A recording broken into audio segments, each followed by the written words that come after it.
I go, doesn't have the greatest win rate of a new hero. I think he's one of those heroes that's coming a little bit. Forgive the pun because I don't mean it in that, but he's a little bit maybe undertuned in some things. The heal's great though. The heal's really good. The ultimate feels really nice, but yeah, it feels bad sometimes. When you're pulling your teammates back into the death or back into some AOE. So maybe it's just down to the players. You have to play around with it a little bit more. Yeah, I feel like he needs too much to be a support. I think that's his problem right now. Like, the hero needs too many items to be viable. Yeah. Let's see.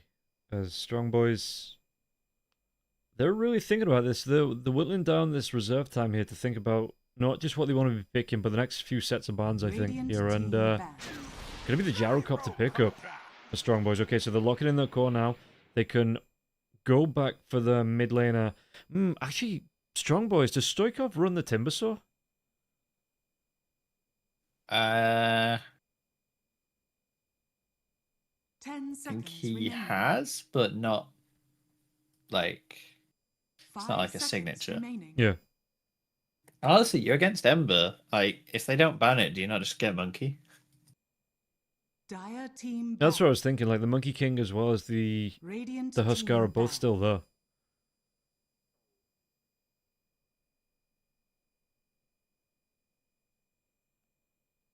That's why I was surprised that it wasn't picked up then by the I guess they want to prioritize the Gyrocopter, but maybe Stoikov doesn't play the Huskar.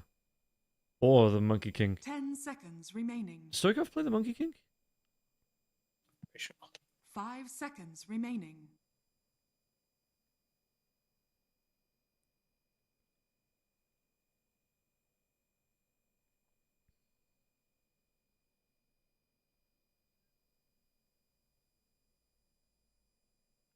Well, he's only got 24 pro games on it, actually. Was he?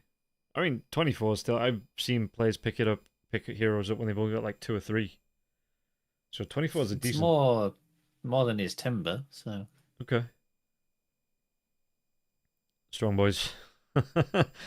You've got Strong Boys that are using all of their reserve time and Yellow Submarine that using none of their reserve time here. Monkey compliments the tree strat. Yeah, but you do need to be careful that the timber yeah, cuts the tree from underneath then.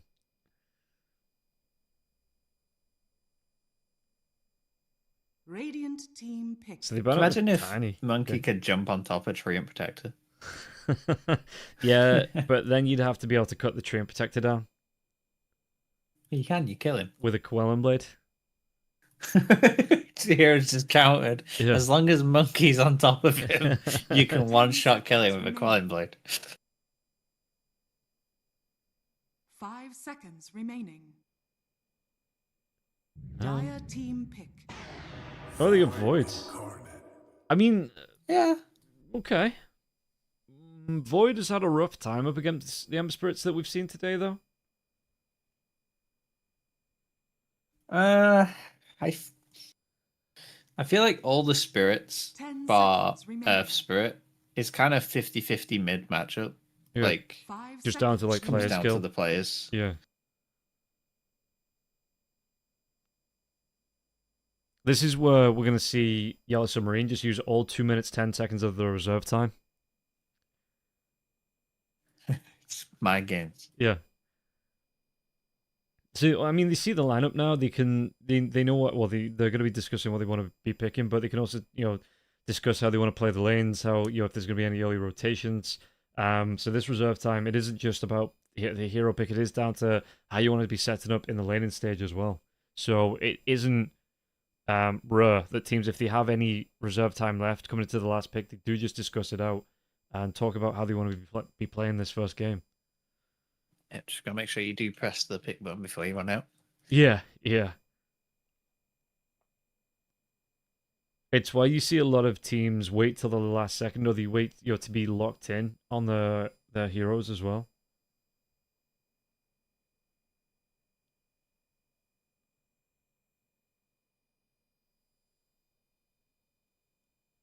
Bet Boom. I'm looking at the Bet Boom poster right above the clock. Yellow Submarine, sponsored by Bet Boom. Yeah, they are. They're just going for this one through the reserve time. Carry-wise, they've got the Shadow Fiend, Ember Spirit Mage, so Ringmaster Blago supports. What are you looking at then? Offlane. Underlord is still there.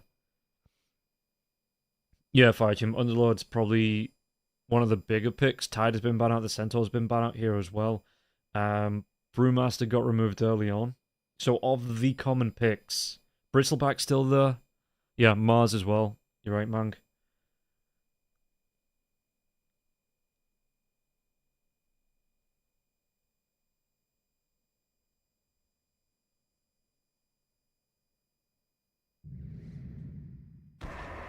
Yeah. You may now select They your probably had that creatures. locked in the first 10 seconds. And like I say, they were just talking it out here. Yellow Submarine for the rest of that reserve time. Locking in the Underlord. So, we are coming into a upper bracket final to see who moves through into the grand finals. And tomorrow, we'll only need to play a best of 5. And who's going to be looking up at the grand finals here from the lower bracket final. We've got the lineups on board. Any preferences, Ishan? I don't believe in the Lago support, so strong boys. Okay, fair enough. Even though the SF is on Yellow 10 Submarine, seconds remaining. I don't believe Lago's a viable enough support. And 5 seconds Toby remaining. Tree in Protector is really good. We'll see how it's going to go then. I mean, Bottega, they do have what is apparently the best carry in the game. We did see it at least once. Oh, we've seen it once today. Gonna need a BKB start. SF carry. Yeah, there's some good control coming through from strong boys here, but I suppose it's how powerful Bottega's going to feel in the lane. And like you say, that lasting presence coming out as well. If you can build up a good start with that.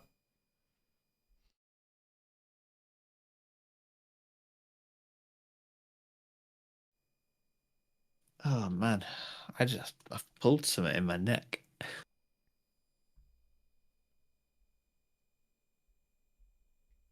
Cycling? I'm gonna cast this game in. No, I've just done it. I don't know what it was. I like turned my head and my neck really kills. I keep telling you, you're getting old. You can't do things like turn your neck or sleep on your back. Can't now. turn my head. Oh, God. You have to do the Batman. You have to turn your head with your shoulders. Your entire upper body needs to turn. You're an old man now. I'm 33. Yeah, practically 33 may as well be 40, and if you're 40, you may as well be 50, and if you're 50, well, you get into retirement age anyway, so you may as well be 60, and then 60 is just the next step to 70. So you're basically there Prepare already. for battle. Right. This is interesting math going on. I'm afraid you're just not very good. Anyway, getting into the game, let's see how this is going to break down. Yeah, Wasp, he is. He's 70 years old. He's an old man. Rob's older than me. I'm not saying I'm not. Don't fall for this you're an old man trick. What did you learn? What did you learn? Problems. It's just going around the long way. I guess he's doing a little bit of scouting to see if there's anyone's trying to come up, trying to get a wraparound going. Yeah, if you're 70, you may as well be 100, and if you're 100, you may as well just be dust in the wind. Well, great. I'm so glad that you're all here to support me. 30 seconds to battle.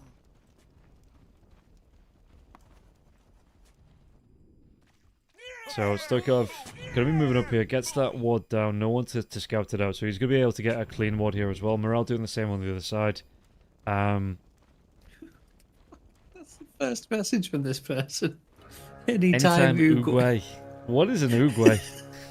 Is this Uguay? It's the Kung Fu Panda guy. The battle begins. Oh, I've never seen it. The so. turtle.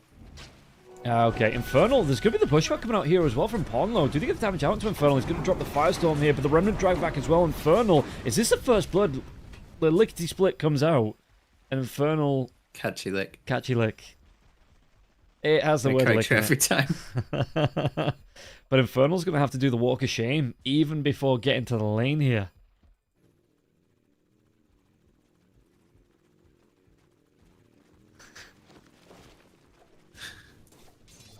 First time chatter appears and just insults me. Great. That's my kind Over of my first time channel. chatter. Yeah. But yeah, no, it's going to take a second fact here. Does Problems get chased down by Toby? Toby, does he still have the ridiculous right-click damage? 89 right-click, yeah, and the Train Protector, the animation looks pretty good here. This facet doesn't... Oh, yeah, he got his facet removed, didn't he? Yeah. It's one of the, like, 8 heroes or whatever that don't have a facet. Yeah.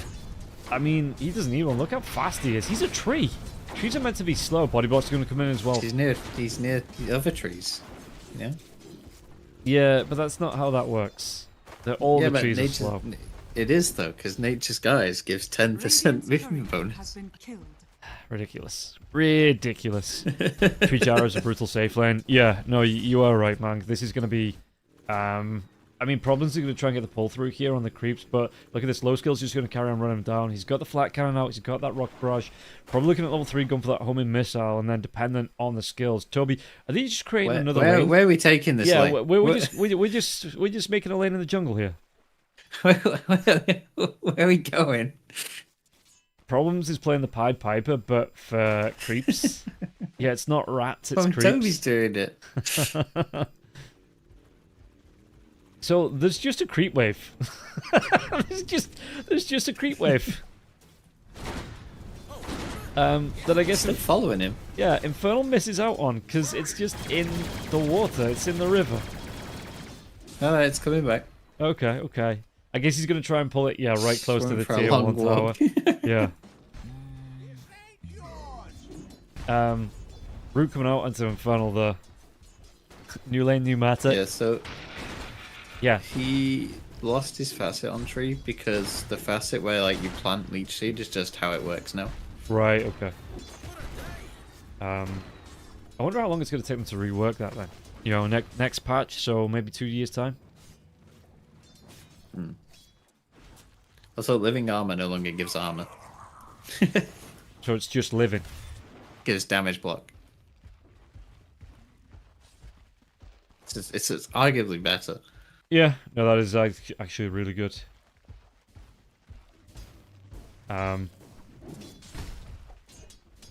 It does feel a lot better. No wonder this dude's been constantly ban out. They really did just put the best of stuff into him. And yeah, like I say, Toby really does like the train as well, so he's going to be able to make it work. Real ones remember when Living Armor gave flat damage block? You mean like, isn't that what happens now? That's what it Yeah. does. Yeah. It's like, real ones are today. Now grants 100 damage block from player-controlled sources. Each time the spell blocks damage, the effect is decreased. Back in 2011. Ah, okay. Infernal could be run down here as well. The Rocket Barrage coming out here. Toby, though. There is going to be the Frog Stomp coming out onto Toby. So Toby has to back himself away. Flat Cannon from low skill. He's trying to benefit, or get as much benefit from that onto the heroes as well as the creeps. The Problems will be able to get a split. Codex gets a kill to Hatred here. Why? Why was he there? Okay. Why were all of these heroes here? Yeah, I don't know. They're just going to get it. I mean, I've been focusing on the tree lane, but yeah, this Shadow Fiend Bottega, 22 last hits himself and a free lane now with the chase going. I guess they chased him through the triangle. I wasn't even looking at the map. No, I don't know. I guess. I don't know. I just saw him there and then I saw him die and I was like, what the hell? How's the mid lane looking? So 21 to 21. Stoikov is standing up to Morale on the lane. But yeah, you see that the Searing Chain's coming through this, you know, no slight fist just yet for the Ember Spirit. Does he pick this up at level 5? Running up drag back here from Stoikov. Just getting some decent harass out here onto Morale. In fact, look at the Resonant Pulse coming through as well. Pono, he does get the push back out. The Searing Chains do come through here. So Morale, Blood Grenade from Problems. He's got that Frog Stomp now as well. Polno's taking tower shots too. Polno's going to go down. Going a little bit too far though. Stoikov tries to do what he can. Dissimulate does come through. But yeah, Stoikov couldn't quite get that kill on Morale.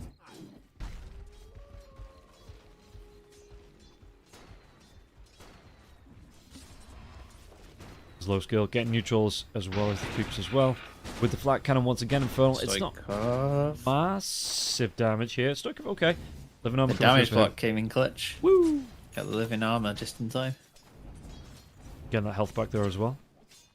Very nice, very nice. You know, the top lane, Polno takes down Botega's courier. I think that was on the return because they didn't have any items on it. Dire are scanning. But it's just annoying when you lose your courier like that. Your Polno being a Yeah. pain in the ass. It's gold as well. Yeah, true.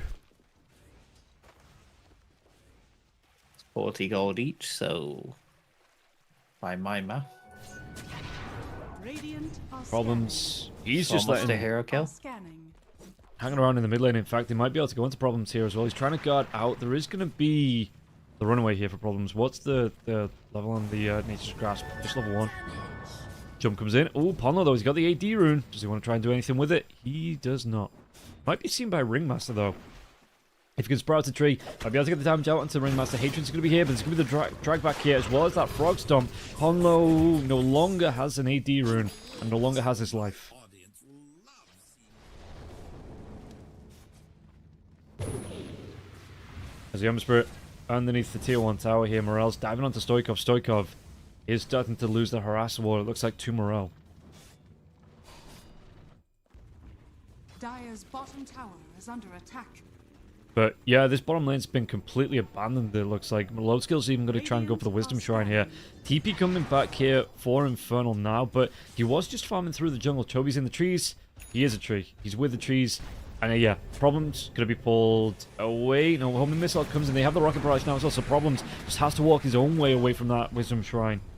Alnon was down here too. Chodex gets the Wisdom Shrine on the other side, and Toby gets the credit for the one on the Radiant side of the river.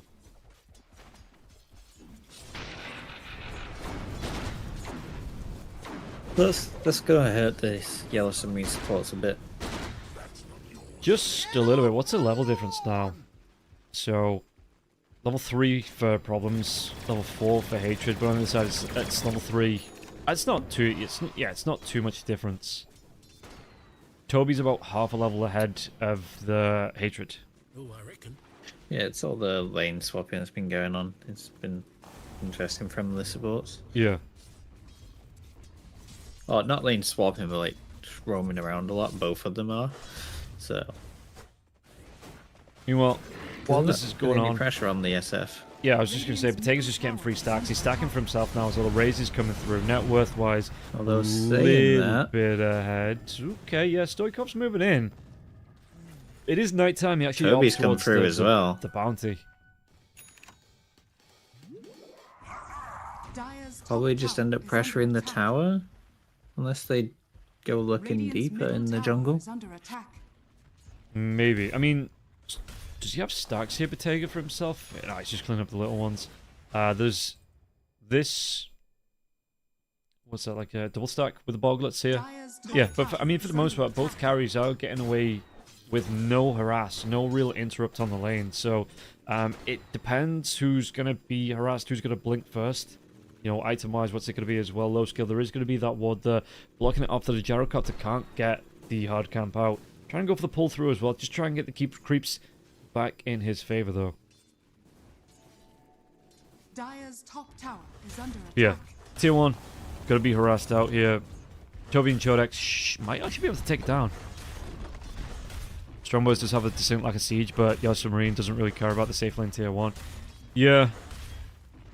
I suppose the entire point of the safe lane tier 1 is you get a quick TP to the Tormentor at the 20-minute mark, you know, if you want to try and contest it, but for the most part, not a major issue, that one going down.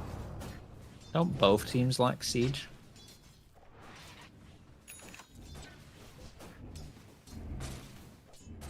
Maybe, in fact... Like, what's the siege for Yellow Submarine? Yeah, I was just looking at that. Yellow Submarine get right clicks with Shadow Fiend. I don't know. He used to be good at taking towers. Yeah, but Strongboys get right clicks with Gyro. Yeah, it's not as good as the Shadow Fiend though, right?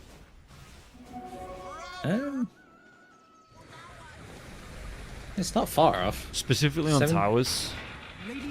84 plus 21 on Gyro right now, and 82 plus 58 on Shadow Fiend. Yeah. Okay. It's not much different.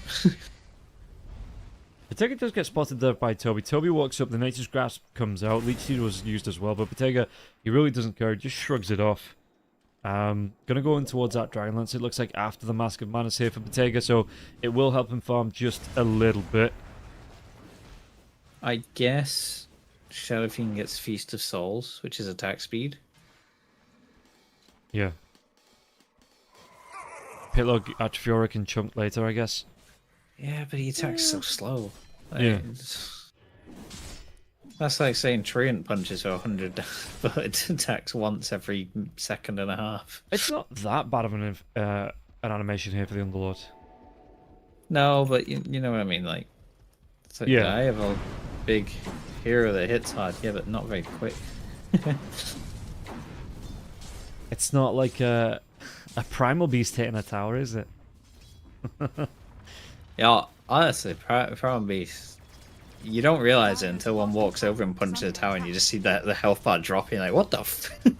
Yeah, I still think that Colossal gets changed somewhat, but for now, I mean, they're sticking with it for now here. Stoikov trying to make a dive happen here onto Hatred. Hatred backs himself away. Chodex, they do have some pressure onto this tier 1 tower with a Great Wave, but no catapult coming in, so Hatred going to be able to push it through. 30% tower bonus is an outrage, is no joke.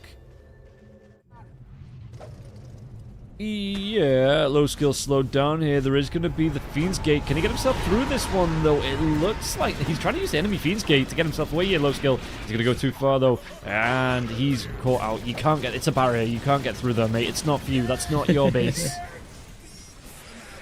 It's making it take a while. Yeah. While that's going on, Morel has dove deep himself, but has those remnants up now.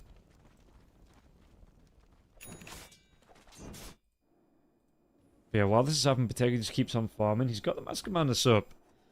Not using it for the movement. I guess he's using it. But, I mean, I wouldn't be surprised if you do use it for the movement, because you want those raises on the camps first, and Mask of Madness does help you get around.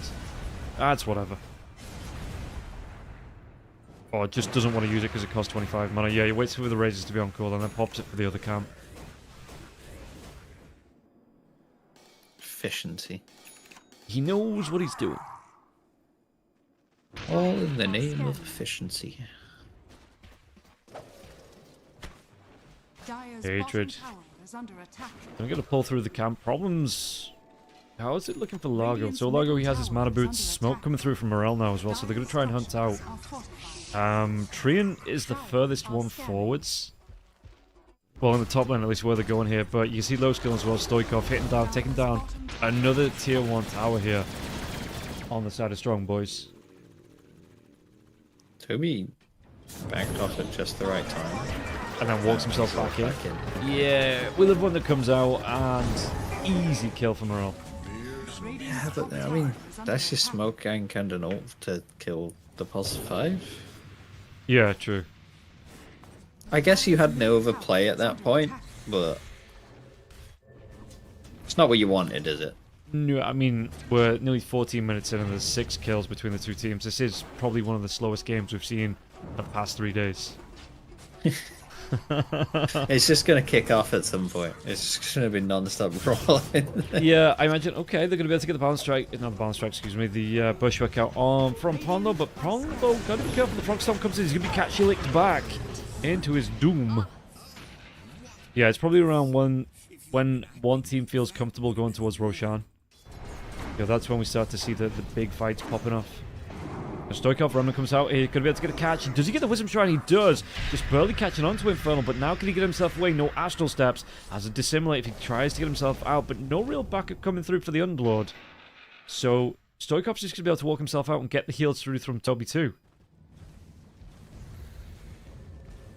It's Toby scouting Morel.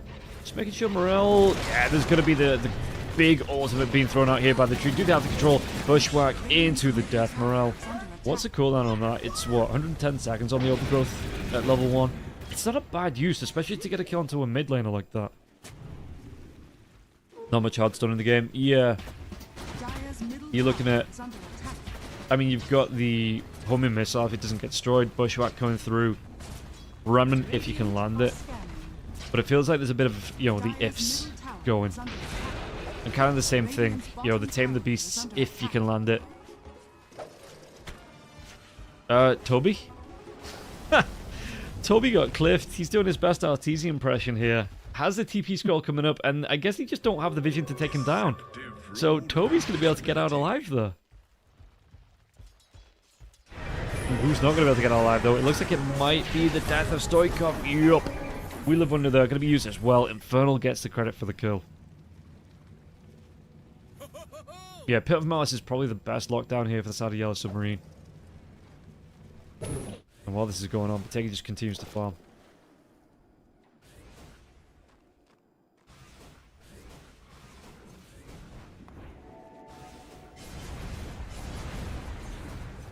Radiant's Look, middle because tower is doesn't under Treant attack. still have the thing where he roots when he comes out of the trees? But I can't see it listed on the hero. On the right click. Yeah, you know what I mean? Like, it used to be... Was it the shard, right? I know what you mean. Yeah, he just gets the root.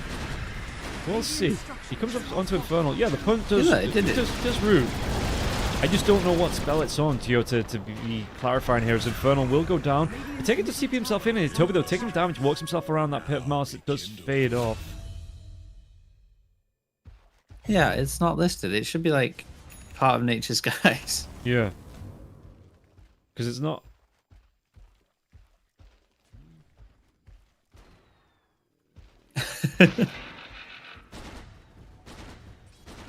Yeah, no. Just left in, but completely Dire's top tower is under attack. undocumented. So if you've never seen Treant before, you're like, what the fuck rooted me? This hero just does it. Yeah, it just doesn't say, I guess. If Drew gets clipped in the woods and no one's around to see it, does it still really happen? Yes, because we saw it. Oh no, Sharpshooter comes out. It does just whistle past Hatred here, but there will be the bushwhack to get the kill out. Stoikov claims the credit here up against Hatred. While this is going on, I mean, 6-6 at 18 minutes into the game. Do they finally want to, force something out? Maybe walk into a Roche pit. BO5's still farming up here as well. He's got the backup of problems. Just wants to get himself into the Solar Crest.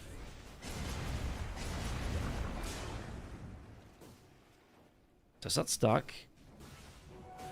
Oh, just a second too soon, I think. On the pull. Dire are scanning. The problems, he's going to be the backup guitarist for BO5, as BO5 just looks to farm this one out. Infernal. How is he looking? Accept is up for Infernal now as well. He's going to be going towards the BKB afterwards. Yeah, 18 minutes. Maybe we see some first kickoff around the Tormentor when the Tormentor comes up. Gyrocopter, though, does have a little bit of a lead.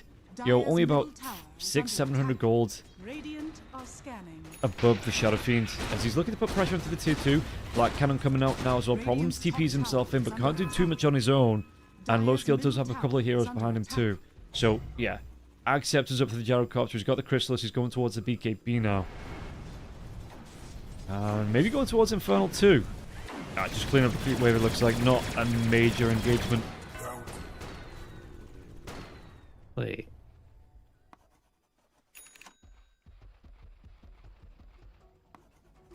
Is there another undocumented change in Treant? Is this still a thing that getting Acceptor causes trees to respawn?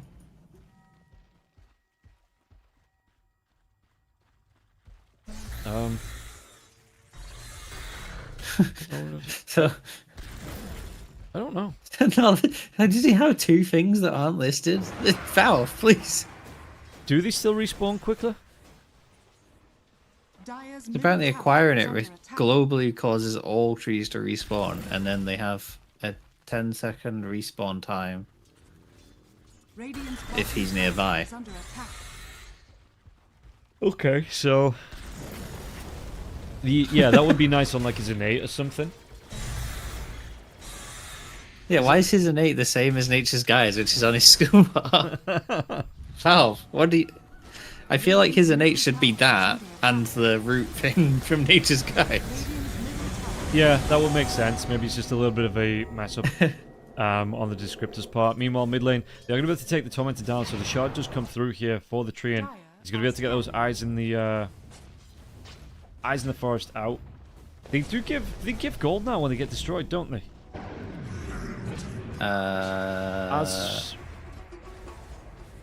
I'm sure that was a change in 7.4C. Yeah, I think so. They give like 30 to 50 gold or something ridiculous like that. But can I click on one? They give 50 gold. 50 gold. Yeah, I can click. Yeah, just click on the tree. So you learned something.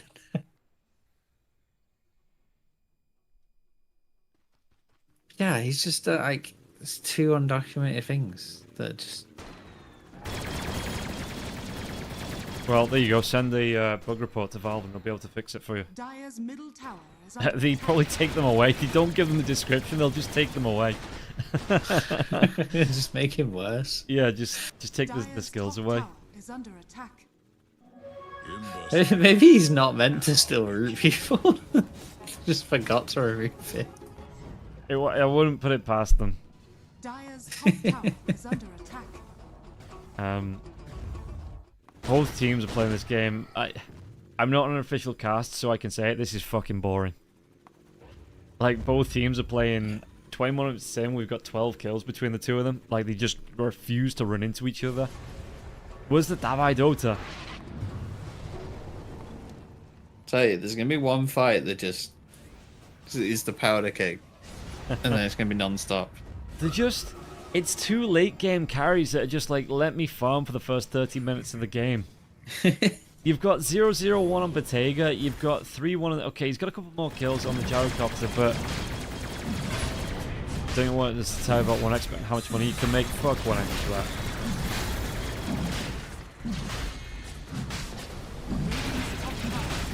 Morella's top tier mid. I'm not saying these... You know, these are good players. Yeah, these are good players. It's just... when there's not a lot of fighting going on, you can't really get a sense of how the teams are performing because there's no way to measure them against each other. Yeah, you can look at the net worth. There's an Aegis now on the Gyrocopter. Surely this is where, with the BKB coming up for the Gyrocopter, this is where things start to kick off. But yeah, no problems. I enjoy doing it. Even if, you know, I'm not getting paid, it's still a fun thing. This is kind of thing. I love watching high-level Dota. I just hate playing the game itself. I don't get angry watching Dota.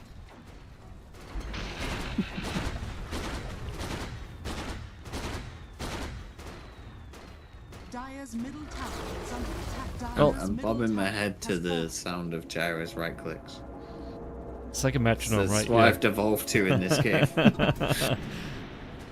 You haven't played in a while with the pro. Yeah, I'm kind of the same. Like I can second screen Pro Dota all day, while I'm doing whatever I'm doing or playing whatever I'm playing. But just playing it doesn't do it for me anymore.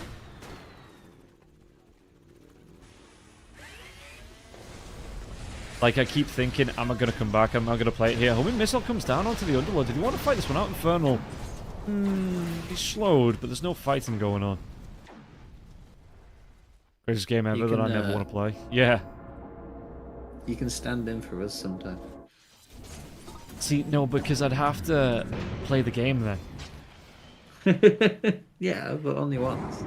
But I'd have to play the game because I'd be rusty if I was standing in for you. I'd be completely rusty. So I'd have to play it's like... fine.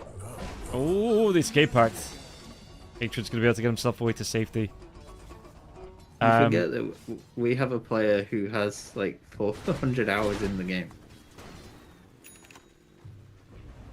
It's a low skill coming up onto it. Are they going to take... Oh no, there's still the tier 2 tower. It's going to be a fight breaking out of the Wheeler one that comes out. Can they get the kill out onto Judix? Judix, they're able to get the Timbersaw away to safety now as well. He just get trapped on the end of that pit of Malice. The drive back in by the Licky Tongue. Judix, though, he's still going to be able to get himself away from this one. Infernal. His BKB is going to be wearing off now. So we have the BKB for the Gyrocopter. Spells on cooldown though. Homing Missile. It's going to be out onto Infernal. Dive comes in. Stoikov has the Remnant coming in now. So the Requiem though from this SF. SF just trying to go for the TP away. They should be able to get the kill. They tape down Infernal now. Hatred trying to run himself out, but there's going to be another Homing Missile coming in onto him. They might even dive that. It connects. It does connect. Jodix gets himself a double kill. That's what we've been waiting for. Woo, fight. Customs are still cool when they work. I never really played custom games anyway, so... I play yeah. Are scanning. Dota OMG ARAM or whatever Radiant's it's bottom called. tower is under attack. Again, it's the same thing I was saying about Highguard. Why would I want to play Dota 2 when I can just go and play Deadlock and have an enjoyable time? Sort of prize is this? I don't enjoy Deadlock. I keep getting put on teams that don't have a clue what they're doing. You've I just swear got they to... don't have thumbs. Yeah, I mean, that happened to me. You've just got to pick a carry and just carry your way to a decent level. But the But I Deadlock don't decent play level... them. Just play Infernus. Well, Well, Toby's going to be here now as well. Did you want to go for the overgrowth? Nope. There is going to be a remnant away, but... Oh, no. Oh. You didn't see him. Has fallen. How did he not see the burn? There's a ward there. Did that ward not see him? No, I think he was just on the other side of the tree. So if you look at the vision, I think he was just in the dark zone. What's coming out in the courier? Dota is a game of fine margins. Radiant structures Yes, are it is. fortified. Morel, does he have a remnant to jump away to? He does. Nobody's waiting there either. Slider Fist comes through. He's going to be able to get the jump away. Meanwhile, Hatred TP doesn't have the damage Chodex. These guys just need more ways to stop TVs. Just get a Yule Scepter for everybody. It's top lane. Polno, even Polno's fine and far, man. He's got himself the drums. And that's kind of it, but he has the drums. Dire's bottom Feet? tower is under attack. Building of lads. What, on Polno? Yeah. Yeah, looks like he is, yeah. That's interesting. And low skill. Toby again. This guy loves blood grenades. Dire's bottom tower 4 has blood fallen. grenades. I suppose He it's had for the 4 slow. yesterday. Yeah, for the chase down on the slow. He was playing on the Undying. Attack. Yeah. Frog Stomp. Chodex just going to walk through the Frog Stomp here. Not going to be super affected by it. Low skill backed himself away. Has the age is going to be reclaimed. So nothing coming in just yet on the courier to deliver here either. So it's just going to be the BKB. He has the Daedalus now as well. One gets swapped back in. It's 50 gold for 50 HP. Sounds like a good use of gold. Gold given. Yeah, is blood grenade just like... The most valuable value. I'm trying to work out, like, is it just really worth? Fluffy Hat is 250 gold for 125 health. For 200 gold for 4 blood grenades, he's got 200 health. Dire's courier So while you've got the inventory slots, you might as well. Yeah. scanning. And like I say, you get And the plus, slows you that come can out use for them if you need to. Yeah, Yeah, yeah. Big brain.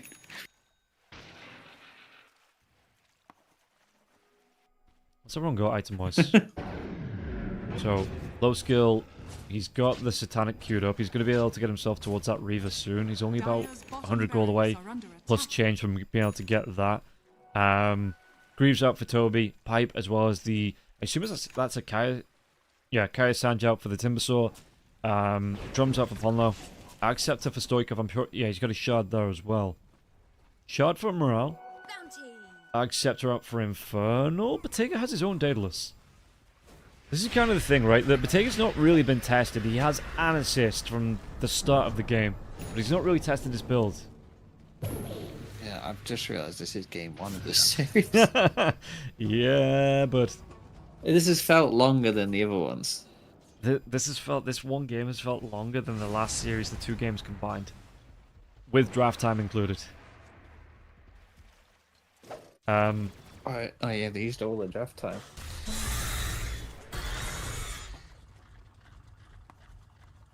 I mean, both teams, it's not an insult, but both teams are playing this like this is a game number 3 of a knockout match, not game number 1 of an upper bracket finals. And I'm not knocking them because they're doing what they do to, to kind of keep themselves in the game. They obviously want to win, get themselves through to that grand finals. But at some point, we want to see another fight. I just feel like most little skirmishes I'm seeing, I'm just seeing someone TP out. Yeah, yeah. That's why it's 8 and 6, because no one dies. Everyone just leaves.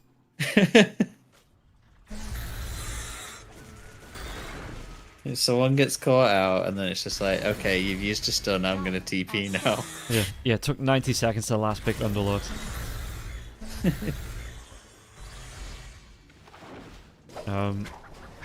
Hatred's gonna be able to get the Tame the Beast out. It's kind of thing though that they're not fighting out submarine, but Someone tell Toby he has a shard before he buys one. you can't. It doesn't. The game doesn't let you buy one, does it?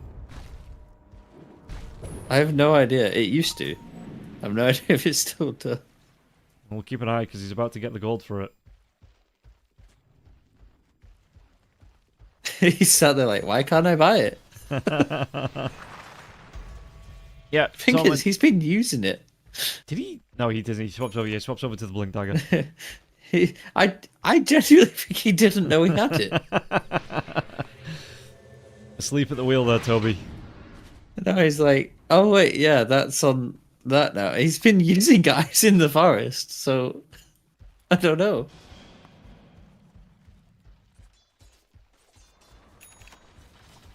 Where's Truman when you need him?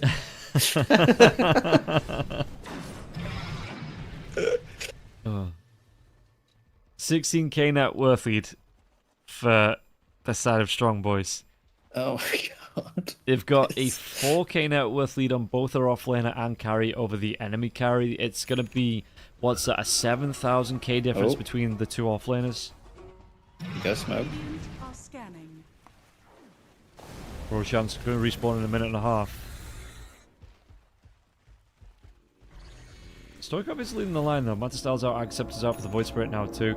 Outpost is going to be taken, so we'll see. Smoke on smoke action going to come through here. Pit of Malice. They're going to catch into Ponlo here as well. The Impalement Arsenal's come through. Wheel of Wonder. Those kill though turns himself away. Ponlo's going to be able to get the scurry away from this one. And now, well, it's going to be Chodek's caught in that Wheel of Wonder, but nobody dies from that one. The break out onto the Underlord. Overgrowth though gets to grab, and Low Skill's going to be able to come in. No, the escape hack now. They're going to be able to get themselves back to the base. Bushwhack, it does connect onto problems, but the Pit of Mars comes out once again. The dive comes in from Chodek. Can he get the kill through the BKB here of Bottega? Bottega going to be taking a lot of damage here. Bottega gets low. There's going to be the licking split come back in to drag Bottega away to safety. Can somebody die? And Please! For the love of God.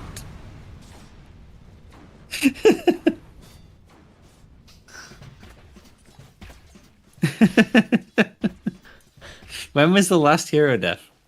About 5 minutes ago. about the just before the 25-minute mark, so about 7 minutes ago actually.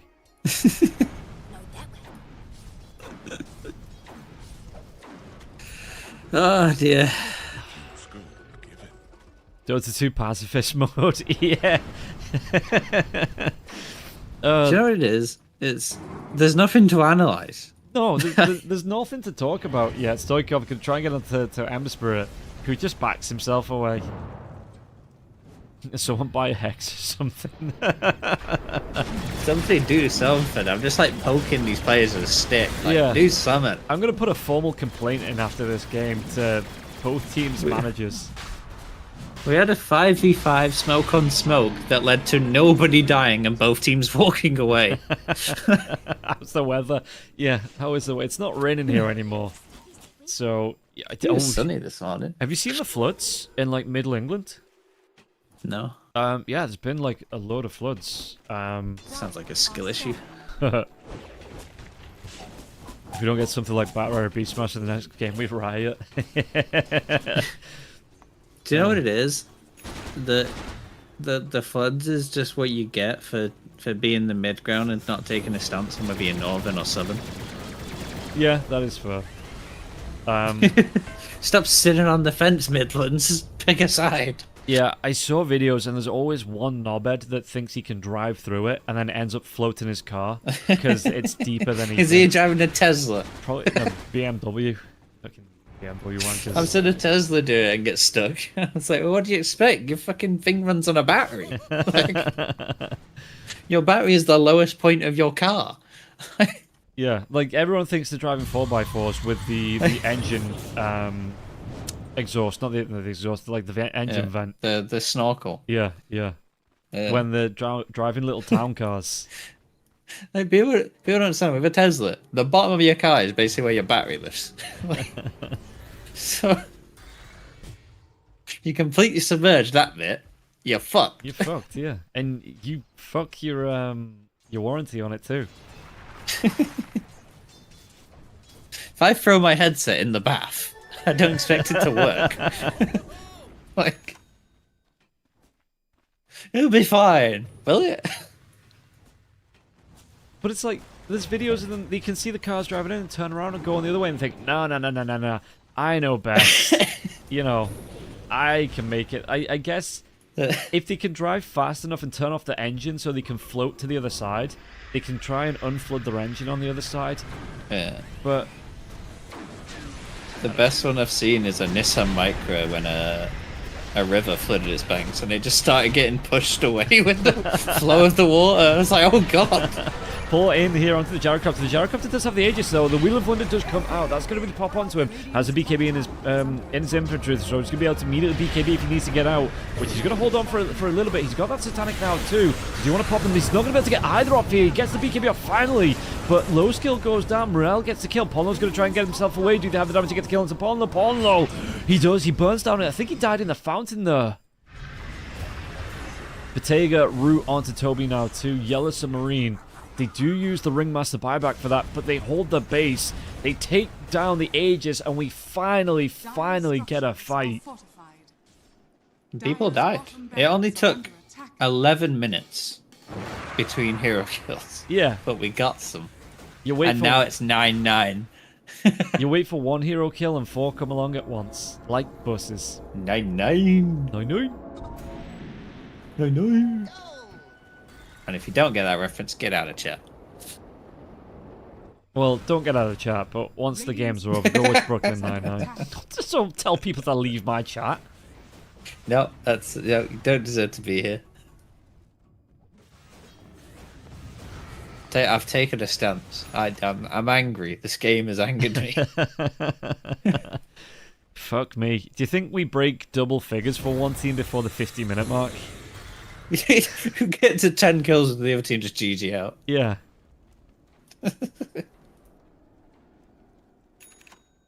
What have we done to deserve this? I don't know. All I'm doing, I'm trying to do something nice for the community to cast the Dota games, and I'm being punished. Alright, someone go and ping DK Truman. We need to have a word. Yeah, Will of Wonder does come through now. Is it going to be the kill out to Chodix? Chodix is going to get pretty down low from this one now as well. Trying to get the Timber Chain away to safety, but it looks like they might be able to get the route onto Stoikov. Stoikov with the Manta Style down. This Pit Mars going to land onto Toby, but it looks like Chodix. He pops the BKB. Morel dives in as well. Overgrowth comes out from Toby. Toby, one more right click. It might be enough to get the kill. It is. We are on double figures. 38 minutes into the game. This feels like a League of Legends game, but I promise you it is Dota.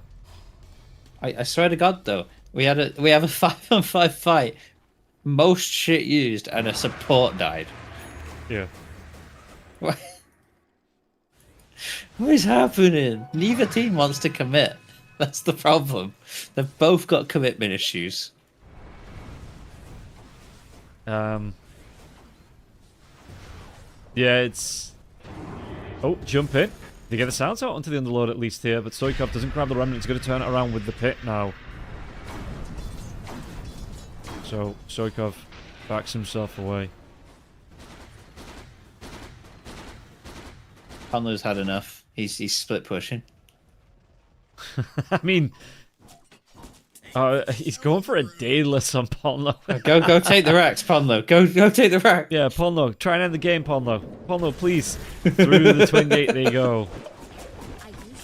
No, Polno, you're going the wrong way. Go toward the base, Polno. Go get the building. Go. Oh, we might actually have a fight coming out here. They get the lockdown onto Chodix. Chodix, Wheel of Wonder, he is going to be hypnotized. They get at least another kill. He's the one that got left behind. Yeah. Poor Timber. This is a Turbo Hoodwink build. I wish it was a Turbo Hoodwink build. At least then the game would probably be over. Like 15 minutes ago. This is the Ari Hoodwink build. No, I'm a core. I thought that was just Gleipnir, but you go Maelstrom first. I don't know. Ari did weird things, man. He was so determined to make reverse RP work.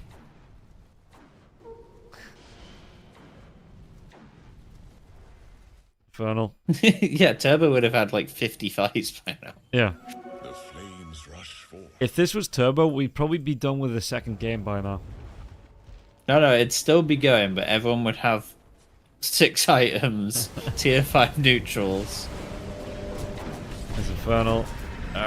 Through the Fiend's Gate he goes here. Polno's going to be able to run himself away, or maybe not. Here, the Pit Mask comes down. He's going to be able to get himself out with the Sharpshooter. Scurries off cooldown in 1 second, but they're just going to the Searing Chains locked down onto Polno. Polno's gone. 9-12. Okay, but you did short range Fiend's Gate to kill Tuck. Yeah. Squirrel. True. Are we finally going to see this tier 1 tower on the bottom lane go down? Radiant's bottom tower is under attack. Toby, living armor. Radiant's bottom tower is falling. Be annoying. Make it take a little bit longer.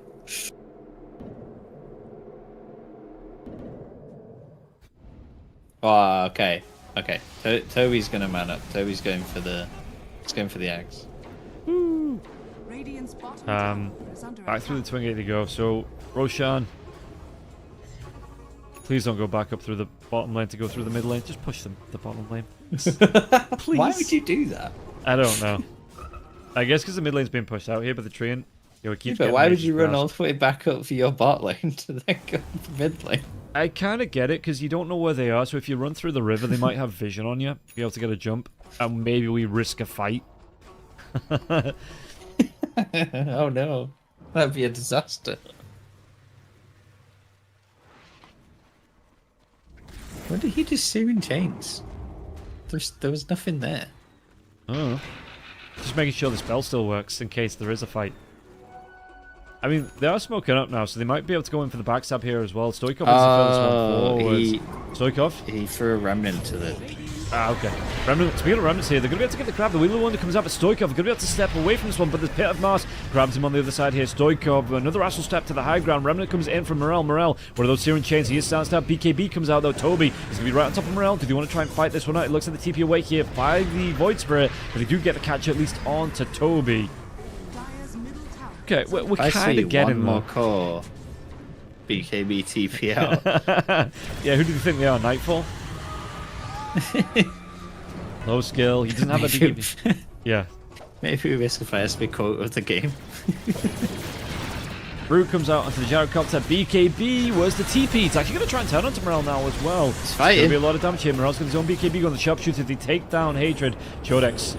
He's got his own negative scepter. He needs to pop it. He's got that reactive armor active now as well. Stoikov taking right clicks coming through from the Shadow Fiend. Ponlo with the mischance now as well. Or maybe not. Remnant comes in there as well. Searing Chain, Slider Fist. They take down Ponlo. So we've gone from no kills in a fight to supports dying in the fight. So maybe in another 40 minutes we'll see cores dying in the fight.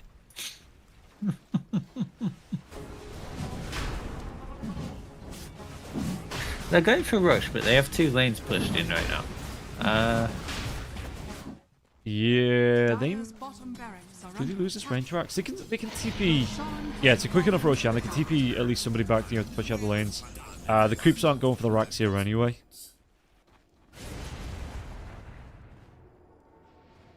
Fuck me, 30,000 net worth on the gyrocopter.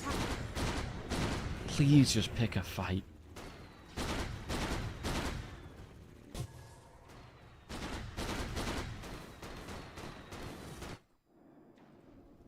At least Botega's got a couple of kills under his belt now. He's 4-0 and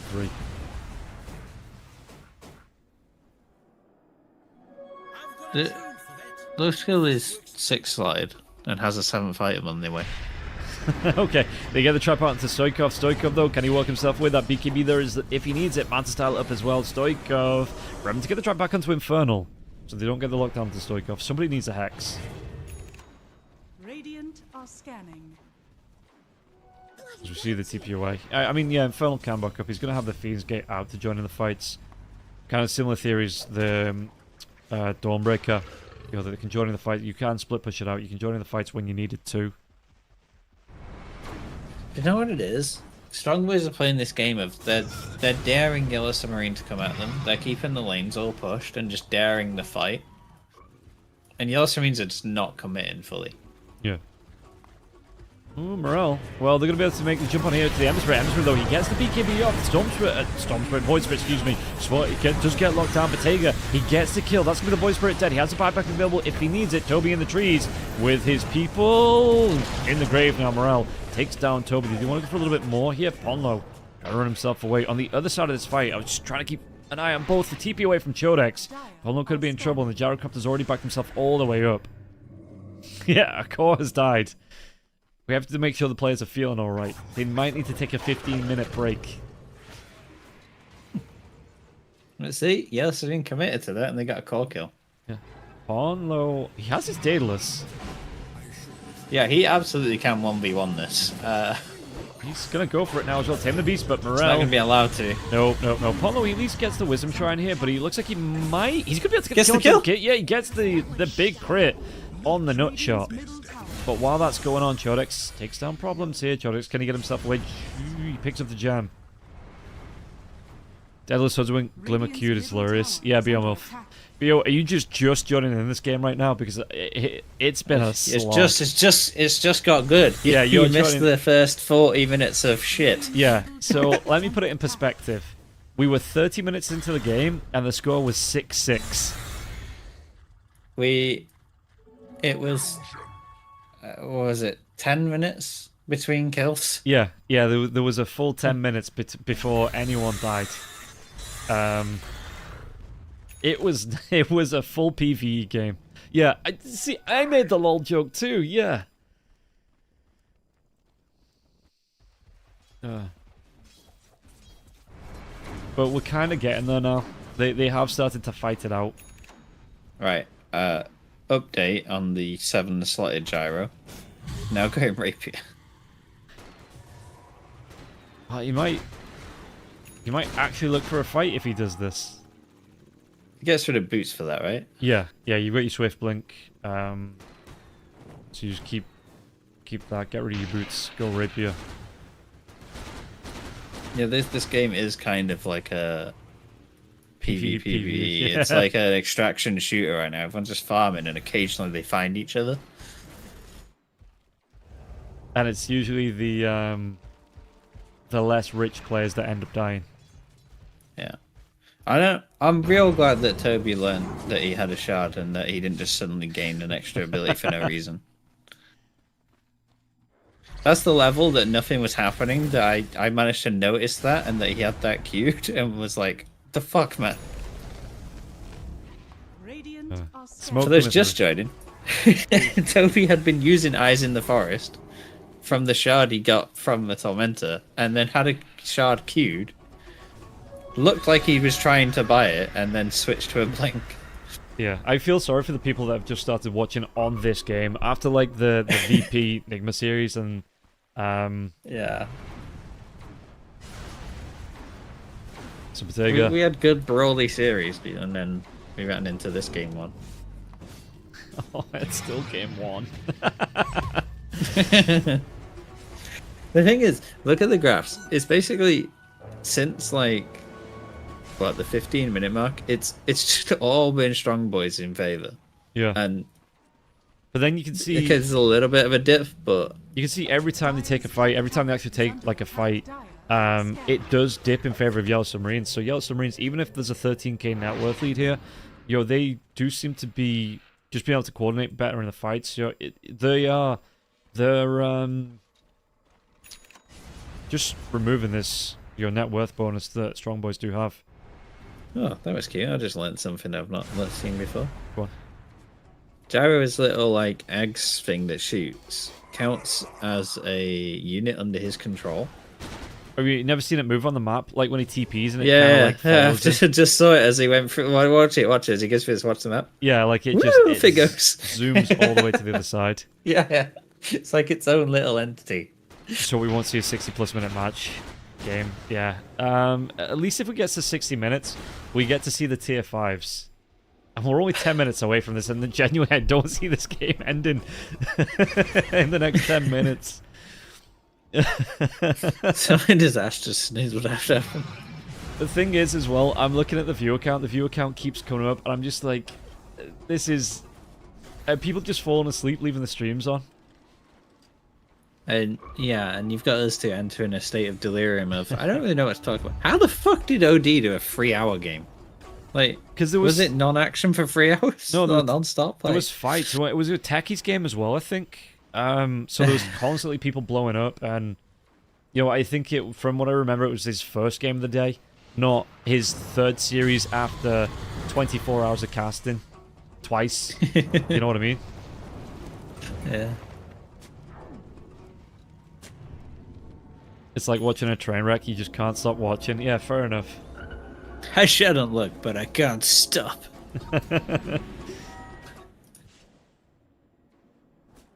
Alright. Bets on the rapier coming out in the gyro and then no fight happening for 5 minutes. See, the rapier's going to come out on the gyro, and then they're going to go, okay, we should wait for tier 5 items to come out, because they're going to be the game changers. He's going to get it, not have buyback and go, we need Roche. Yeah. Yeah, that's going to be the play. Oh, wait. Hold on. Dive in here. No, they actually go into Hatred, so it's going to be the two supports going down here. Low skill going to try and go into Infernal, but Infernal has that BKB out. Bottega has his own BKB going now as well. The Riker's coming through. Look at how quickly Low skill's losing his life. He has to pop that Satanic. There is going to be the Pit of Mars going down here. Low skill will fall. Stoikov is going to be the next one to go down. Morel's going to try and chase it out. Bottega gets low now as well. Doesn't have the lifesteal to sustain here. Morel chasing down Stoikov. And Stoikov will finally go down. Morel gets the credit for the kill. Chodex tries to get himself away. There's going to be the Searing Chains coming through from this Emissary though. Chodex, can he run himself away from this one? Pit of Mars going to be locking him down even further here. Chodex cannot run himself away. The catch, he licked drag back. And another Pit of Malice proc. 4 heroes dead and only the Treant really getting away alive. Toby has the TP back to base, but you don't have a void for the next 76 seconds. No Paul, no Hoodwink. Strongbows need more physical damage. Get that Ags on the tree. I want to see the big tree.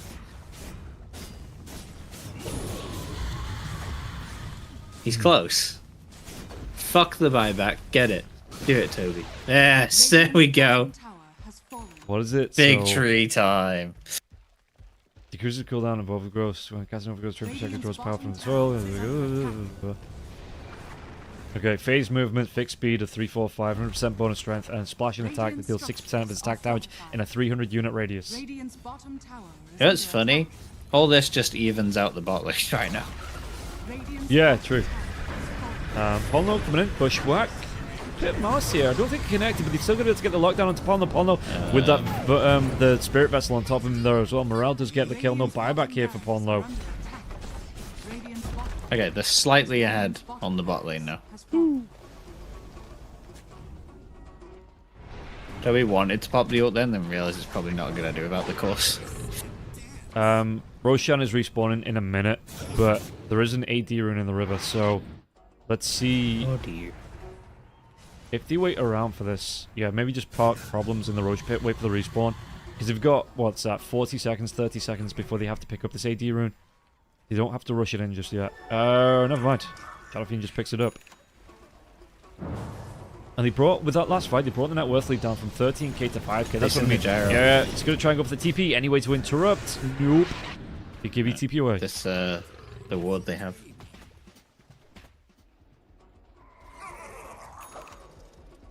So Roche. I get the cameras are used for integrity, right?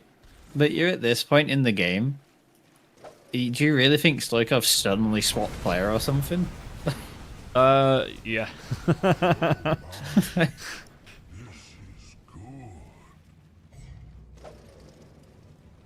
It's like when... Was it Saberlight? It was an ESL game. And he needed to go to the bathroom. It was like a 60, 70-minute game. And he's like, I need to go pee. And they're like, no, you need to either do it at your desk or you have to wait till the game's over. And it's like, what's he going to do? It's 70 minutes. He's going to run to... He's not going to be able to check wards or anything like that.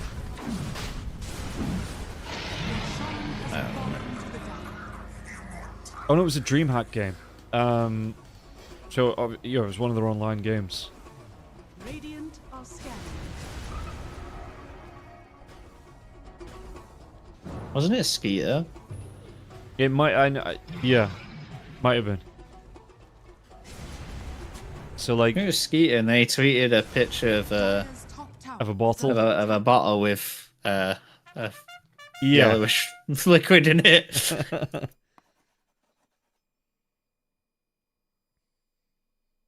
I really paused so he could fix his camera. Oh my god, okay.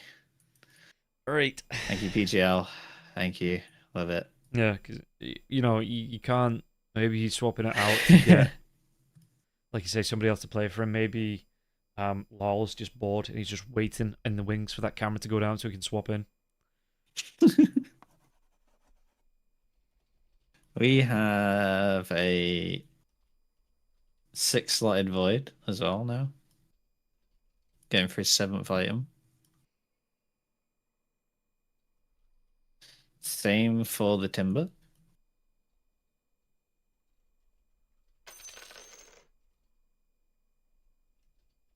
So this Shadow Fiend doesn't even have Ags yet.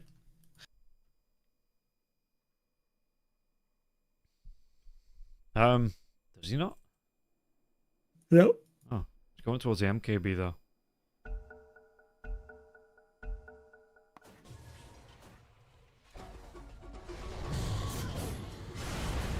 Like, he's still quite a bit behind the Gyro in terms of farm. Yeah. So it makes sense. Did the Gyro... Gyro... Oh, he pussied out. He's not going to go Rapier. Yeah, he's going Crusher. I think I prefer the Rapier. Yeah, he did go MKB though, so he swapped his boots out for the MKB. Yeah. Although, yeah, he doesn't... I mean, what do you lose now for the Rapier, you know?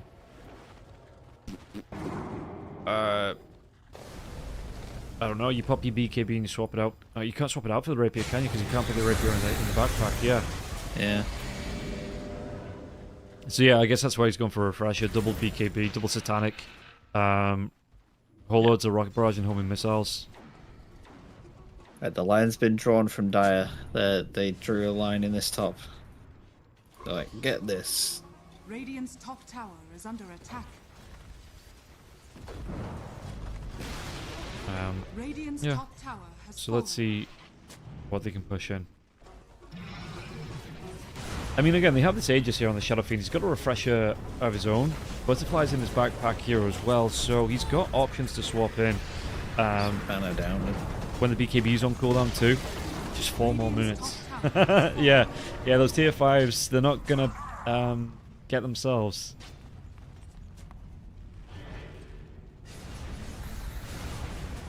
Shadow Fiend has Rattle Cage. That's interesting. Oh, on the Shadow Fiends? Yeah. Not traditionally a sit in the middle tanky hero, but I guess he it can, makes because he wants to be sense. there for the Requiem though too, right? So he swift blinks into the middle of and gets a Requiem off when the fight's already going. Yeah.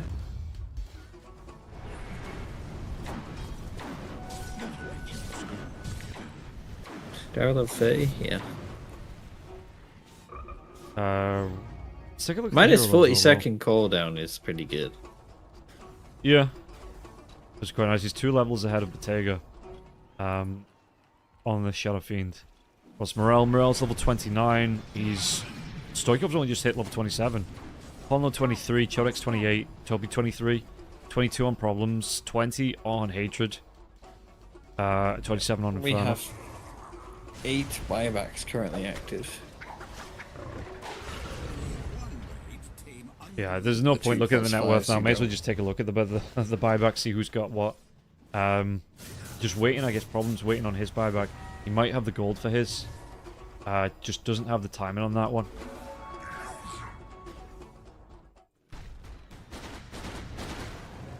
So what have you got? You've got Ag Scepter, Ag Shard on the Gyrocopter. Moonshard's probably the next option after Refresher. Shadow Fiend doesn't have a Shard or Ag Scepter, like you say.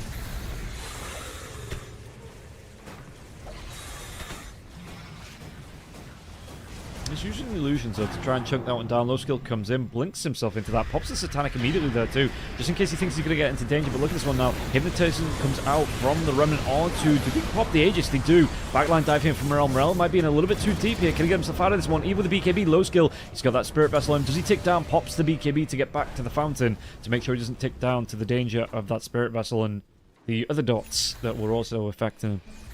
Yeah. And then we just reset and we wait for the next Roshan. nothing happened. They lost Aegis. Oh wait, no, I've got the perfect song for this. Let's get Delamitri going.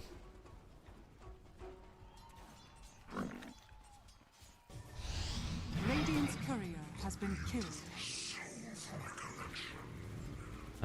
Smoke. Yeah, I mean, they may as well just wait for the tier 5s. Roshan, it's going to be maybe between 3 and 5 minutes away on the respawn on that. So, they're not here for our entertainment. They are here to obviously play the game, but still, it'd be nice if they could kind of do something more. Yeah. This is one of those games that if it was Sunsfan and Cinderins, Sunsfan would be losing his mind. I mean, I don't think I'm far behind where Sunsfan would be. I am quite close to losing my shit at this game and the players. You've gone off on a tangent about how Valve won't put his belch noises in the game.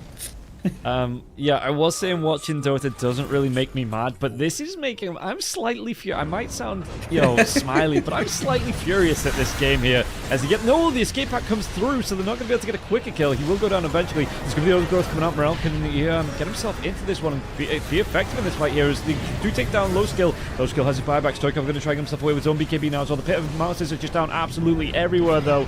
Low Skill buys back. They want to try and take down Bottega. Bottega's got the refresh, though. Stoikov is going to be caught in that Pit of Malice. Just get himself away to the high ground and to safety here. Toby might be in danger, though. Toby getting close to going down. He's going to try and turn himself around, though. Has that blink dagger back up if he needs to throw himself in the middle of the fight here. Morel's going to get low to Stoikov, but Stoikov gets affected by Infernal. Infernal has the right clicks off. They take down Stoikov, who also has a buyback here. Low skill.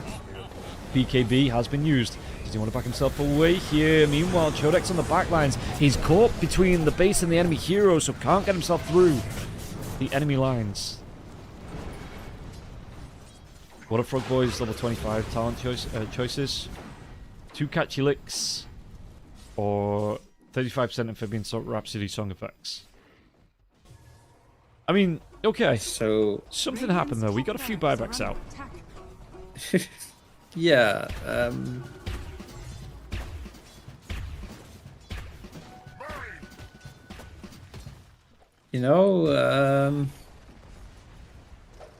Some cores died. Hooray!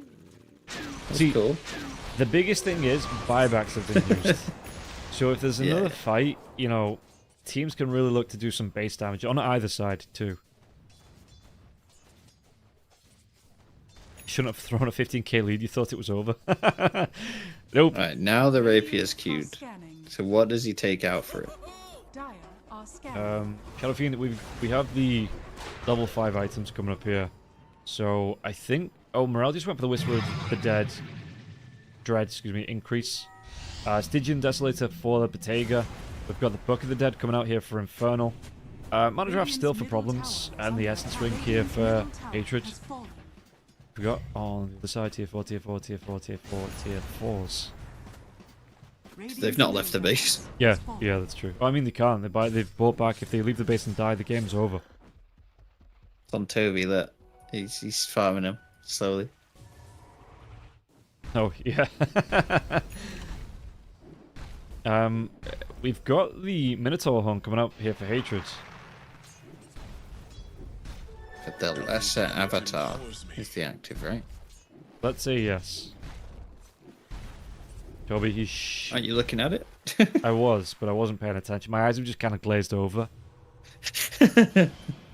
It's called lesser avatar because BKB is called avatar, and it's a small BKB.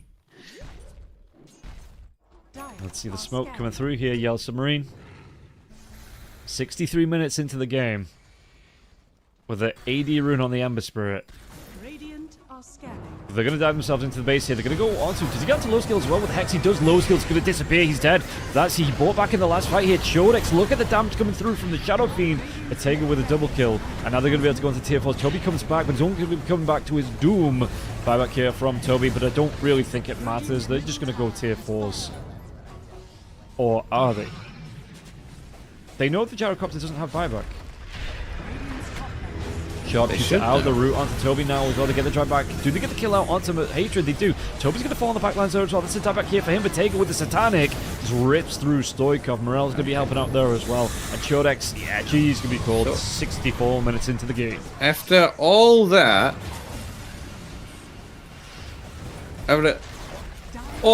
waiting for Strong Boys to do something with their lead, they lose. Yeah.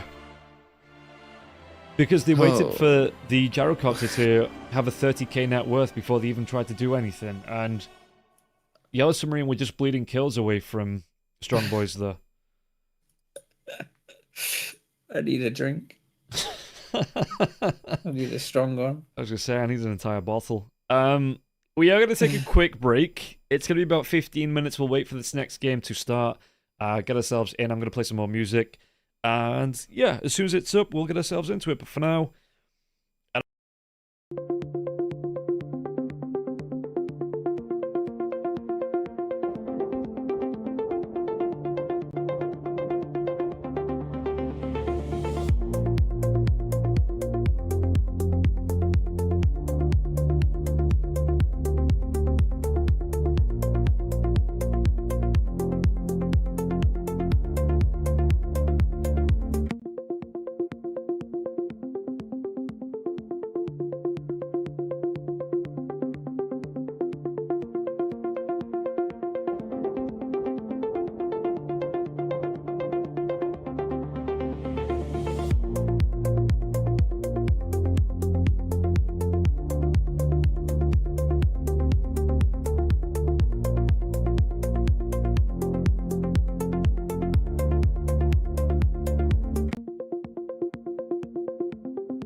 I mean, you're going to be playing a core bat either way, unless you want to do something funky like the offlane ogre.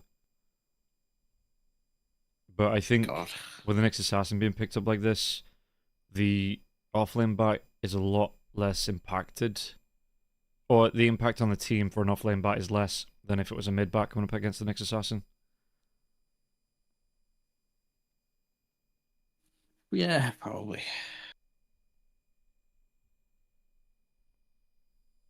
I just want to see non-stop fight in this game.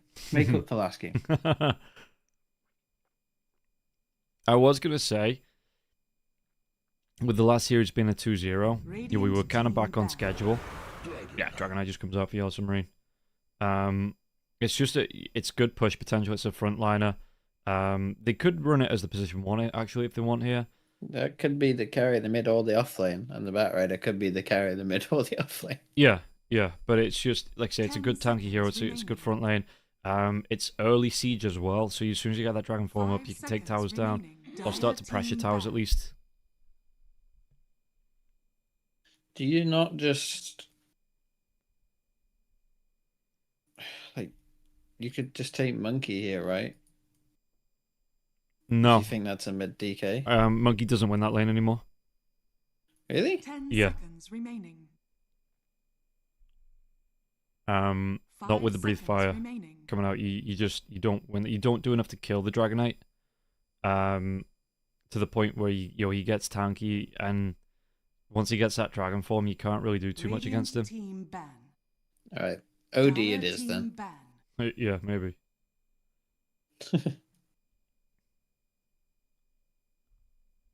The Queen of Pain would have been a good one. The damage at a distance, just constant, consistent damage on the Dragonite that he can't shrug off. That is why it's banned. Yeah, that's why I was explaining the ban. 10 seconds remaining. It's almost like these teams actually know 5 some stuff. seconds remaining. Just a little bit. Crazy.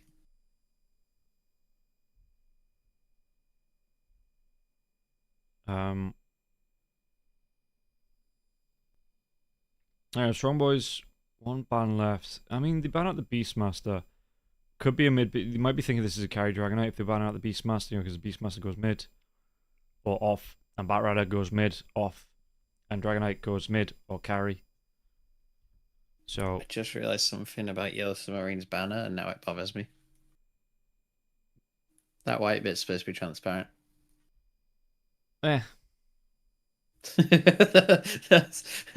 That's some graphic design is my passion kind of shit. Because they probably exported it as like a JPEG instead of like a PNG, so you get the like say, the cutout bits. And they were just like, that's good enough. Radiant team pick. Okay, so they ban out the Void, so they are thinking this is going to be the carry dragon, but the Centaur comes out, so mid, Bat Rider, carry Dragonite, offlane Centaur, Warrener.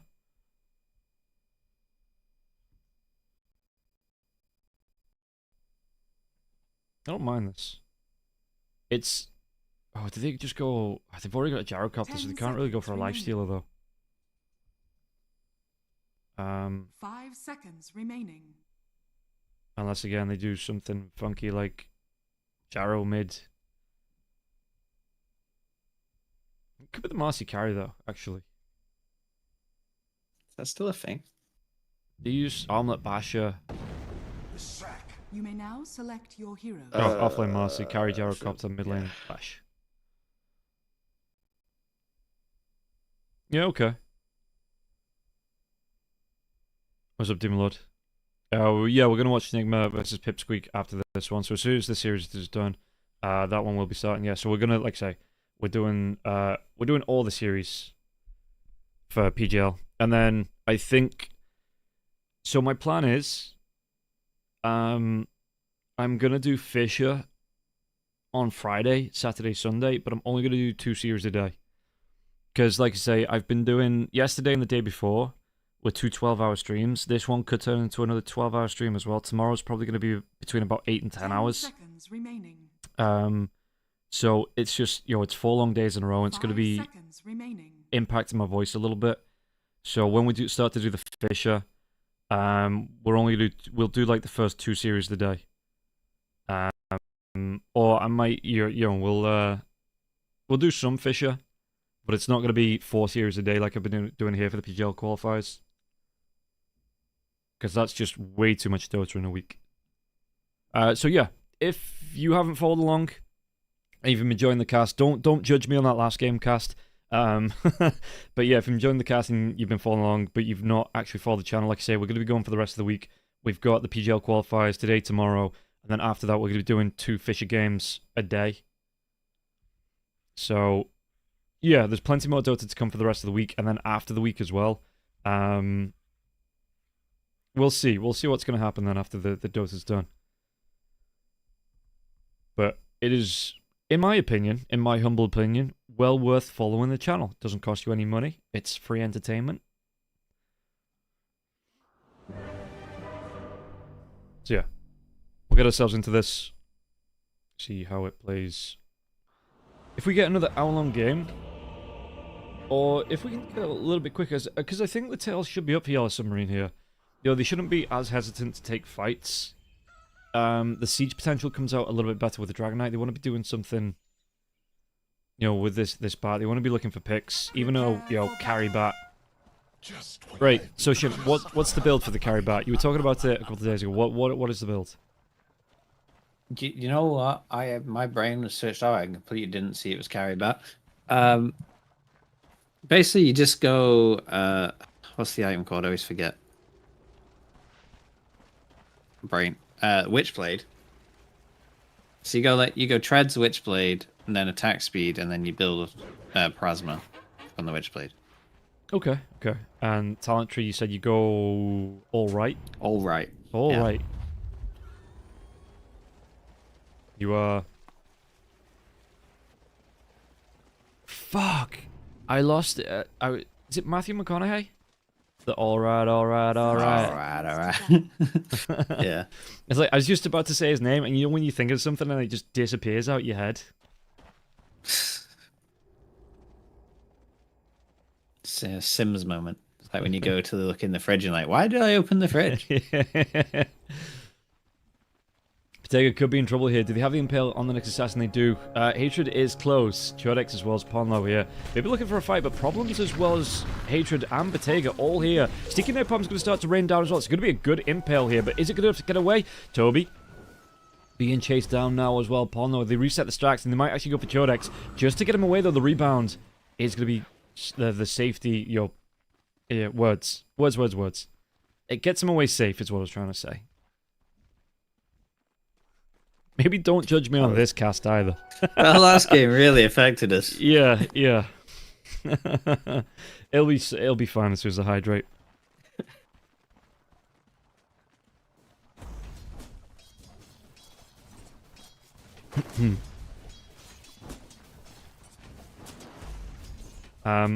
Mid lane, Morel, he's going to take... Wait, what's Stoikov gone for? He's gone for the Chronoptic Nourishment. So that's 2 out of the 2 lashes today, going for that and not the Misanthropy. I mean, you were saying it was a 50-50 on the high-level stats. Yeah, I mean, there's a lot of tankiness in Yellow Submarine, so you're probably not going to get the full effect of the Misanthropy. Yeah. So... makes sense. You like mana. I suppose it helps that you're up against the melee hero as well, so you are always going to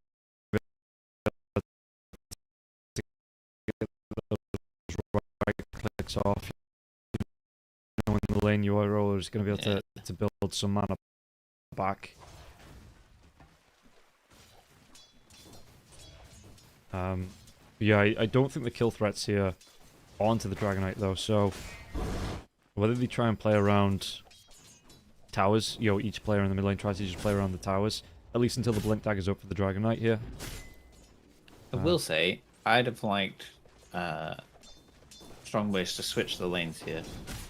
So have your safe lane in the off lane, the off lane in the safe lane. I think the matchups are better. Whilst we don't normally see that happen anymore, I think Gyro and Nyx versus Ogre and Batride is a much better lane. Yeah, but then you end up with the the first 5 minutes of the game where people just play musical lanes until one of the carries goes, okay, I can't do this anymore, I just need to farm. But I get what you mean. Yeah, I do get it. But we'll keep an eye. Stoikov going to go towards... Is the Dragon Knight going to go bottle here too? It's just going to be double braces, so I just pick up the raw water runes. Top lane. Do we see any action coming through here? All the heroes close together, but no real fight. Okay, low skill. Going to be going for the flat cannon, so yeah, a little bit of harass coming out now as well. It actually forces problems back. Homing missile coming through onto Infernal. Infernal, the Impale is going to be there as well. So with this homing missile, do they have the damage to get the kill? There's going to be the Inkswell come through here. Toby's going to try and do what he can with the stick to keep himself healed up, but Infernal will pick up that first blood. Really good return here for problems with that Inkswell. Just backing himself away so he doesn't take the flat cannon damage and then coming right back into the fight. And that's the only kill we'll see for the next 10 minutes. No, I think this might get more active. Yellow Submarine have a lineup that can do things early. They have a Batrider carry, so they definitely don't want to go late. No, I don't, are they on a bit of a clock? Maybe the first 35 minutes before this Batrider does start to drop off. Double braces coming up for the Batrider here too, so yeah, survivability being offered for the Bat. In mid lane here, Morel is going to chase down onto Stoikov, get some damage to them, right-click damage out here. 1 point in the Breathe Fire for the Dragon Knight too. Yeah. See, this lane is just kind of what I was on about. I don't see the Gyro Nyx combo doing too much to this off lane. Yeah. But but the kill threat the other way is quite high because you're two low HP heroes with 2 stuns against you. It's the same thing again for me here. Our low skill and, strong boys just going to avoid the fight until low skill, try and... Because, like you say, the Yellow Submarine aren't going to let them do that this time. If they think they're going to be able to avoid fighting for the first 25, 30 minutes of the game, I think it's going to be a shock to the system for them. If you try sitting near your tower and, farming there with Gyro like you did, you're going to have a Batrider coming through the portal at you. Yeah. Because that's what Batrider wants to do. He wants to find where the kill is. And if your offlane's hiding somewhere, and your carry's hiding somewhere, they'll come and find you. Yeah. Like I say, I think they're going to be a little bit more active with this Dragon Knight at closing the map down as well. You say, okay, we want to avoid the fights. Well, they're going to force fights on you if you don't defend your objectives, and they're going to put you in a box. And your box is going to be, I don't know if I can draw on the map. I can't draw on the map, so... There we go. We see it again. The dual stun into double edge and just dead on the Nyx, and you cannot stop this happening. An Infernal, he's going to be going for the Helm of the Iron Will, but after the Helm of the Dominator, he's going to go back for a Vanguard here too, and the flat cannon's going to do barely anything to the Centaur War, and if it does, he's just going to regen it up with all the regen he's going to have in his pocket. So... let's see here. Toby's moving down towards the bottom lane, so they're just going to leave the Gyrocopter solo, but... the jump comes in. No bushwhack connecting there from Polno, and now I think Hatred did see Toby. So that Batrider's just going to be able to play it back, going to be able to play safe. And yeah, just move himself away here. So, Toby, that might have been a TP. Is the mid lane? Well, problems. That's an effective rotation by a support. Polno TP's in, but it's going to be a little bit too late here, and Morel has that Dragon Form up. So, again, it's a catapult wave as well. In this Dragon Form, you're going to be able to push in, get a little bit of press out onto the tower. It's not going to be enough to take it down, but it's definitely enough to do, set the tower down to... oh, he's taking tower shots, so maybe not down to half health. This Batrider's doing not the optimal build that I said that people are playing in this meta, but it looks like he might go more how I've previously played Batrider carry, which is you get the Tranquils, it helps you in the lane because you're a Batrider. You turn it into the bongo boots. Boots of Bearing. Radiant's middle tower is under attack. And you just go ham on people and towers and shit. Radiant's courier has been Yeah, killed. that seems fair. That's it. He needs attack speed. So Yeah. I'll see. Again, the Dragon Knight's going to be getting a free lane here as well. If we take a look at the mid lane, Lash has already moved himself away. He probably thinks he can't sit up, especially... the Arcane Rune's going to wear off now, so it was going to be, but constant Breathe Fire coming out here from the Dragon Knight. Dragon Form... does he want to use it to push the tower again? He's going to have another creep wave, so he might just wait for... the block's going to be coming in from Lash here, as that tower does push in, but Stoikov Does he really want to fight into this one? Looking at this 7 minutes in, net worth-wise, he's not massively behind. As we might see a fight on the bottom lane. Nothing just yet. Okay. The double stun combo was used under low skills tower, and he dropped to 200 HP. To be fair as well, I haven't been checking in with the gyrocopter because, again, Dragon Form is up. You've got problems. You just need to go for the Dragon Tail into the Inkswell, and the Dragon Knight can just get right on top of him with the help of Hatred now as well. The Ignite to slow down. But Ponlo, is he moving himself away? Stoikov wants to come in now. There is going to be Bushwhack out onto Hatred. Hatred, though, split Earth. Do they have the damage to get the kill? Toby comes in with the Spike Carapace as well. But this is going to be 4 heroes rotating to kill off an Ogre 8 minutes into the game. And Morel just picks himself up a shielder and says, okay, Dragon Form's back up in over a minute. I'll just move back and I'll wait. Yeah, and Batega's still out to farm during this time. Yeah. And while this is going on, again, look at this Infernal. He's just trying to get in and mess with low skills farm. He's just tanking the flat cannon shots. Does he have the stomp? He doesn't. It's going to be off cooldown in the next 2 seconds. But the Gyrocopter have been forced all the way back to base. This Dragon Form is up for another, what, 15, 20 seconds here. He's just going to walk himself up to the tier 1 tower. And once again put this tower under pressure.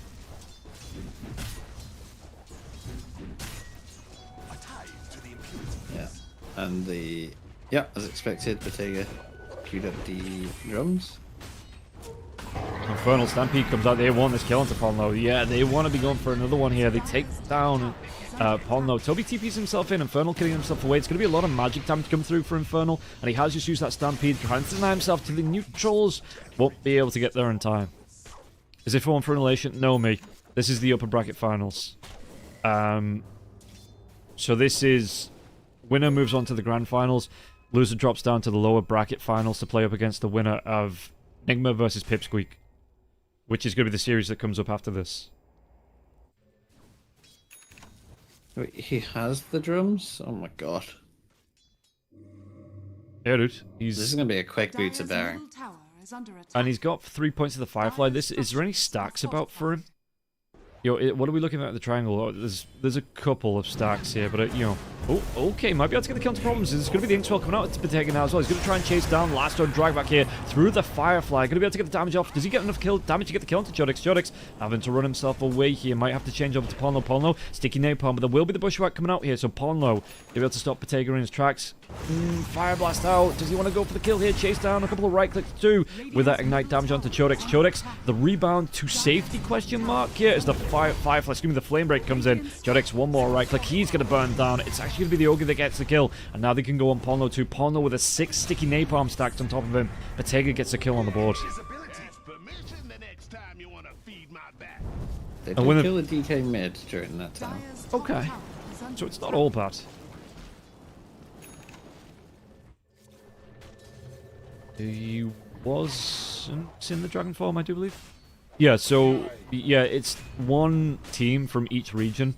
The Americas, the Asias, which is, I can't believe the combined Southeast Asia and China. Western Europe and Eastern Europe, so there's 4 qualifier slots for Lakia. And the winner of each, so there's no second places, there's nothing like that. It's just the winner of each qualifier. Each grand finalist gets himself a place in Wallachia. Okay, Lesh is moving in here. Dragon Form comes out. Dragon Tail out to Nyx Assassin now as well. This could be a quick kill, but the TP coming in. The Gyrocopter now as well. Stampede away to safety. Silence out to Toby here. It's going to be a really nice... I always forget the Phantom. Is it Phantom? Yeah, Phantom's Embrace for the Grimstroke there. Stopping Toby in his tracks. And while this is going again, look at this. The Centaur Warrener didn't actually go for the Helm of the Dominator. It's just going to go straight for the Vanguard. And then a pipe to come out. Toby, not a lot of life left here. Toby does get the Impale out. Cooldown used as well as Infernal. Infernal has not got Stampede left. He goes for the Stomp. Gets the tower down before he dies. I think he's more than happy with this. Again, he's creating space. There's 3 heroes rotating for this, which just takes the pressure off the other lanes. Yeah. Batega is 600 gold off of his boots of bearing. Damn. I think you should then go back for the Witchblade. Like it's pretty good with the toolset of Batrider. Yeah. Yeah, he might do. It might just be the boots come out because he knows he's not going to be going for a Blink Dagger, but he still wants to be able to close the gap for the last, so. So it slows down the Witchblade, but it speeds up the overall what you can do because you're not then waiting for like Moonshard. Dire are scanning. And like I say, it's not like he's being put under pressure. He's like, oh god, I need to get my first item up. He's, you know, he's having a really good time on this Batrider carry. Again, maybe he's... I mean, with the rest of his team, it might not be quite as much of a timer as I was first thinking of, but yeah, they probably do need to win the game before you get to... Especially if it goes as long as the last game. You know, there's no way this game goes as long as the last game in Yellow Submarine. Lock in the win. So, I'd say by about the 40-minute mark here, you're looking for Yellow Submarine. Is where they want to be at least 2 racks up.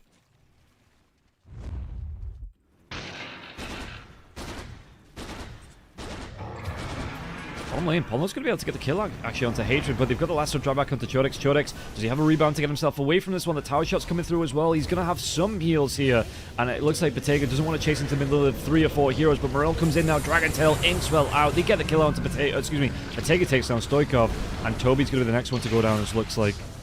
Morel gets the credit there. Chodex will be able to get out alive. But with this Dragon form down here now, only about halfway through, they might just lose this tier 1 tower. Oh, I hadn't seen this before. Dire's structure Well, I wondered what the Grimstroke Soulbind was attached to. is under attack. It's the change to Helm of the Dawn. It's a hero It's a creep hero when creep. you dominate now. So Soulbind can attach you to the creep. Chodex jumps himself in, but the Dragon Tail comes out here. He's looking for Bottega. Chodex! You saw them attacking your tower here, bud. I suppose you were waiting for the rest of the team to TP in. Cooldown comes through. They're going to be able to get the kill onto Hatred. It looks like low skill. Yeah, Bottega falls to Ponlo. But Chodex just goes a little bit early, and the Dragon Knight's going to be able to get the TP away to safety.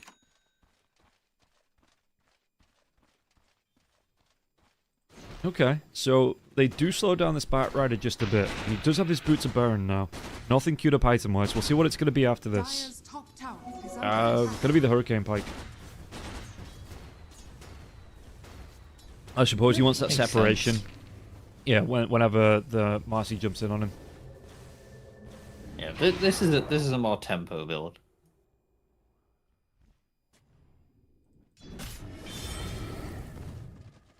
A Centaur. How far away is that pipe? 175 to 600 gold or so?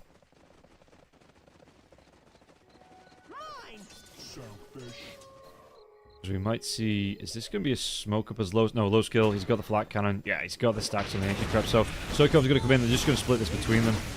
Whoever gets it, gets it. Gold's going to be useful. The XP here for Polno too. Meanwhile, Twin Gate... What are we looking at? It's only 15 minutes, so there's no Tormentor up just yet.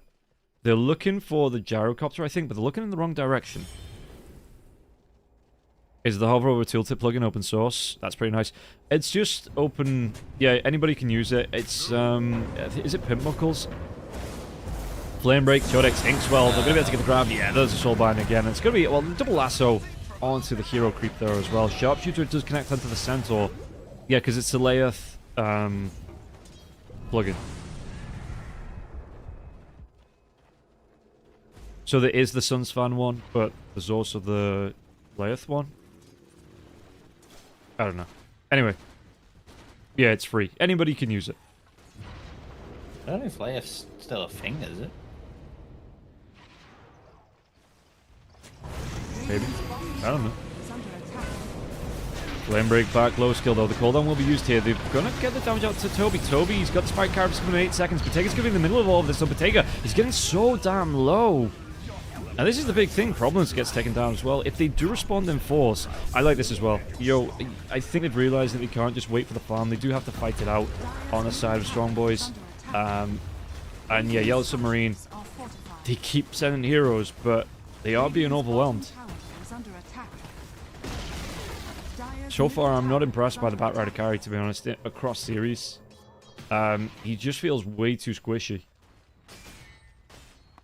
This is kind of why you normally want the treads. Yeah. Gives you attack speed when you need it, gives you more tankiness when you need it. See, he's switching to build the BKB. identified part of the problem. Bart still has the same problem. He needs to ramp up his damage. Yeah.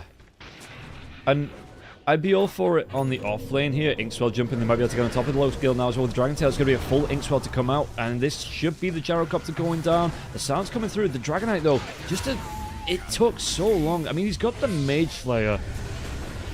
He's going to be going towards the BKB next. He gets caught out. How long did it take to kill a half-health Gyrocopter? And it does feel like, I know the the Dragonite Siege is great, but it just feels like the entirety of Submarine might just be having damage issues.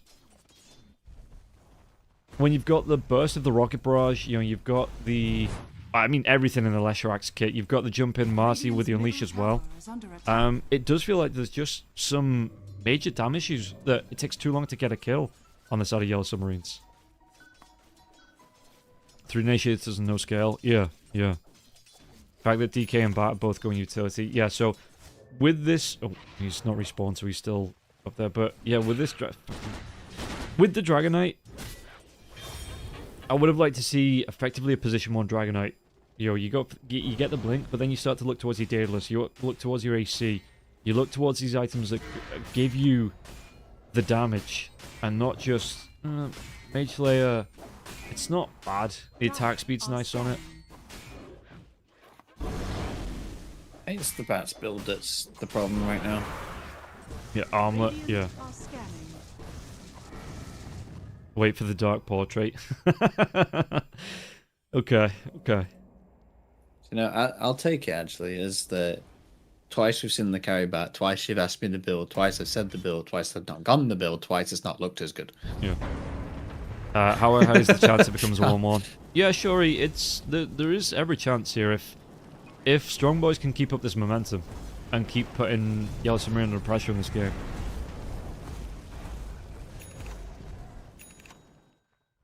Like there's a set build that people go on carry bat in this meta for a reason, and the pros have decided, no, I've got my own idea, and it's kind of not worked so far. Yeah. Like, I get it. I get the idea behind it, but it's just, you've done nothing with the tempo item. And, yeah, I can kind of see the idea, like you say, because you've got infinite stacks coming through you from the Sticky Napalm, but you're just getting the right click with the Arsonist. But you need Shard for that. Yeah. So, I mean, it's like the building damage you get from the shot as well. I kind of get the idea. But yeah, they're just not living up to the potential, I guess.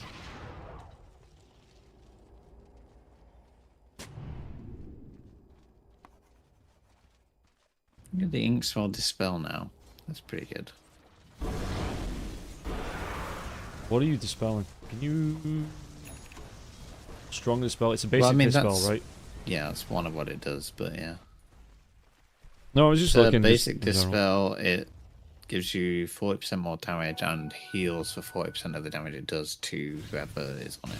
Yeah. It's on. Which would be nice. It's very good to put on Centaur. Yeah, or the pushback coming through. I was just about to say the Dragonite here. The Dragonite is going to be the Spirit Vessel on top. Can he get himself away? The Stampede trying to keep him alive. The Spirit Vessel's still doing damage here. Hatred catches up, gets the Bloodlust out onto the Dragonite. And Dragonite, he's away safe.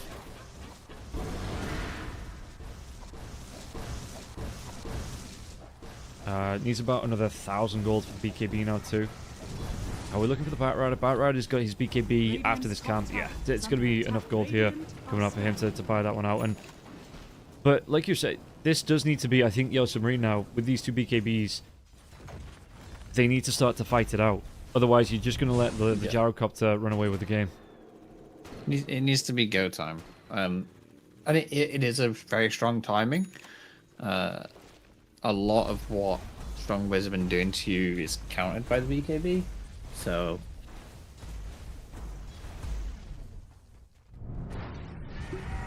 in fact, it just negates an entire hero, basically, right? In the Leshrac, like. No pierce. Diabolic Edict does pierce. No pierce. So yeah, but like you say, you're not as at risk by the Lightning Pulse Nova, Split Earth. What did Toby do?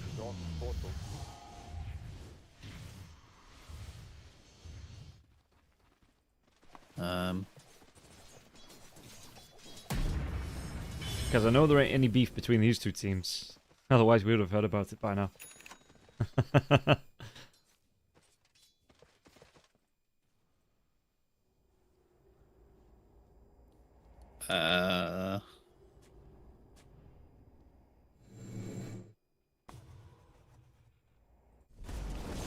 It's okay. Yeah, I don't know. So, but still gonna go back. It's gonna still be the Dragonlance here for the Bat Rider after the BKB. But again, we're 20... Maybe he was. Oh. I think maybe he was just under Sentry Ward next to the Centaur. Okay. But he was running around in his ult. Yeah, that does make sense. Dire are scared. Yeah, there's been a few more kills in this game, but I'm just kind of worried that Yellow Submarine here, like I said, they're not. They've kind of hit a brick wall. You know, they've slowed right. They've gone for the strat. It's like, okay, we're gonna get to like the 15-minute mark, and we're just gonna fight, and then, you know, they've took a punch to the jaw, and they've gone, oh, we can't do that. We have to rethink, and it's just kind of shook the confidence a little bit. BKBs are up. Now is the time. Yeah. Yep, the smoke. Centaur smoke breaks here on the Nyx. Jump comes in. They're going to be able to see the Nyx Assassin now too. Yeah, the Inkswell comes through. So they do get a kill for this one. Ponlo has to move himself back as well. He doesn't want to overcommit here as well, lose his life. But yeah, again, you know, you've got the Gyrocopter still farming. That was a smoke. It was a 4-man smoke, and you got a kill on a support. They could turn this into a Roshan. It looks like they are going to be able to turn it into a Roshan. Did the Barrier? No, the Barrier didn't buy the shard. Just yet, he's got it queued up though, so the Dragonlance does come in. And we'll see no contest coming through from the side of Strong Boys. So this should be a free Aegis, as there's no towers being contested, there's no other objectives being contested here by the side of Strong Boys too. So yeah, Bottega gets himself the Aegis, but you've got to do something with this now. This can't just be a farm and Aegis. Stoikov, again, no blink, so Stoikov is just going to be able to get himself away for free here against this Bat Rider. No, it does have a blink. Ooh. Just got out of range before he went in. The DK was thinking about it. Yeah, yeah. I like this. The Daedalus coming out for the Dragon Knight. This is something that they need. They need damage. They've got a lot of heft, but they need to be able to use it in the fights. Well, what's Chodex looking at? It's going to be BKB into the Basher. Yeah, so no armlet, but pretty much the same build that you usually see on the Marcies with the Helm of the Dominator. Going straight to the Abyssal Blade after that.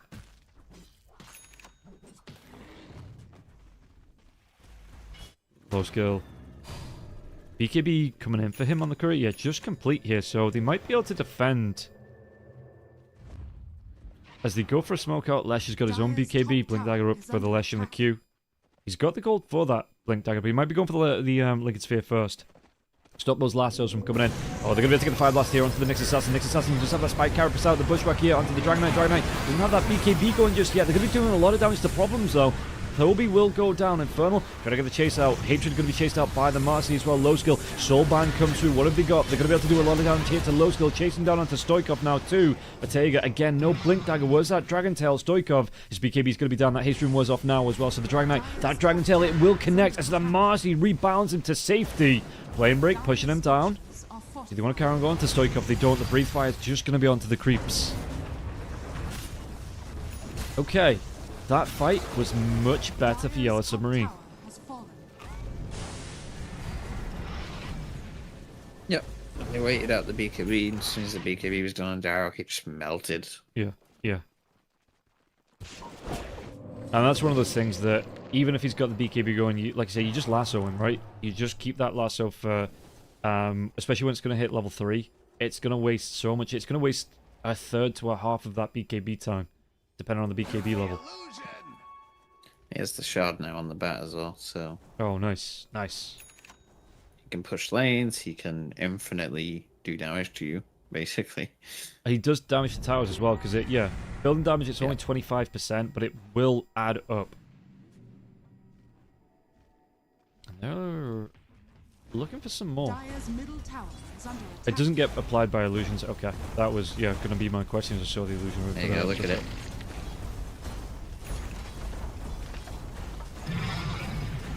Radiant's top So yeah, tower Bottega is under attack. just carries on coming now. Dire's middle tower has Tier 2 fallen. tower is going to fall. Did they want to go for any more? Nyx Assassin is in that Vendetta form.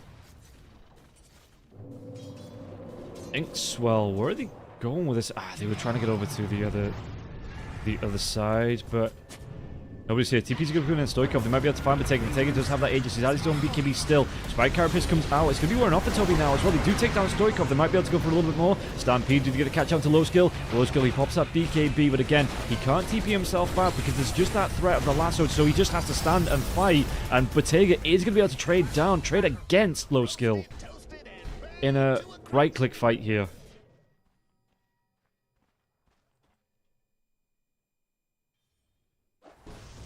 So Morel, again, Chrysalis is out. Daedalus not too far away now. Just needs about another 1,000 gold. Yeah, if that.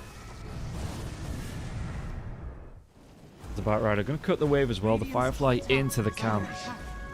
So Bottega doing a lot more work here. Overall, 5, 2, and 6. This is the Batrider that I was expecting to see. It's taken him a little bit to come online, but he is getting there now. Level 18, going to be 19. Carry back. Yeah, Behemoth it is, yeah. Yeah. Yeah, and I feel like the aggression that Strong Boys pushed back made the bat sit back a bit, and he was like, okay, I need this BKB before I can engage in these fights. So it slowed down a bit. Jump But in. he's back up there now. On low. Can he get himself away? The stomp. It does connect here. The cart he comes out. Are they going to park the Dragon Knight in the cart? No. He's just showing off the fact that he's got a cart now. It's like, look at my cart. My cart is amazing. Even if you don't put anyone in it, you have the stampede effect, right? So Yeah. it's pretty good to just pop anyway.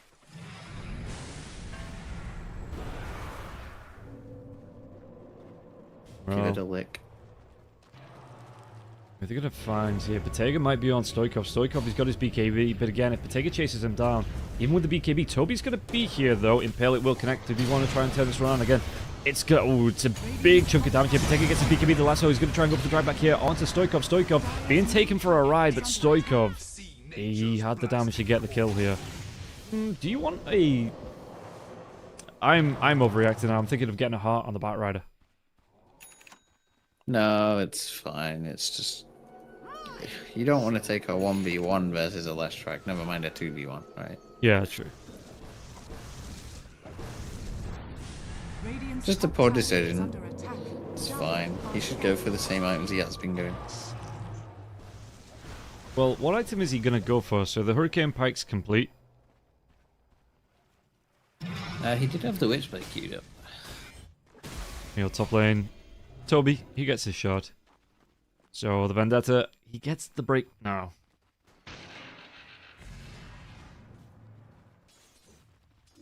Like, he has nearly 3,000 HP.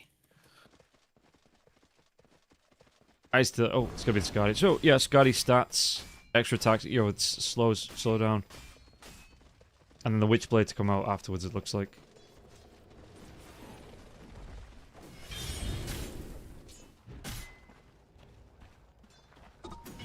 I think the items are right. The order is questionable, but... Well, the Scotty gives, like I say, it's stats, so it's survivability, but it's attack speed too, and you obviously get the Does Scotty still do healing reduction? I think I just feel like the Witchblade should have come out much sooner. Yeah. Yeah, health restoration by 40%. Yeah, it's one of them that I always forget that Scotty does that. Like, I get the slows on top of that, but I always have to question myself whether it still does the heal reduction. It does what Blue Dragon Knight does. It's Blue Dragon Knight and better Blue Dragon Knight. Is under attack. Yeah, it's an item now. That's it. Yeah, they're going to be able to get the silence out onto the Hoodwink. Hoodwink though with the 4-staff pause. Can he get himself where he walks himself into a stomp? No, Flame Break back and Pawn Low. Well, he does get the bushwhack off. That's cute. But Hatred will be able to get the credit for the kill. And Morel, he did use his BKB. They want to carry on pushing in from this, though. Roshan potentially could be up in the next 20 seconds. We'll see what the full Roshan respawn timer is going to be. 6 ignite timers. Yeah. Polno wasn't going anywhere. Gyro. He's going to be seen. Immediate BKB. Where's the back rider? He's not going to be able to close the gap. You know, he's not even coming this way. So no lasso here, but it is the BKB down now for the gyrocopter. That's pretty big for the next fight or so.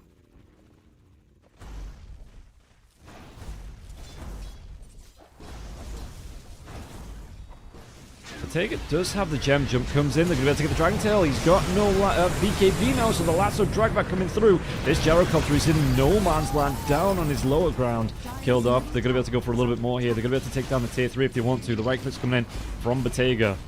Trying to melt through this tower, and yeah, they can start to go into the racks if they want to. No buyback for the gyrocopter 2. Bushwhack. It won't connect onto Bottega. Bottega's going to be able to shrug this one off. There's going to be these Guardi coming, the Shivs coming through from Stoikov now. It's only melt down onto Hatred. And can they get the kills and problems now too? But the cart comes out. Bottega trying to bounce himself around this one. He's slowed down just a little bit. The Dragon Tail comes out though. They take down Stoikov. Can they go for any more? Infernal's going to get low. Buyback comes out from problems here. Dragonite. Do they have a Dragon Tail? Anyway, to take Toby down one more. Right click will do the job. There's going to be the jump in. They might just look to end the game now. Only one buyback and it's on the Nyx Assassin. Yeah, that's rough. The cart to save the Batrider. They're going to try and fight out for tier 3s, but they probably... I mean, they don't know that there's no buybacks. They could just be going tier 4s. The push. Yeah, BMO. I don't mind the playing it safe, though.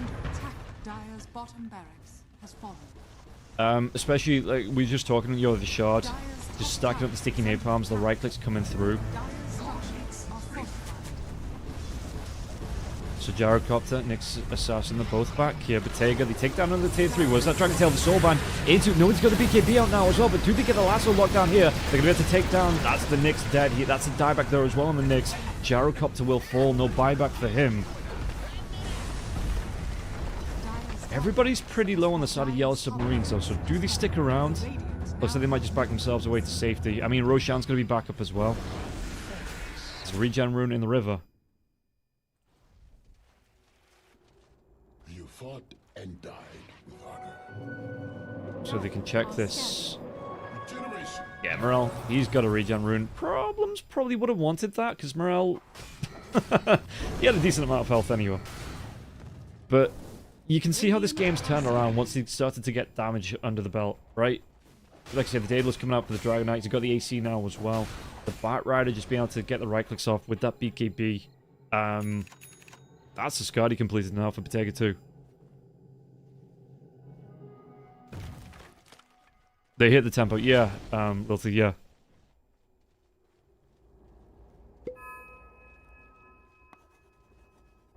So let's see, Roshan making his way up the river.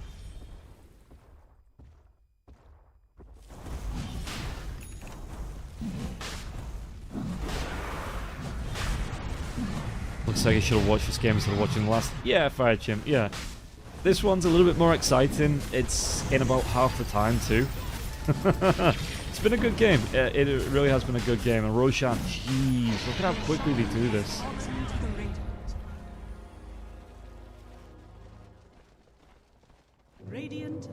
Thinks, well, they're going to be able to find Paul. No, Toby's going to be here now. So the jump comes in. The Spike Carapace is here, but the Stomp, no, 4 staff away. But Toby looks like he's still going to be caught out here. The right clicks come through. Morel's on the mega kill spree. Can they go for a little bit more here? Shivas, but a flame break knockback. BKB here. The lasso out onto the left. Jump comes in from Chodex. Trying to do what he can. The cooldown's going to be used here as well. But this is going to be the last chance saloon, it looks like, for the side of... I don't even think it's a matter of Strong Boys. Yeah, the Soulbind comes through.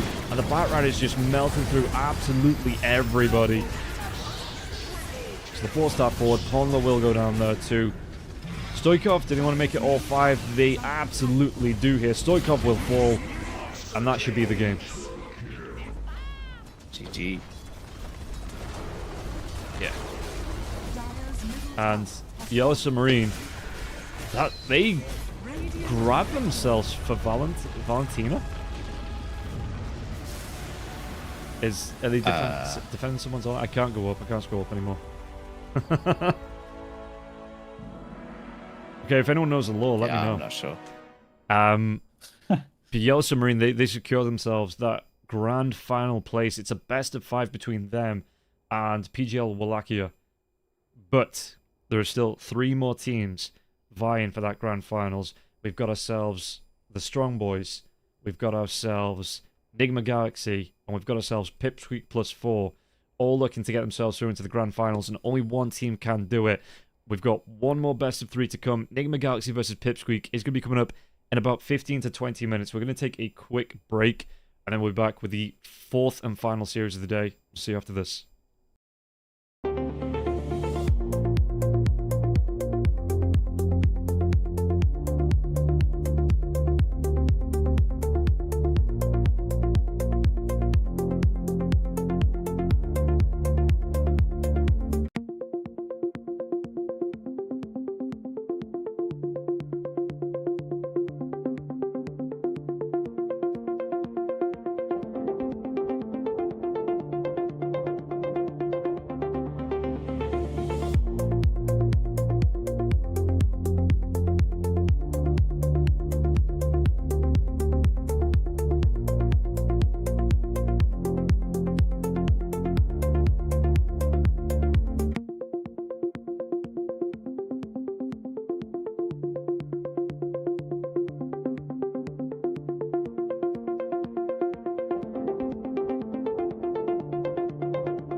seconds remaining. If you, what's the split for 5 Fisher the main seconds event? remaining. 125.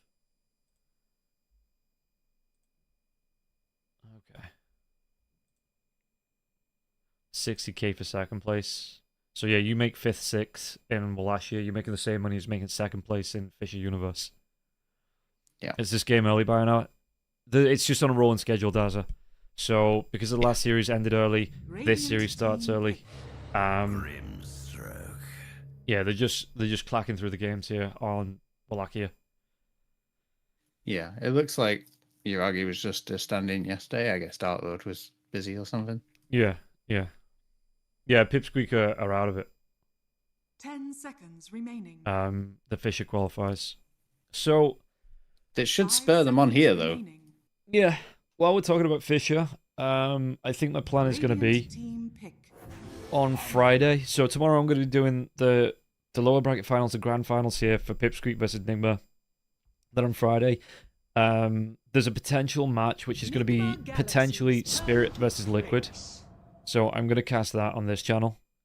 I'll do the early match as well, whatever match comes before that, which is going to be a lower bracket match. But I want to see, I mean, it's been a while since I've seen Spirit and Liquid play together.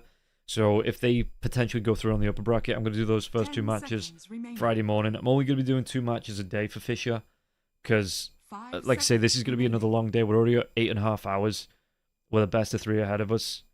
I did 12 hours yesterday. I did 12 hours on Monday. So Friday, Saturday, Sunday, I'll do the first 2 games. I'll do the grand finals on Sunday for Fisher. But yeah, for Friday and Saturday, I'm just going to do the first 2 games. I think is the plan. As Nigma Galaxy, again, coming through a lot of reserve time for this pick. We do get the Omni though. It's next to a Clinks though, Shin. So I don't see this being a It's Clink Omni support. 5. Yeah. However, that is a very aggressive lot of damage lane.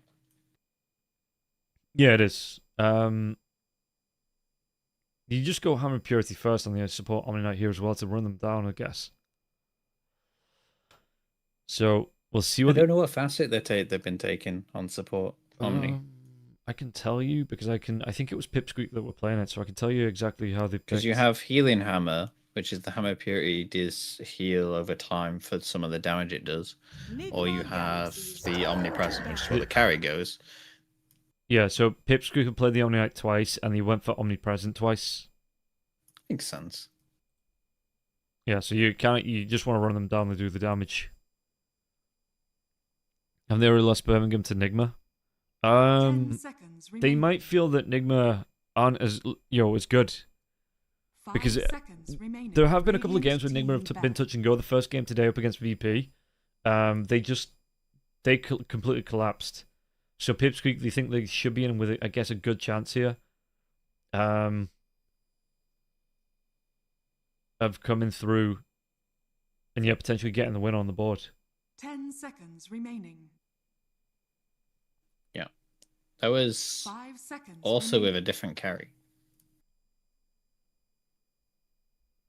Who did they use? Ande. Nigma Okay. Galaxy's turn to ban. A different hero for Noob. Disaster begins.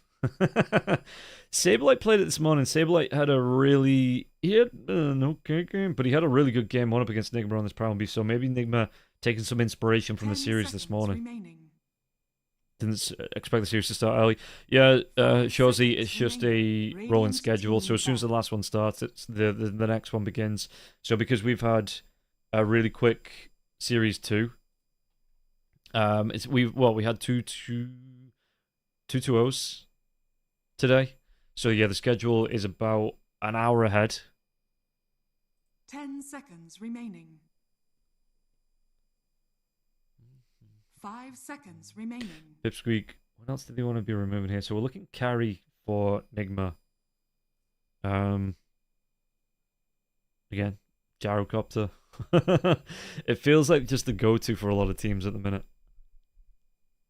Dragon Knight, Sven, at the bottom of the Terrorblade.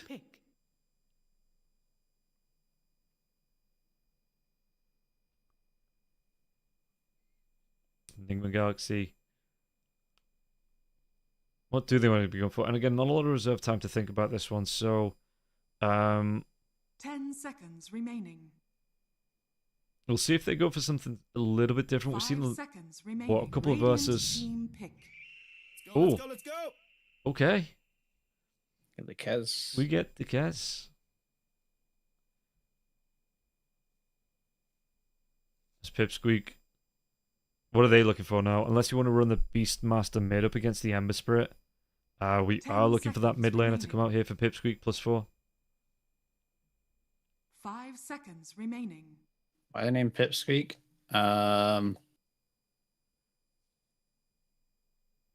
Is it Eki they call Pipsqueak? No, so it was originally Kaori, then it was Kadaro, Choose your hero. and now it's just the name's carried on, Okay. basically. This stack has seconds changed remaining. lineups so many times that the name just kind of they use the same name, but the original reason, yeah, because this was Kaori's stack originally. Right, okay. Okay. So yeah, Kairo was the Pipsqueak and that was 4 of the players. And then like I said, it just carries on moving on. Yeah. And yeah. I asked Kadaro a while ago when he was on the team, and that was the answer I got. So Fair enough. Drafts are on the board. Enigma Galaxy, like I said, they've had about 5 to 6 hours break now. So we'll see how they're going to be doing coming into this one. Pipsqueak might be on, I don't want to say on tilt. You're having to give up that last series when it was a 1-1. But maybe I think it spurs them on. Yeah. I think the going, okay, we got to give everything to this because we're not playing for an like the other thing now. Yeah.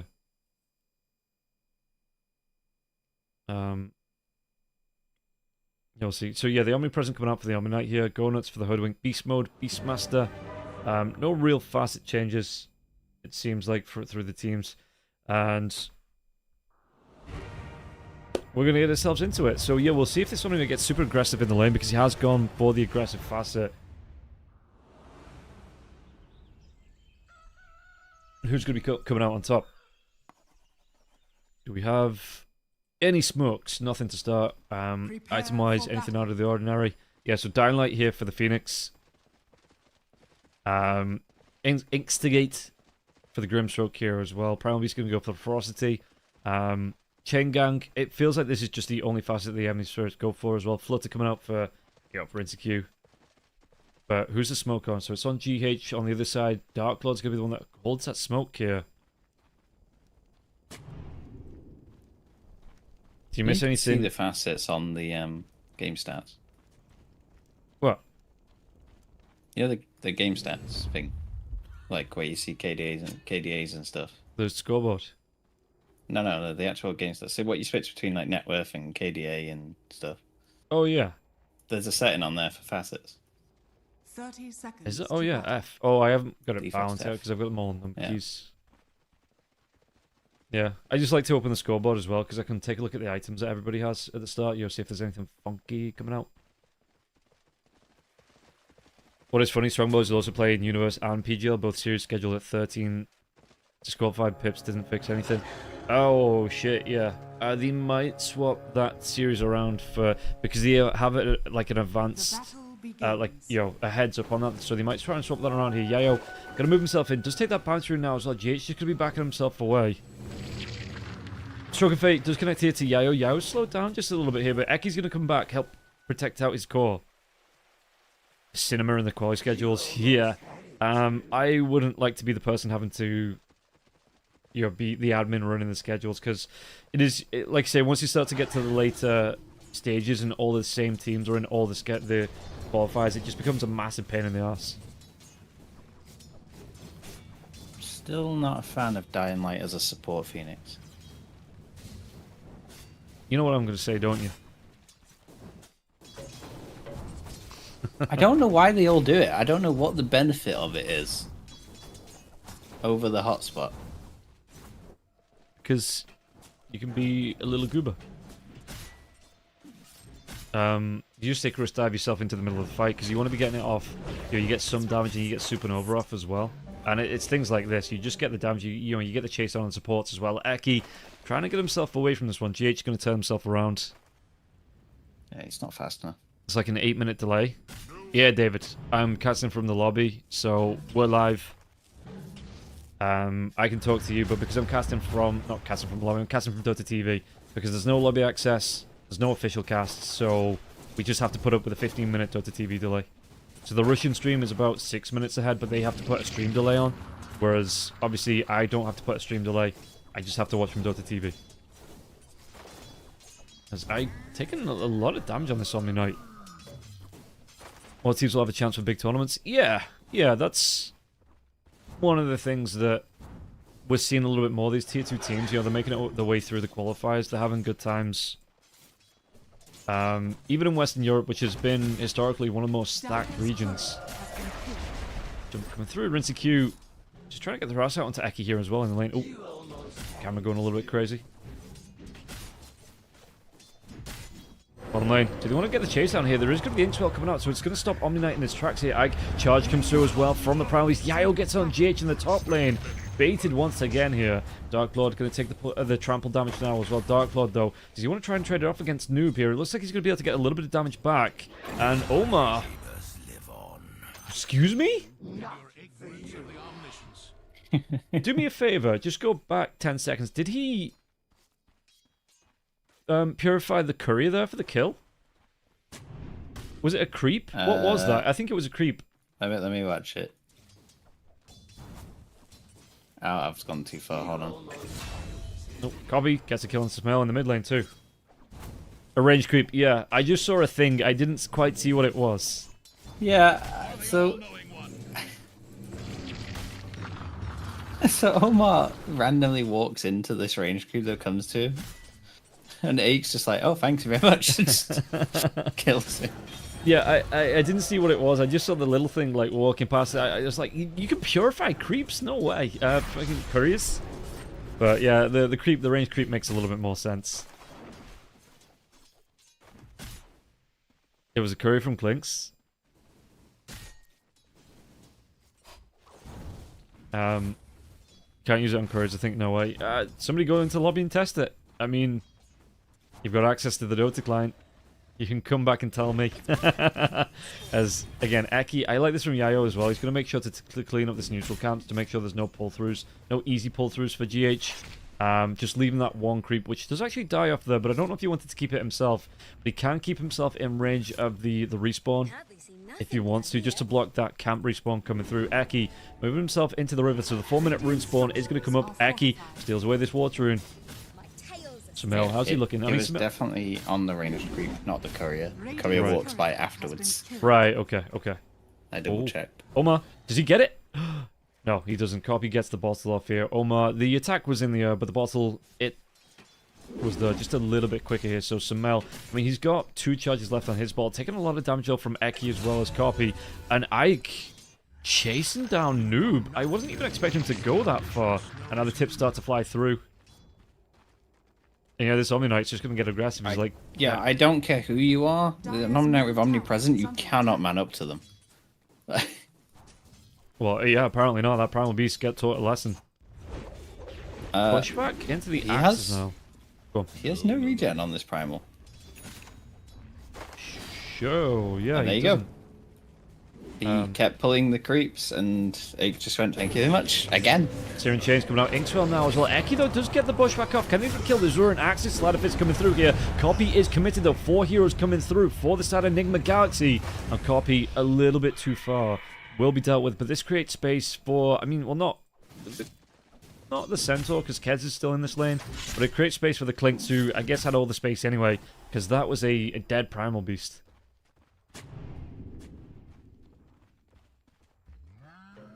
Noob respect tipping him. I think Omnipresent might be a bit strong. Just a little bit. This is why I say he's a really strong carry right now. So imagine this, but with carry items.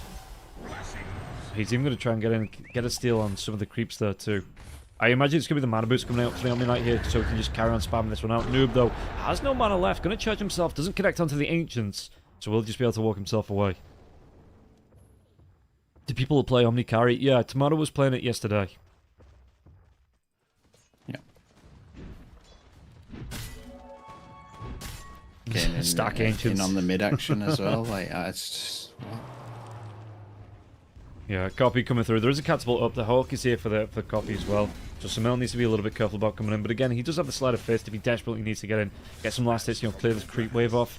It's just having that Hawk on patrol from copy makes it so hard to come up and try and get any last hits here for the Amber Spirit.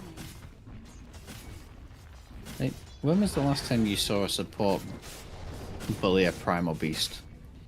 Yeah, that's a good question here. Noob could be able to get the dive away. No bushwhack here for Reki, so he wasn't able to... I think it came out a little bit earlier. Yeah, it was on cooldown.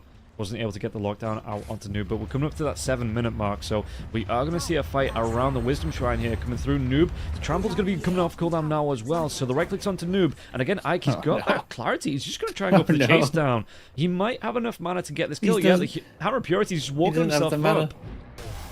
Didn't have onslaught. Oh.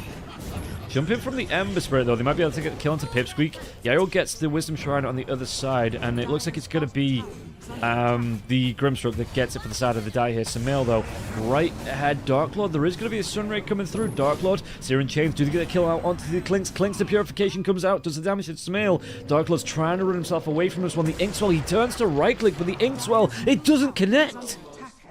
Just barely gets himself away there, Clinks. Oh no, like he only just got the Hoodwink kill, he can't get the Clinks kill. Submarine Knight is ruining their day.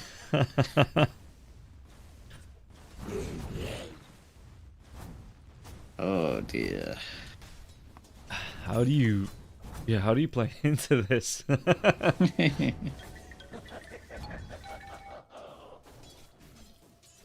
As well, there is going to be the Arcane Rune in the river. I assume this is going to be the Acceptor build up here. Yeah, for the Beastmaster. Copy in the mid lane. So this is what we usually see for the mid beasts. No Helm of the Dominator, just straight in towards the Acceptor. And then around the 17-18 minute mark, you get yourself into the Roshan pit here. Bushwhack into the Roar.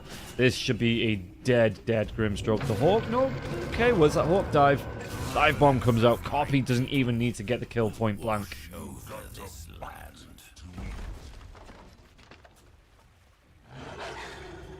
Smell, just keep walking into the stun him instead of that one right click. What the fuck was that? I don't know, dude. I want to see Ake go top and just... What, run at the Kaz? Just run at Rinsey. What's he gonna do? Grapple his way away, I guess. Exactly, but then he's running from a pulse 5. You can use it on couriers. Fairly sure that was the case. Okay. Well, I'm glad that somebody got to check it as well. Yo, someone clarified that you can use it here. Ike, Samil's going to carry on running at Ike. TP away with those Searing Chains. They're going to be off cooldown now as well, so they are going to be able to cancel the TP out. With the Phantom's Embrace as well, they finally do the damage enough to get the kill on the Omni Knight. In a way, I mean, 300 gold to Samil, that's a decent chunk. Same as Dazzle taking Tormentor with 5 couriers was Pog. Radiant's bottom tower is under attack. Meanwhile, Centaur, we'll swap over to the net worth. All 3 cores here for the side of... they're just having a good time. Is under attack. Wait. Is my... What's going on? Never mind. What? My no, it doesn't matter. My Dota client was just... buggy. Oh. But it doesn't matter. Dire's top tower is under attack. We know it's buggy anyway. You see Chinese stuff. Yeah, no, I was just looking at the FPS. Like, the FPS was dipping, like, right down. I was just wondering if there was issues, like, if there was any lag going on. Samil. What? What's the number? Is that their level? I What? can't make it out on your stream. Do you have it show their level on the right side of the health bar? No. Wait, no, it's just shown in a different color, that's why. Okay.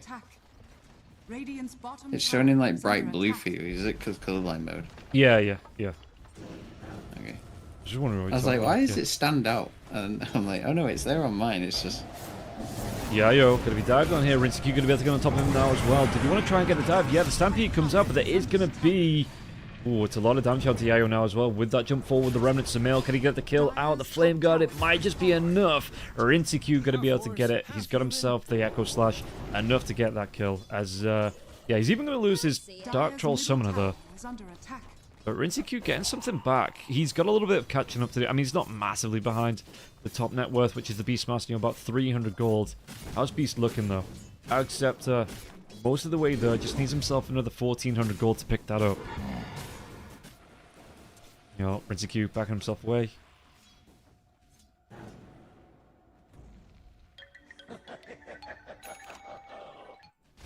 Bottom lane, aye. Radiant's middle tower is under attack. Noob's fighting with a support net worth.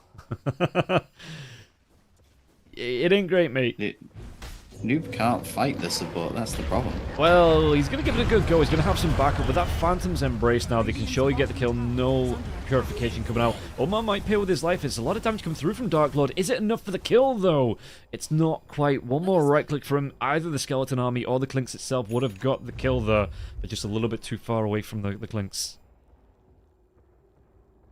Dire's middle tower is W under Noob never attack. doubted him. Yeah, sure.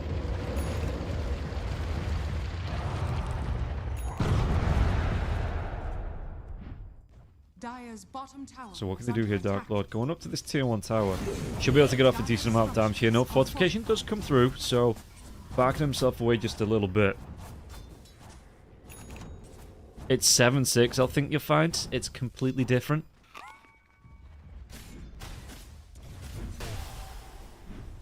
I just pretended not to see that message. Not gonna lie, I was close to permabombing for that message. Radiant are scanning.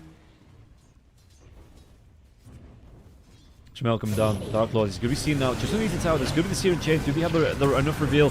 Damage to get the kill. There is going to be the Repel coming out, so Dark Lord will live. Takes down Sumail now. And even with the Spirit Vessel on top of him, yeah, Dark Lord, he's going to be fine through that fight.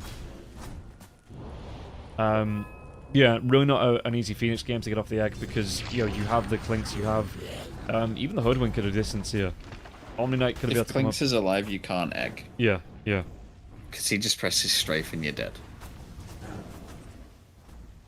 The Primal Beast. What's he looking for here? It's going to be the Blink Dagger. Is he looking for a charge in too? Has that Pulverize?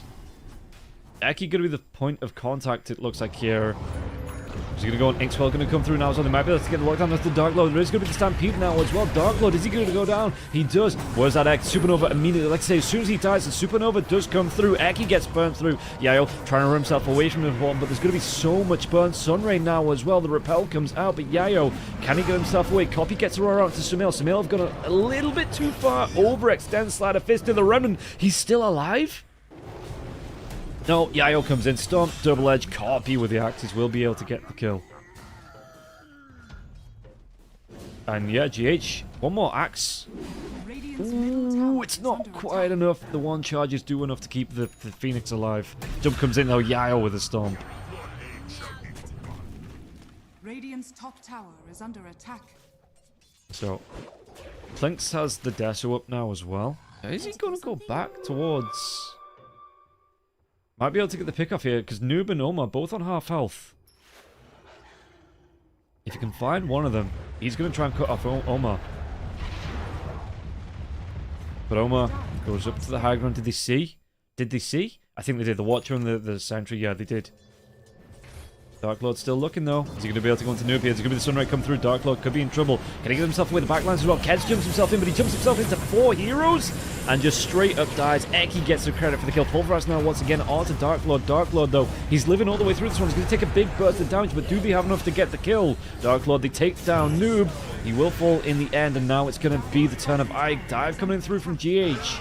Roar out onto the Phoenix, so do they want to carry on going on to this one? Sumail already backing himself away here. Copy, he's on the march.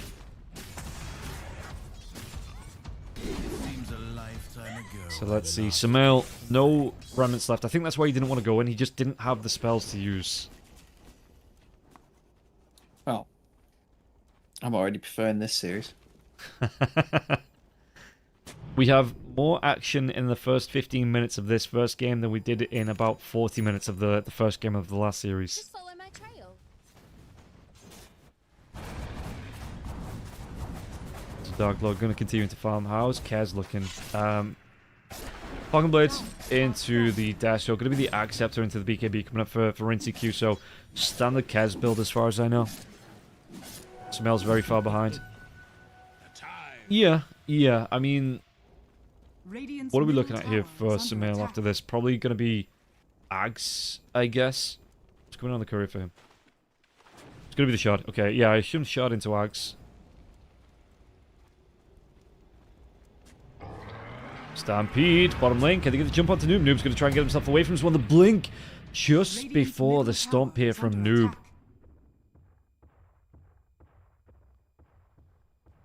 And he does get himself away to safety.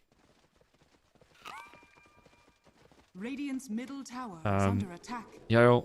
Dire's Where's bottom tower is under attack. the rest of Enigma, though? Did he want to try and fight this one out? I mean, the Ags is up for the Beastmaster, so I assume at the next, I'd say, 2 or 3 minutes, he's wanted to go towards the Roshan pit, so Enigma, they might try and fight around this first.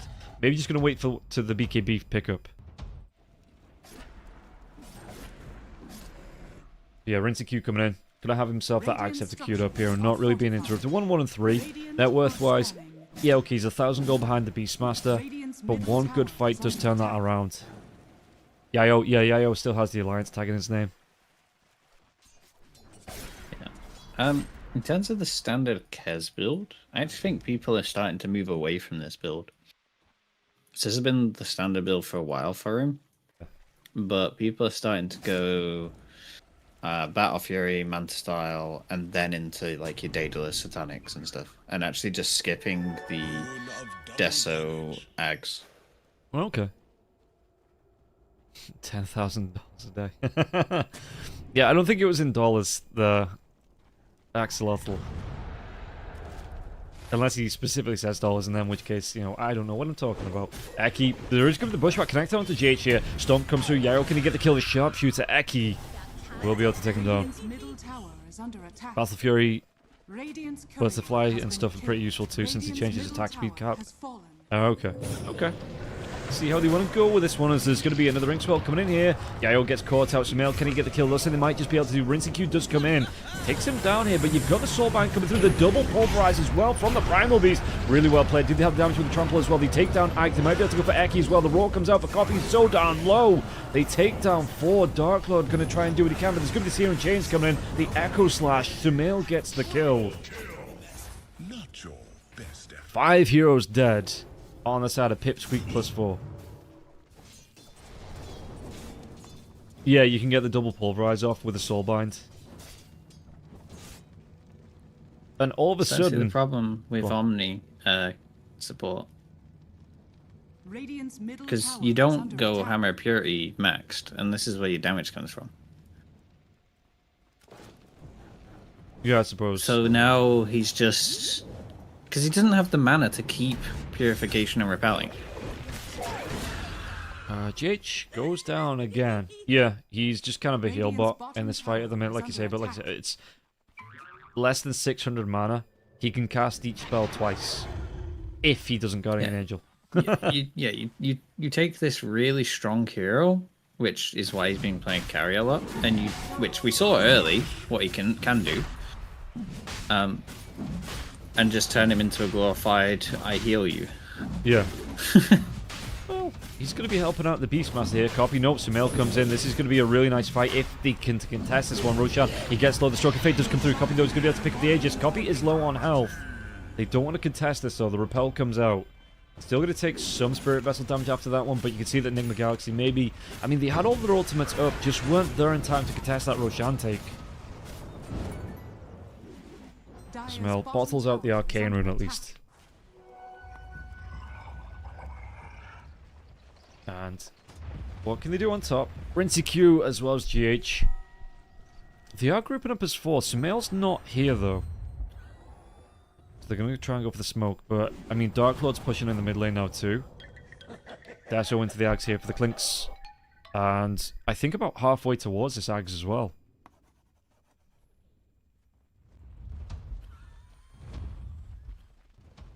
So let's see. I'm trying to work out. Go on.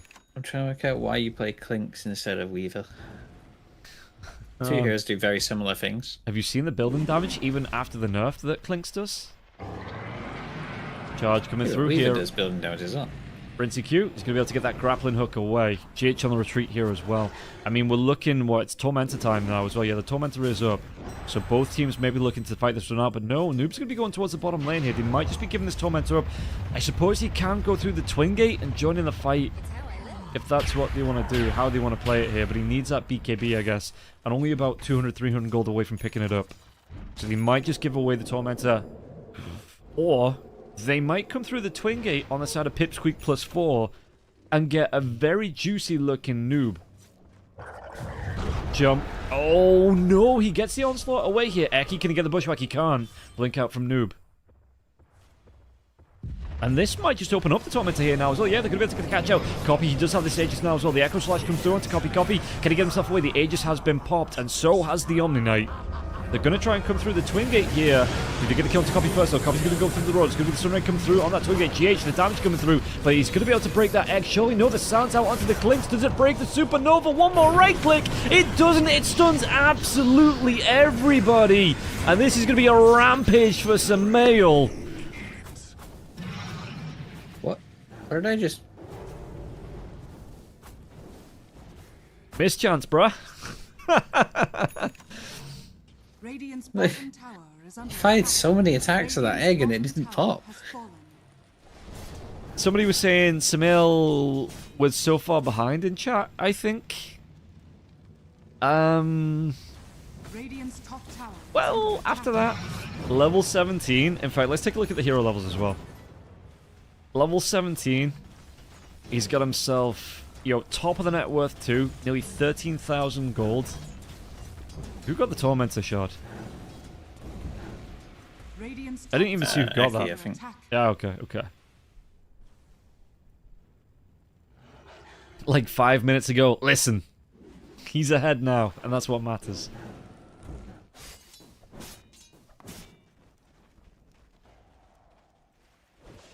I said it in the draft. I think now is a good time to say it again. What is this Omni support doing? Like at this point in the game? Dying. Well, that's Eki that died. Well, I mean, look at the deaths for the He Omni did Knight die as well, in the fight 4, before, 5, 6. Yeah. He's gone from bullying the offlaner to now I do nothing and just throw some heals. Yeah, Copy. He's got his BKB here. They're going to try and come in. They get the Stomp out. Samael's going to take a lot of damage from this one. They actually get the kill. Samael just can't survive up on that, I guess. Just kills it off. Yeah, the TP away from Yayo. Excuse me, not Yayo. From Noob. No way to stop this one out. Oma might be the sacrificial lamb here. Inkswell will come through, though. And it looks like, do they have the damage to get the kill? They absolutely do. It's a really good fight here for Enigma Galaxy into whatever the hell that was. Post-round page shenanigans. Yeah, getting a little bit too confident there, Samael.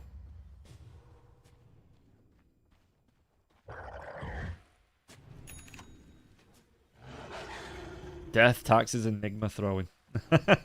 Listen, the game's not over quite yet. Let's wait until we see the score screen before we throw Enigma under the bus.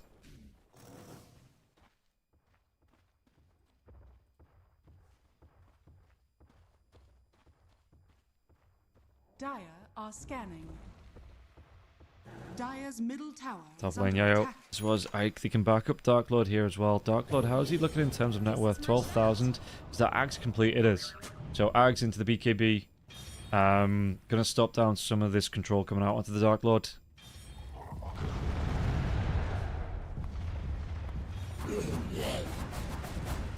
How much gold did he give away for that death as well?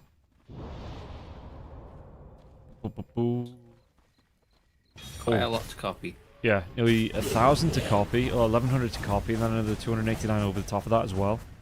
So, and then Omar gives away a 322 to Yayo. That's not prophetic at all.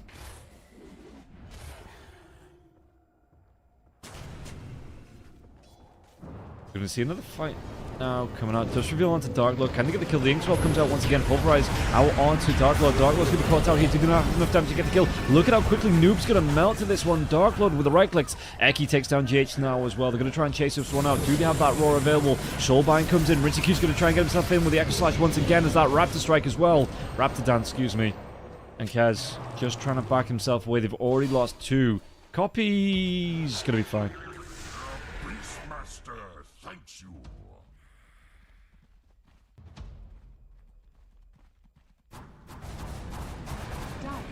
Scanning. Scan comes out. Shield Rune. Who? Sumail's just going to bottle it up. I think he was just waiting as long as possible before anyone else moved in to try and take it. But yeah, first Sumail just melts, and then Noob just gets taken down in the middle of all that brawl. I mean, he didn't use his BKB, it doesn't look like. So he was just melting to all... I mean, the right-click damage coming out from the clings after the pulverize wears off here. Yeah, I'll tell you the one good thing Omni's doing at the minute. Radiant's middle tower is under He attack. casts Repel on whoever gets Primal Pulverized, Yeah. and he just cancels Pulverized. Oh, ma. Oh, mama. He didn't even get a chance to regret that mistake. He just straight up disappears to the Dark Lord damage.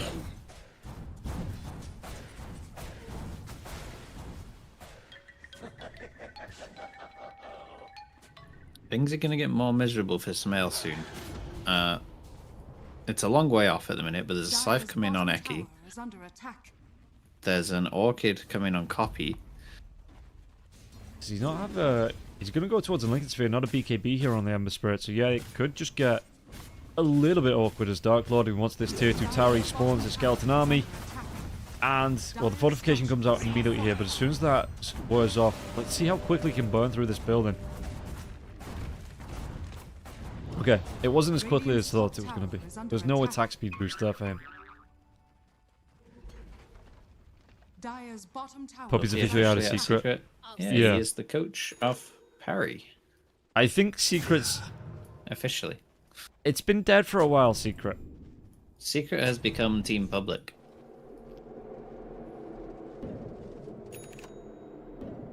Yeah, it's been a long time since Secret have really done... Because I don't think they entered a qualifier in 2025 as well. They didn't do any online events. They didn't enter any qualifiers. So I had a sneaking suspicion that they were just kind of done.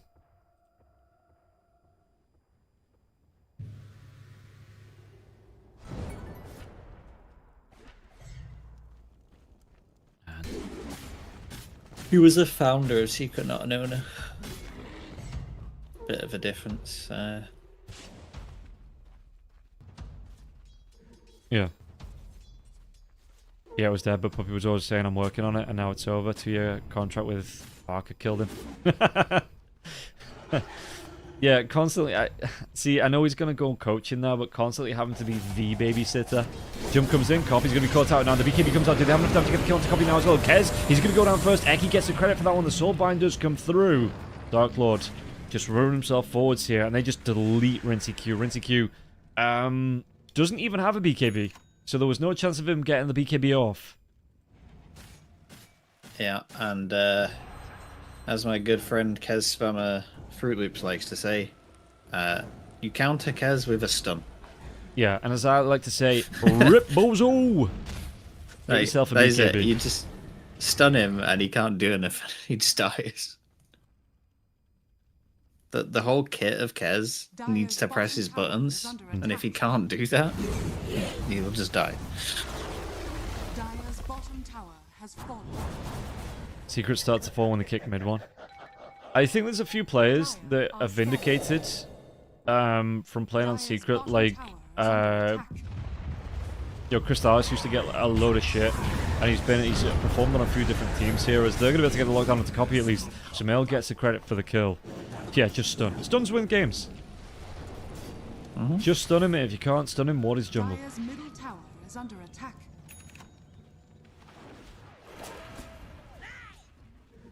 Like, it's simple, guys. Just stun the enemy carry. Just kill them. Just win the game. What are you doing? Radiant's top tower is under attack. I mean, I feel like one stun making sure a carry dies is pretty problematic. You know, like It is a a little bit. singular stun. I mean, it depends what the stun is. If it's like a 5-second, like the level 4 Dragon Tail, I can see it. But Kira doesn't understand that. Yeah, I mean, his team has 2 stuns. Isn't Kuro the one that came up with the Saint stuns wins games? I don't know. Or didn't come up with the Saint, but he's the one that kind of like popularized it. Someone said it. Yeah, someone said it, and I'm sure it was Noob. Yeah, oh Noob. Eki and Dark Lord just looking at him menacingly. As Noob walks himself He's away to also the safety. one who said that Tide and TA gives you everything. Radiant's top tower is That under didn't work attack. for them. No, that's true. Never can win fights if they find a way to kill the Omni first in Radiant's fights. top tower Yeah, has but it means fallen. committed resource, because the Omni Knight's never going to show. Like, he's got the Guardian Angel, he's got the Repel save. His time of doing damage in these fights, it's now over. He is purely a heal bot. He's a save. So, I if... don't like it. Yeah. But if Ike's shown This in is these not how you play fights this hero. before he needs to get that Guardian Angel and the Repel off, he's doing something wrong.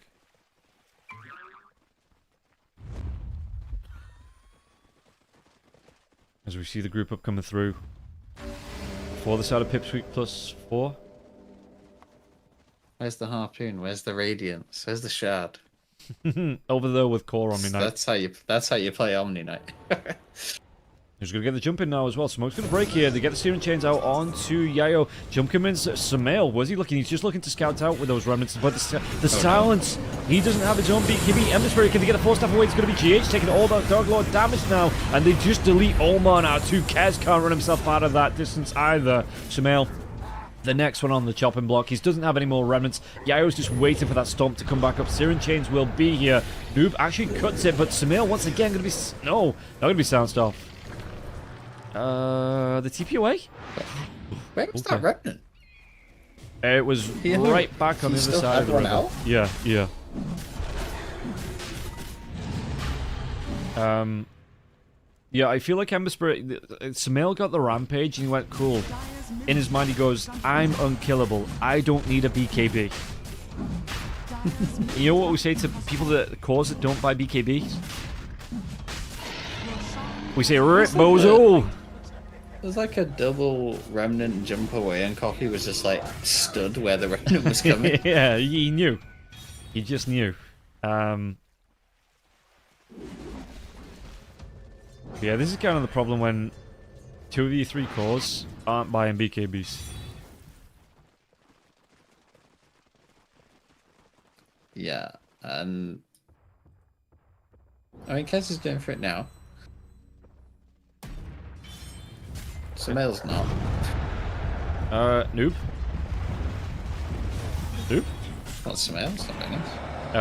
No, I mean, he has his BKB coming up here, Noob, but I don't know why he's not going to die, I guess. He's coming through the Twin Gate, or maybe he's going to die if there's Aurora available here onto the Beastmaster. The Beastmaster, the Blink is going to be on cooldown, so Noob is going to be able to get the Onslaught away to safety. It was just... Oh, they found Sumail. Are they going for it? Oh, okay. They were channeling the gate to go back through. Yeah. And Clinks was stood on top of him in Fizz, and they decided not to, I guess. As what's Comsy comes out. Blink's got queued up here. I mean, he has the Aegis now for just under 4 minutes. The Deso has 16 stacks on it. He's going to be going towards this Daedalus now as well. So he is just... He's going to be ripping through the heroes. I mean, you think the heroes are dying quick now? Wait until he gets that Daedalus.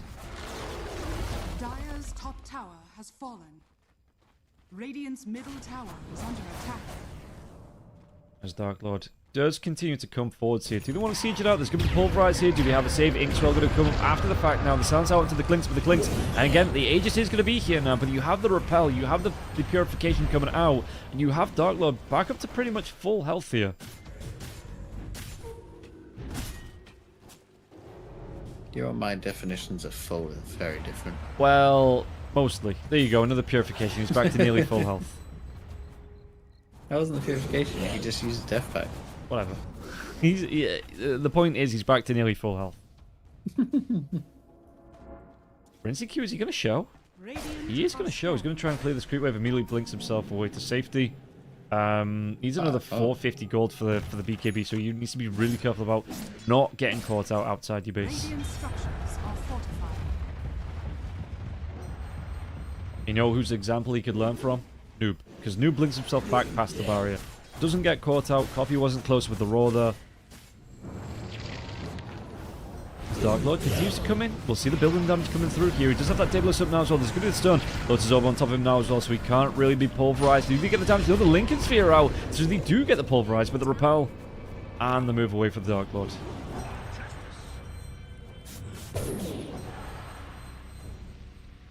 Slow sword not work on Pulverize? Yeah, he has a Lincoln Sphere, so it broke the Lincoln Sphere as he pulverized. Searing Chains on Dark Lord now and again, but the Purification does come through. Diving onto Dark Lord now, so they have the dust revealed. Do you think they can do this twice, though? There's going to be diving from Samael, maybe? Yes, they don't. Yeah, they do. They're going to be able to get the respawn on the Aegis, though. But he does have that BKB. Searing Chains do come through. They don't want to dive too much further, though.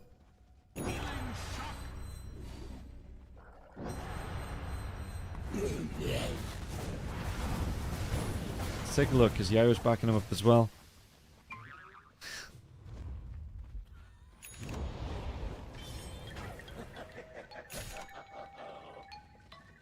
I mean, yes, they don't is a perfectly good English sentence there, Dazza. The inflection might have, been a little bit weird, but it's perfectly good English.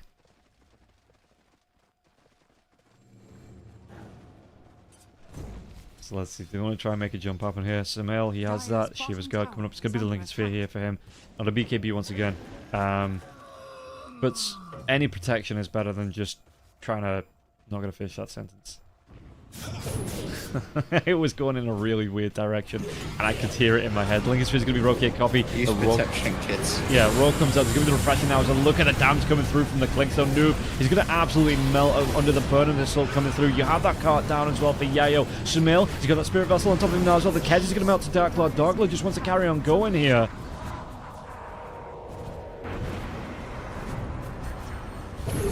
And okay, yeah, Slider Fist comes out, but the Hex out onto Samael, and where's your protection?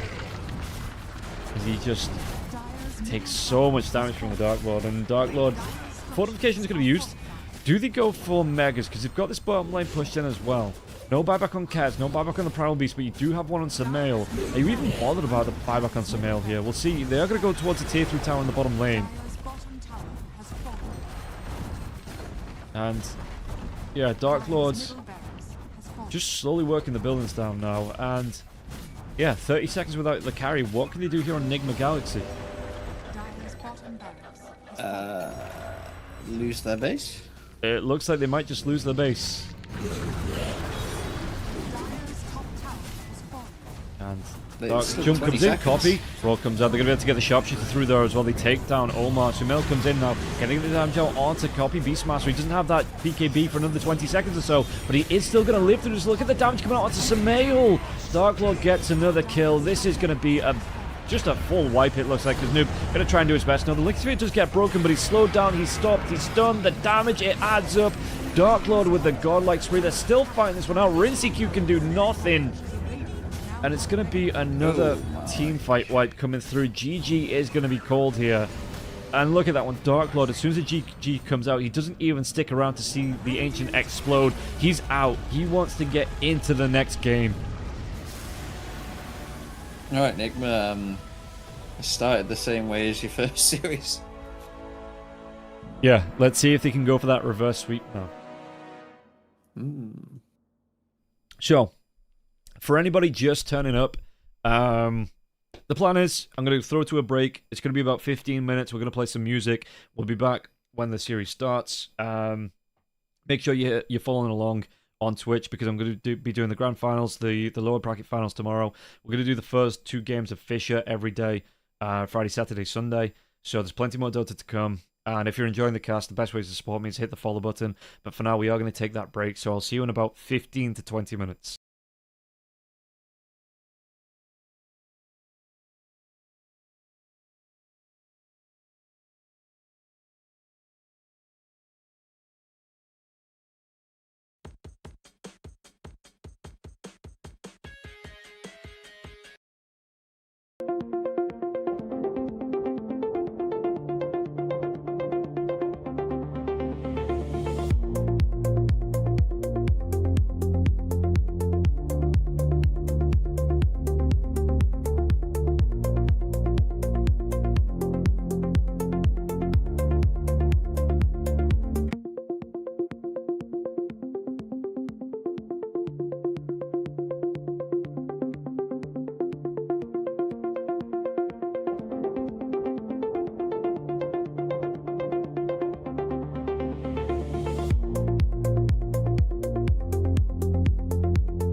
Pipsqueak in this draft so far. On the other side, Ember Spirit up against him. Are we going to see an Ember Spirit Beastmaster mid lane once again?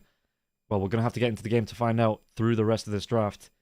And I'm looking forward to it. I hope you're all looking forward to it. Can you introduce the casters? There's me. It is my stream. I am the caster. Hello, I'm Robin Roll. I hope you're enjoying it. And Shin, if he's here. Hello. There he is. Shinobi Shadow will be giving some... Is it colour commentary? Were you not the main play-by-play? Yeah, I guess it depends, right? Sometimes the core analyst, sometimes the color commentary. It just depends. Yeah, you're more I of... guess in this color commentary. Yeah, I was going to say, you're more of like a, Phil Neville, Jamie Carragher kind of than a stats man. Oh, I'm an ex-pro. Wow. Radiant team pick. And Nigma maybe like Galaxy's if we're turn. gonna go for the football players, more like a Robbie Savage, I guess. God. I'm just looking for my son. Is he on yet? Pretty scummy if Fisher just flat out kicked them out of the third place match too. They didn't. I mean, they gave them the choice, Shorzy, because that's kind of the thing that if they'd have won that, if they'd have lost the matchup against Aurora, they would have immediately had to go into the. I don't know. I can't speak for Fisher. I don't know what the reason behind not letting them play this and then play a third place qualifiers. Yeah, that's just... I guess he just didn't want to keep the stream waiting for like 2-3 hours. Superman. Does Fisher work on a rolling schedule? The fixed, I think. But like... So then the third place qualifier is not for... Nigma Galaxy's turn. It's scheduled for 8 o'clock our time. Yeah, I don't know. They just... So if it's fixed, it makes no sense. As... Nigma. Okay, they get the Tide. What you were saying, Tide and TA wins everything? Gets it. Tide and TA gives you everything. 10 Well, we're halfway Gives you towards that everything, combination. Yeah. 5 seconds remaining. Pipsqueak, get the Jakiro out.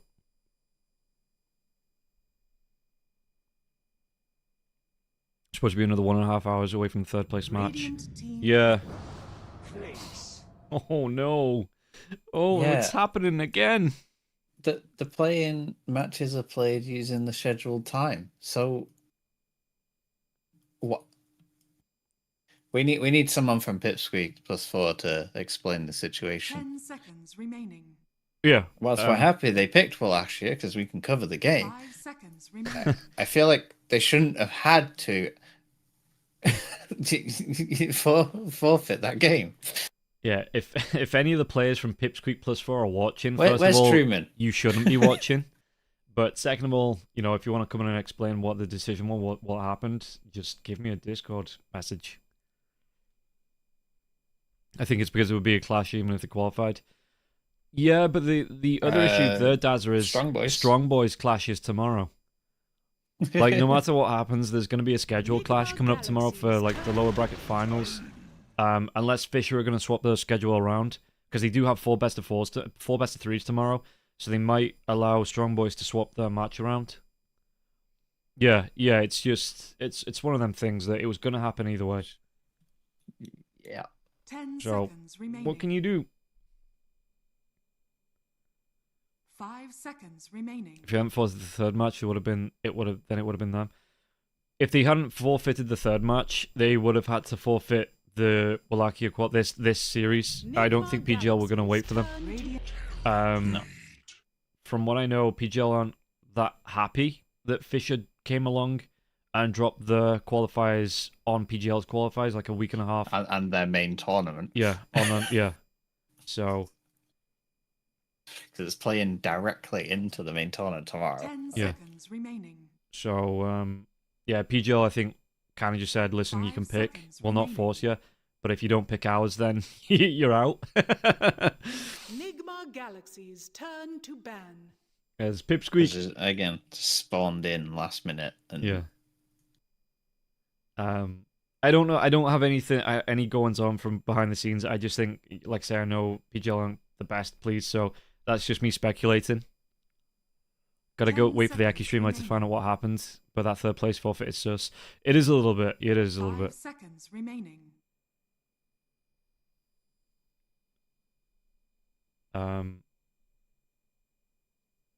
So let's see here what they want to be going for. So the Brewmaster gets banned out.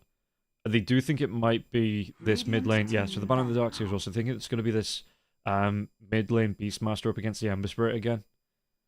They're looking position 5, I guess, here for Enigma. Because the Ringmaster is usually the 4. 10 seconds remaining. No, it's usually the 5. 5 seconds remaining. In the current meta, Ringmaster's normally a 5, not a 4. Is But some teams play it 4 because they want a better 5. it? Yeah. It's an odd one. Okay, so I mean, we'll see. Enigma, they have 45 seconds on the final pick coming up after the span here for Pipsqueak.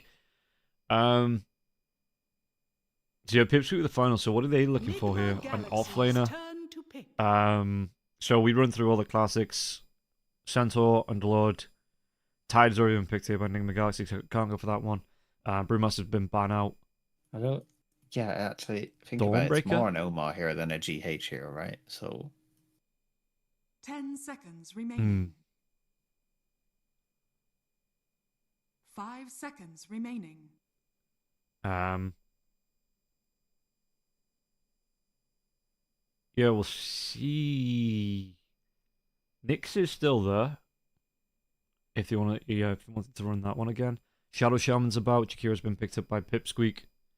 Grimstroke has not been banned. Right? They're gonna go for the Batrider anyway. Okay, so pause for Tide. what? What? Pause for Terrorblade.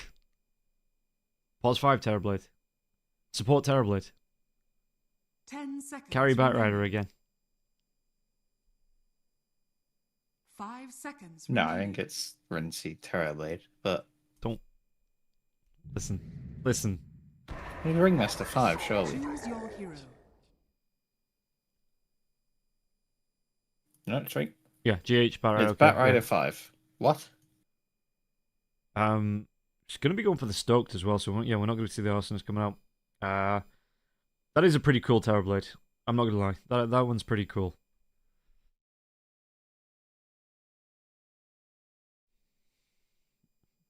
Stoked. Yeah. Why is that an emote, You know- Dazza?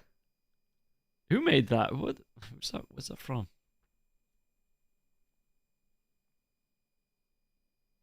Eki stream? Okay. You know this Tide Hunter with the shark? That doesn't fit the rest of the body? But the shark head specifically Yeah. reminds me of that one cartoon. Street Sharks? Yeah. Street Sharks. Yeah.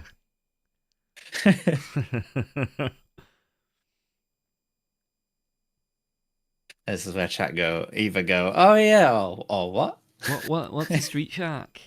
What's that? What's a Street Shark? It used to be on rollerblades as well, right? That was like because they were like super cool in the 90s, so they had to be on. Everything was on. Rollerblades were huge back then. Even the Power Rangers had it. Yeah. Rollerblades. So that's kind of how the Street Sharks got about. They used to roll around on the rollerblades. Yeah. Anyway. Yeah. Prepare Anyway. for battle. Anyway, for anyone that's just getting here, we are one game away from seeing Enigma knocked out. They need to play for survival in this match. They need to be locking it in and getting this win on the board to force it to a full 3-game series. Otherwise, they are out. They are donezo, and Pipsqueak are moving on. So let's see if they're going to be able to do it here. Or, Pipsqueak, do they justify themselves dropping out of the Fisher qualifiers to get themselves a chance at the lower bracket and then the grand finals tomorrow? I think their draft says they do. It's a lot more straightforward. Yeah, we've already seen Dark Lord as well dominate on this Clinks. So what's different here for Enigma to shut him down?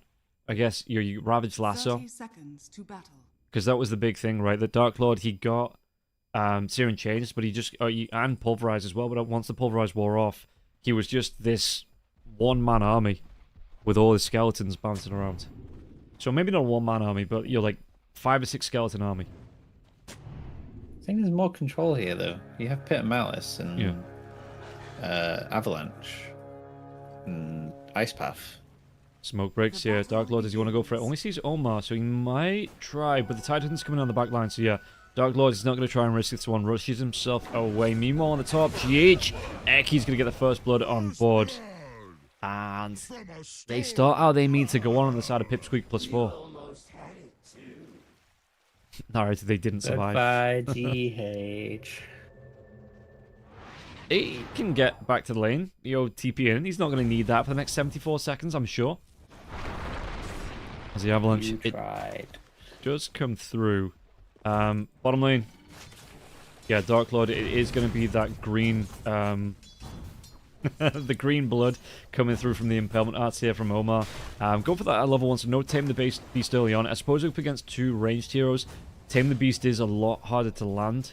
So, gonna opt here for the Impalement Arts.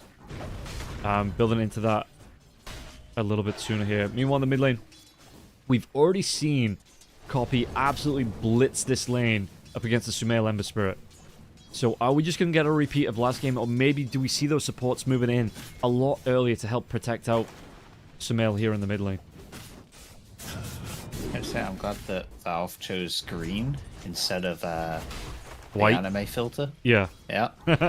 Yeah. Because, oh boy. There's definitely some scenes that get... The meaning gets shifted when the blood gets censored in yeah, China. I've seen some stills of stuff going, is this hentai or anime?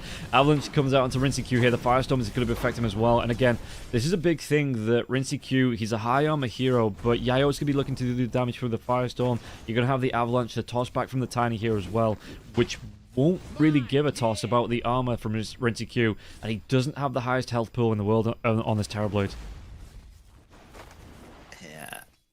You can have all the armor you want. And also, you're playing against the Batrider who's just going to be spamming napalm, so these ones are really useful. Yeah. Noob, bottom lane here, could be in danger. Did he get enough damage to get the kill here, Noob? He's got the active coming through from the Kraken Shell, so we'll be able to walk himself away. Something that... Did Sumail get the bottles? Yes, so something that we've seen the Beastmasters do in this lane, which is why they're so good at winning it. Once you get into that rune time, you just park a boar on one of the runes and have them deny that rune while you go for the other rune. Especially you can have 2 boars up at the same time. So you have a boar on each. Whichever one the enemy hero is going towards, you just go for the deny and you go for the other. But in a minute, Copy letting Sumail get those water runes up.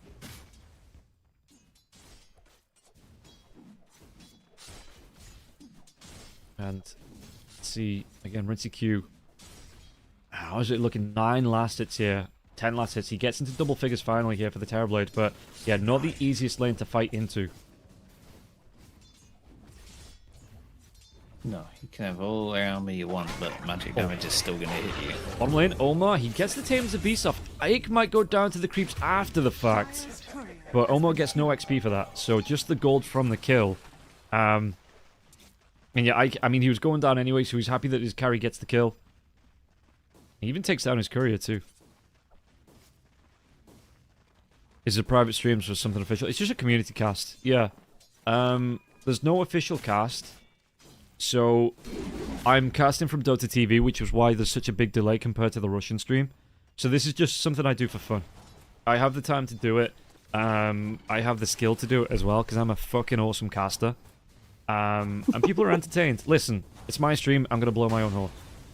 Yo, I'm amazing. Someone's got to blow you. Yes, what usually what your mum's for. Whoa. Ho, ho, ho. My mum is a lovely lady. You leave her alone. VK Silverside, thank you very much for the prime there, my dude. I really do appreciate it. But yeah, so this is just a community cast because there's no official cast, so we have a little bit of fun here. GH is not having fun here. Yeah. Modest and handsome. Yeah, what he, and modest. Yeah. The okay. most modest and handsome. Fucking like anime bad guy over here. I'm handsome and modest and amazing. Listen, I didn't say amazing. You said amazing.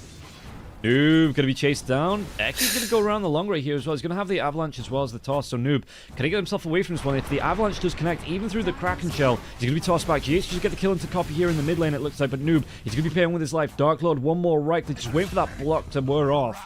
Dark Lord will be able to get a kill. Even taking down Noob's courier once again. Just rubbing it in for these offlane couriers. Just because you said that, we'll pretend I'm going to not watch the 6-minute rune contest and stare at chat. Radiant's middle tower is under attack. Oh yeah, no spoilers. That's a big thing here. We are on a 15-minute delay. Absolutely, I have zero tolerance for spoilers. I will just straight up ban you. So everybody's been warned. This is not. I'm not joking around here as well. I've had people come in the past. Yeah, could have been able to get the kill onto GH. But yeah, I've had people come in the past and spoil the entire game. So everybody's been warned. As we get a quick pause. Fuck off, Dota bot. I don't know what that is.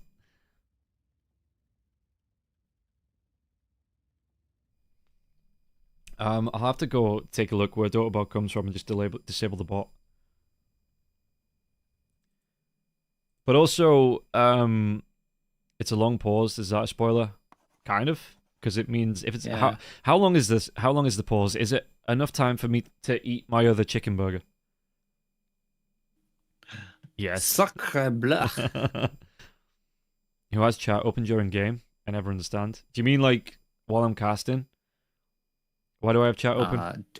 Generally, a streamer has the chat open to interact with the community, but if you don't like that, that's fine. You can stop writing in the chat and we won't interact with you. Yeah. So the entire point of the community cast is I get to talk to everybody in the chat. It's a lot of fun. You know, we have a little bit of a laugh. We have discussions. It's not always just about the game. So if you're just here thinking this is going to be a straightforward cast, the Russian streams for you. We interact with chat. Like I say, I do miss things from time to time because I'm talking with people, but I would prefer to miss things and be able to talk with the people in the community than just be a stale, boring cast. Yeah. The good news is, if we do miss something important, like what the hell just happened, I can go back and rewind and tell you what happened. Yeah, there is a rewind feature in Dota Plus, in Dota TV, so hooray! Back to Westworld, good show, good music, yeah. No, that was yesterday. We've moved on today. We've not really had a long discussion today, have we, about anything? No. We should have had one during that 63-minute game that nothing happened. Yeah. We didn't know a 63-minute game was coming our way with like 10 kills each.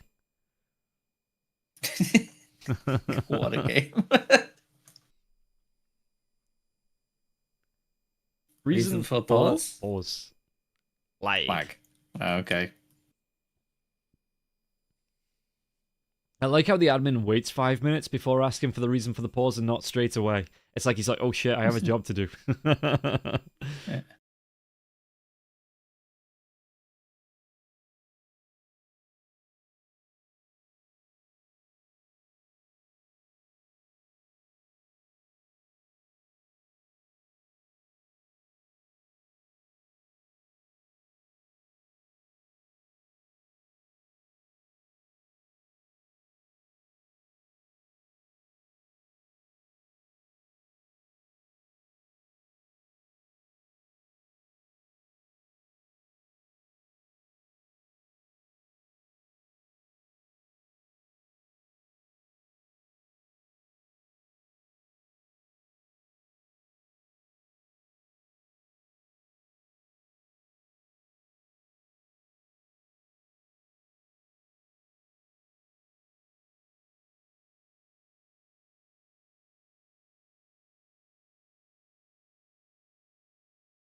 Well, then I appreciate it even more.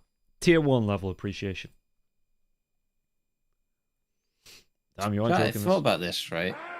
With my OQ team, if we'd somehow got to close queue, I don't know if everyone has a webcam. Advar Cash, thank you very much. I should have the alerts on. I don't know why the alerts aren't working. I can hear them. Is the alert coming through the stream? I don't know why. No. No, they might be broken.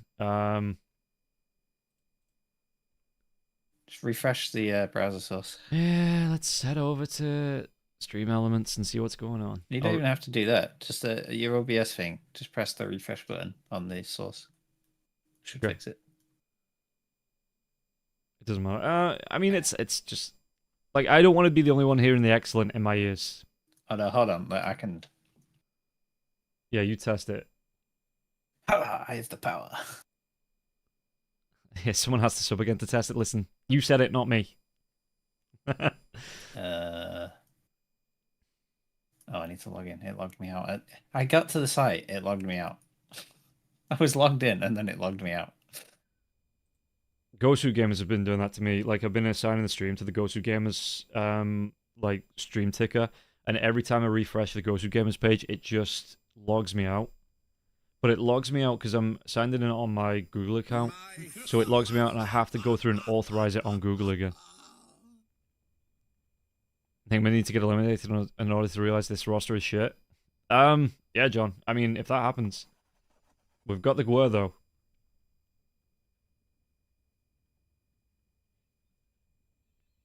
Wasp Sen, thank you very much. I really do appreciate it. Yeah, it's not. Oh, there we go. It's showing up. No sound though. I don't think. Oh, is the sound? Wait, I have you muted. There should be sound. Where's the sound, chat? Did we also get the stream excellent? muted because I don't want to hear myself and I don't want to hear Rob twice. Why is the game paused? Bit of lag. No sound. I wonder why. I'd have to see your OBS to. Yeah, because I've got audio. Have you? Split, is it on the mixer? No, it's not. That'll be why. Yeah, can I? Yeah, I'll have to go through and take a look at why that isn't coming At least through. the visual works. Yeah, the visual does work. That's nice. Does this one work?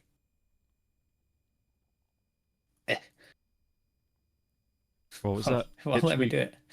Pipsqueak can lend pause time to NGX if you wish. Each team has 10 minutes. Still got 4 minutes on Omar. I thought they just give the go. Oh no, it's still lag. It's all about the comeback. Do they forfeit if they don't resume? They just get forced to unpause. I heard it in my ear. Yeah. It was a test. Don't worry. No one gave him $50. Wait. It is nice for the other team to give pause time, but I wish the admins wouldn't say that. I wish it was just a rule, and like a hard-coded rule that you cannot give pause time away to the team, because then it puts the pressure on the other team to give away their pause time if there's an issue like this. Like, I think the admins should be the bad guys and just say you have 10 minutes, and that is the be-all, end-all of your time. The other team don't get to give pause time. I think it's fair what Eki said. Like they'll give them 5 minutes, but in case they have something happen on their side, they want to keep 5 minutes. Yeah. I don't like putting that on the other team though. You know what I mean? And it obviously it shouldn't be a thing they say. It should be a thing the teams say. Like, can we give them 5 minutes? Like they offer it as opposed to it being like you can give it if you want. Yeah. Which is like that feels like the admin's going, please give them time. Did the admin ask for the other team to give? The admin said that if they want to, they can give time. But like I say, I prefer the admins just being the bad guys. And if the team does say no, we'll give them, the admins should just be like, nope, they've got their allotted time. That's all they get. Like the admins. I mean, I know I'm sounding like a bit of a dick because I want it to play out that way, but to a point, it's unfair it's still pressure. Even if there's not the rule to say, oh yeah, the teams can if they want to. It's the football thing, right? Where someone's down, injured. Oh, I'd never kick it out. Ball out, or you can keep playing. Yeah, like it's that thing. It's that debate. Fuck that one person that's down. I'd play on. If the other team wants to put it out for their player, that's fine. But I'd never kick it out for the other team. I find it funny when they don't. They keep playing and like he's still down, and then like afterwards they're like, "Look, he's injured." Yeah, like you kept playing, you idiots. Who paused? Nigma Galaxy paused. Nigma. Yeah, there's a bit of that. It's sportsmanship. It is sportsmanship, and you don't have to participate if you don't want to.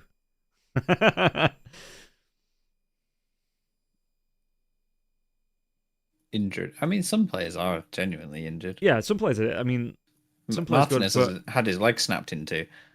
it's not up to. Again, it's not up to the other team to decide to put the ball out for them. It's up to if the other team to stop it if it's their player down. Shit attitude. Okay. Like I give a fuck.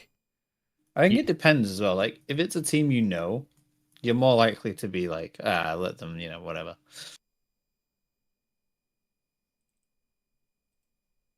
And it also depends what it's for, right? Like, this is an elimination series as well. So it's like...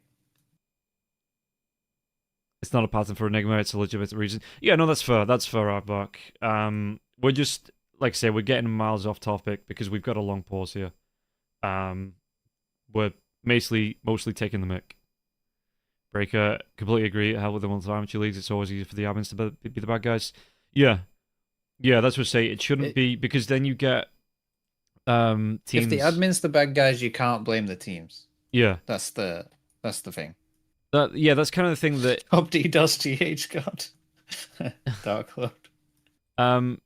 Give me the kills. The thing is as well, if there is the option for the other team to give time, and they don't, they are the bad guys. It's them going, oh, well, yeah, we don't want it just in case something happens. There'd be the Reddit thread of, why didn't they give them time? Yeah, they go, oh. Whereas if the admin doesn't say anything, then there's no expectation. Yeah. Them saying it puts the expectation on the other team to give it to them. And they might have wanted to anyway.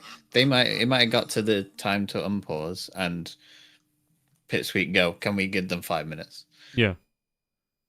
But there shouldn't be the expectation. PPD decline once. Yeah, and that's kind of the thing, like I say, and I do remember, there was the fact a bit that of you remember that shows the point we're making here. And there was a witch hunt around that. Why didn't why didn't they give the pause time? Why didn't they?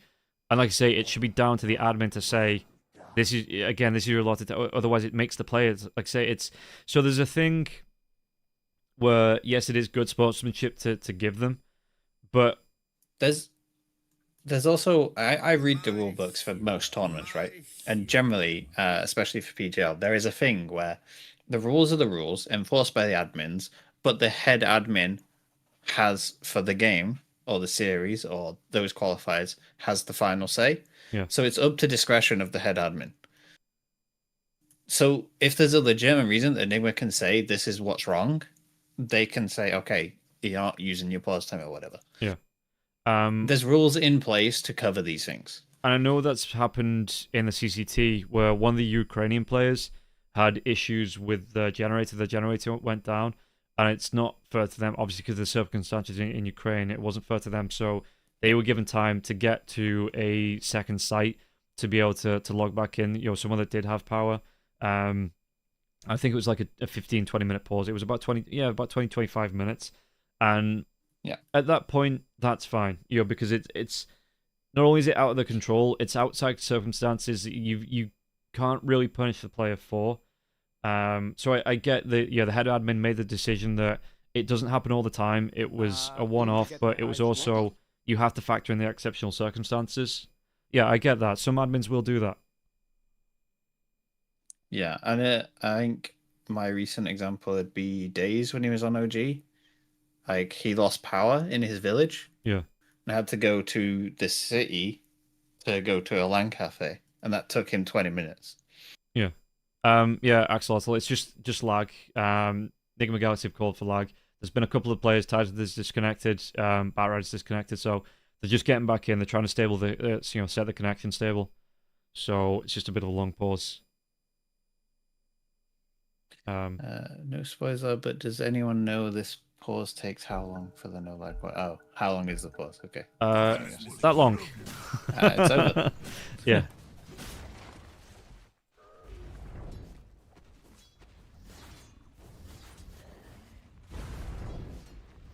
Yeah, it's just lags issues. I think there's I know it's OG again, but there's another example I can think of where one of the players DC'd and the pause time was over, and then No-Tail had to play 2 heroes. Yeah. Or if they pause again, the time... No, the time is not reset. They'll have whatever time they had left from that pause. So whatever... I guess they were down to whatever time was given over to them from the side of Pipsqueak. But yeah, if they have to pause again, they might just have to play 4v5 or something like that. Because I think Pipsqueak, like they said, they want to keep at least 5 minutes in case they have issues. How did game 1 go? Not great for Nigma. Is what I'll say. Yeah.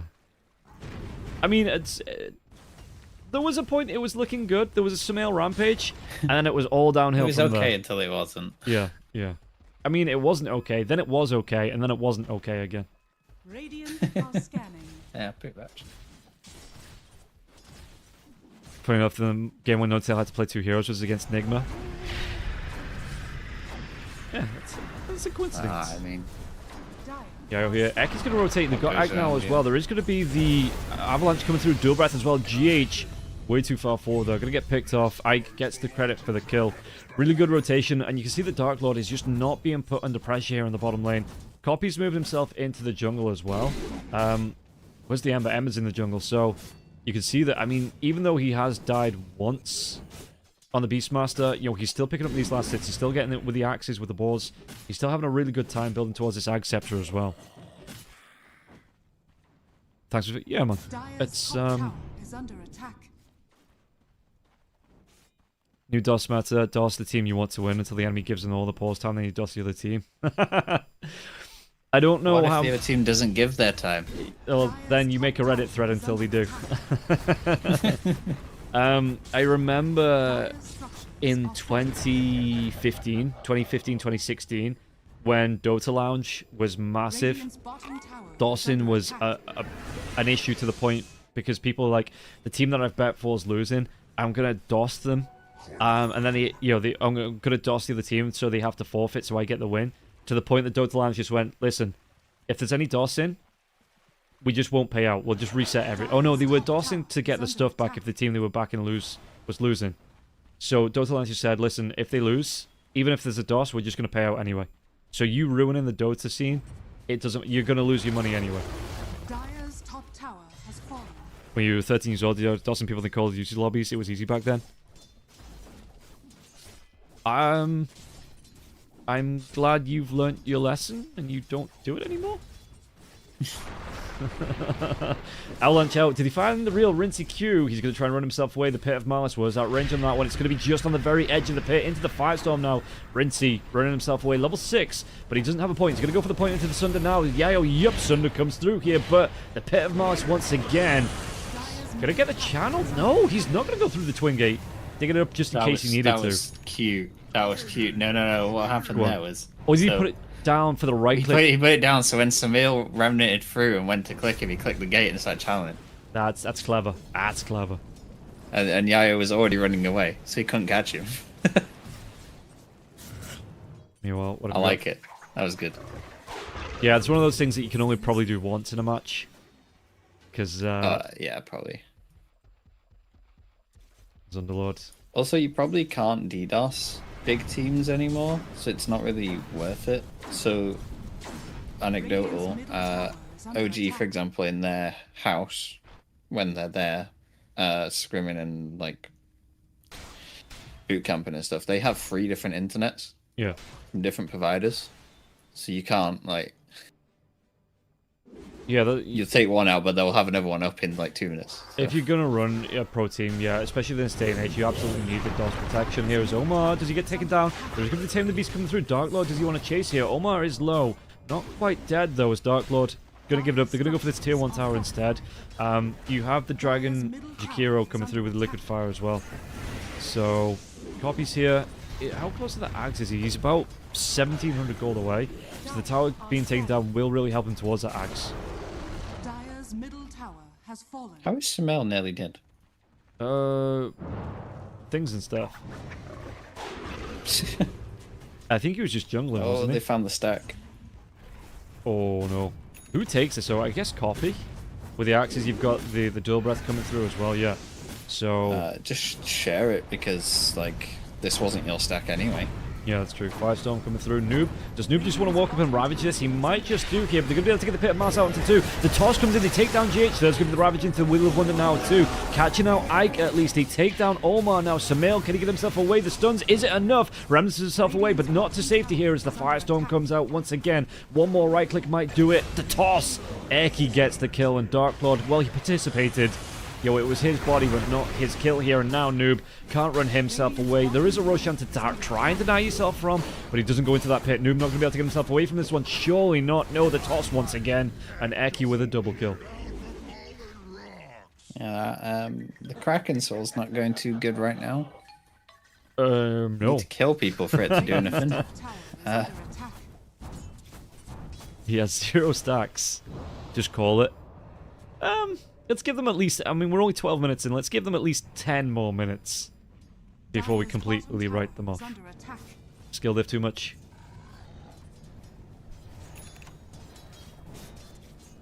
Maybe. Maybe. As we see Yayo again. Okay, there's going to be the Arcane Rune here for Samael. But yeah, let's take a look at the net worth here, 12 minutes in. So all 3 cores again from the side of Pipsqueak +4, right at the top. And it's actually going to be the Tide that's the top of the NGX net worth.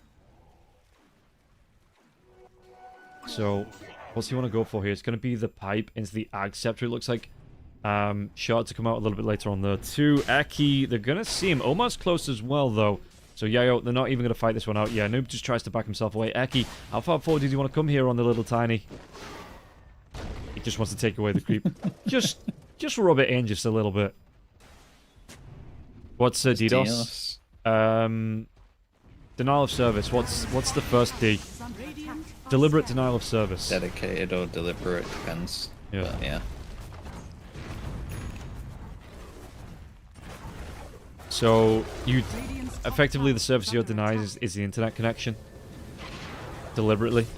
It's essentially sending so many packets so quickly to the other person's internet that they can't do anything. Remember, the internet is not a truck, it's a series of tubes. So you bung up those tubes. And people can't communicate. Distributed, okay. Used to be very easy to do, and now most mainstream ISPs have DDoS protection enabled by default. Well, you know, who would do that? Who would go and purposely DDoS somebody, especially in a Call of Duty lobby? Explain it like you're a dumb person. You're trying to drive down a road and suddenly a shit ton of cars appear in front of you and you suddenly can't go in it for 2 hours. Yeah, it's a flash mob, but instead of people, it's the internet. As Samael here, there's going to be the macro power being dropped though. Can they get the damage out into Ike? Ike's going to be able to turn himself away from the Wheel of Wonder. Pit of Mars comes out, but the escape act, it will be here for Omar. Raw comes out. They will be able to get the kill out onto Omar. And now Noob, he's trying to run himself away, but the avalanche comes through. Where's that toss back? All the way back into the middle of 4 heroes and the Kraken Shell, even through the active. It's not going to keep him alive here. Noob, he is straight up dead.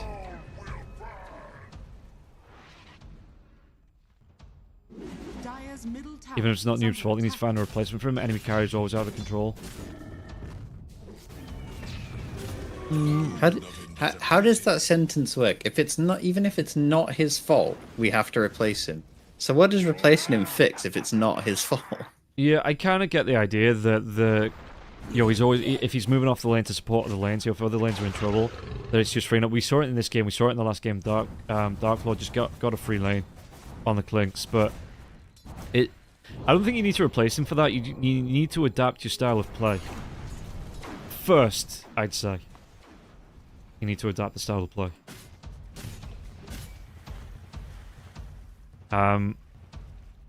There's one dude in here that has the name Kuro needs to retire. So that could be how they change it up. I don't know. You can all fight in chat about it, how you think that Nigma can pick themselves.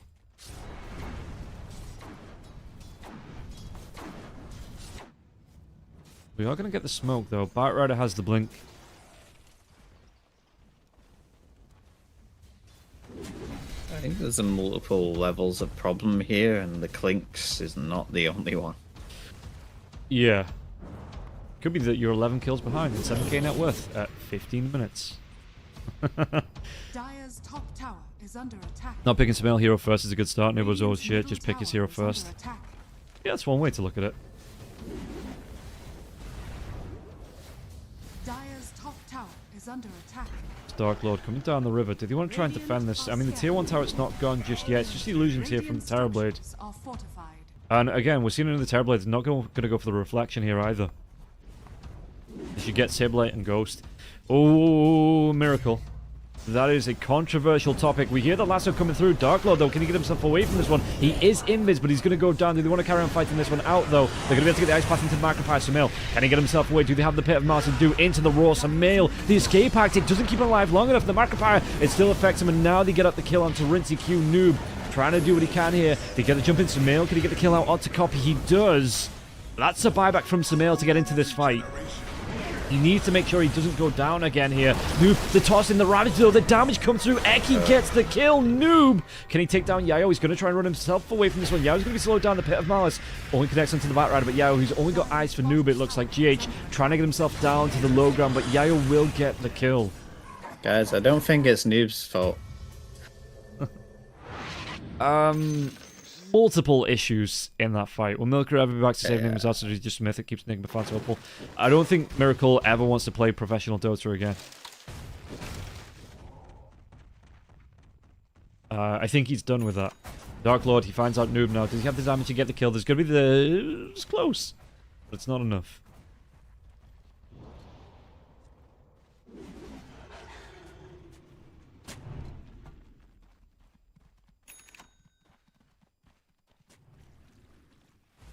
At least you had Miracle, right? It's not like the mythical Anna that everyone expects to return.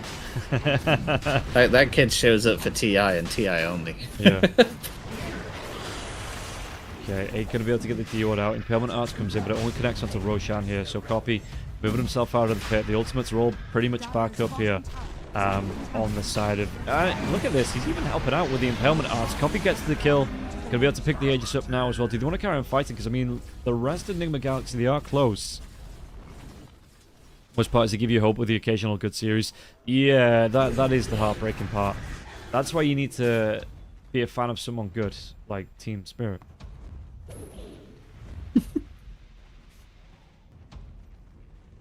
Beastmaster. Blink's going to come off cooldown in 2 seconds. He has that haste rune now as well, building towards the BKB.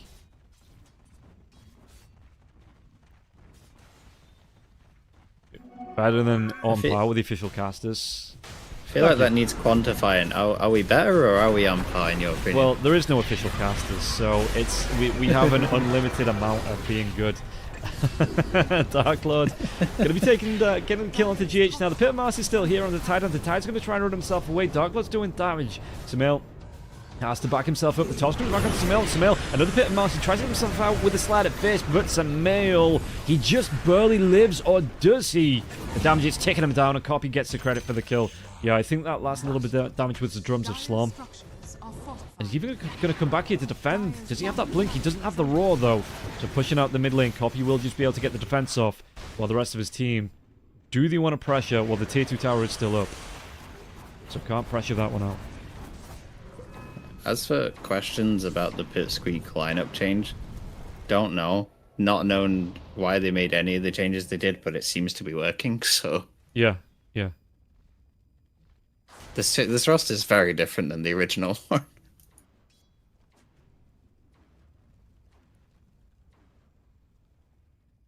Someone's doing the DDoS of Sumail's brain.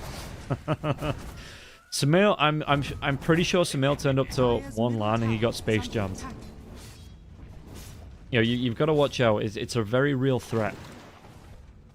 Not sure you can call PGO will actually a tier 3. No, I'm not saying this particular event. I'm just saying... No, I'm reading chat. Oh, right, okay. And there's going to be a toss in here. Eki will go down to Sumail, though. Community casts are always more fun, especially when the games are chaos. Yeah, that's why I like doing it. It is fun. You get to be... I don't want to say... Well, yeah, I am going to say you get to be a little bit more unprofessional as well as on community casts. I'd get slated for saying half the stuff I did on an official cast. What is professional? Dire are scanning. Professional is when you turn up in a suit and tie. I spent my entire day off work doing this. Radiant's middle tower is under attack. Do you guys actually cast? I can't. Well, I did cast. And then I got dropped by every tournament organizer. So Radiant's middle tower is under maybe it's my answer. Dire's top Eki's tower gonna be able to come is in. Did he under find attack. Rinty Q here? He's gonna be able to maybe get the blink. The Dark Lord comes through. They're gonna be able to get the kill onto Omar first, and then maybe toss onto the illusion into the pit of Mars coming through. Rinty Q, and he's even at a distance here with Rinty Q. He can't get the Sunder off. Macropire comes through. Dark Lord at a distance. Rinty Q, no! The range on that Sunder, man, that is absolutely bonkers. But Rinty Q is still gonna melt down. GH goes down next. Sumail, is he gonna be the last one on the chopping block here? It looks like he might just do with the Ice Path. They have the control. They have the damage. They have the kill. And Dark Lord doesn't even die.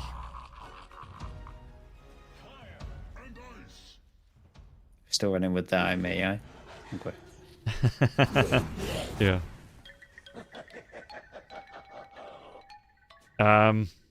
23-7. 22 minutes into the game. Omar, be real careful here, dude, what you're doing. Where's that blink hit from the Beastmaster? He's going to try and get himself away. There's going to be the jump in. There we go. Escape Pack comes out here. He's going to have the Axis back up. The copy doesn't even need it. That Drums of Slum.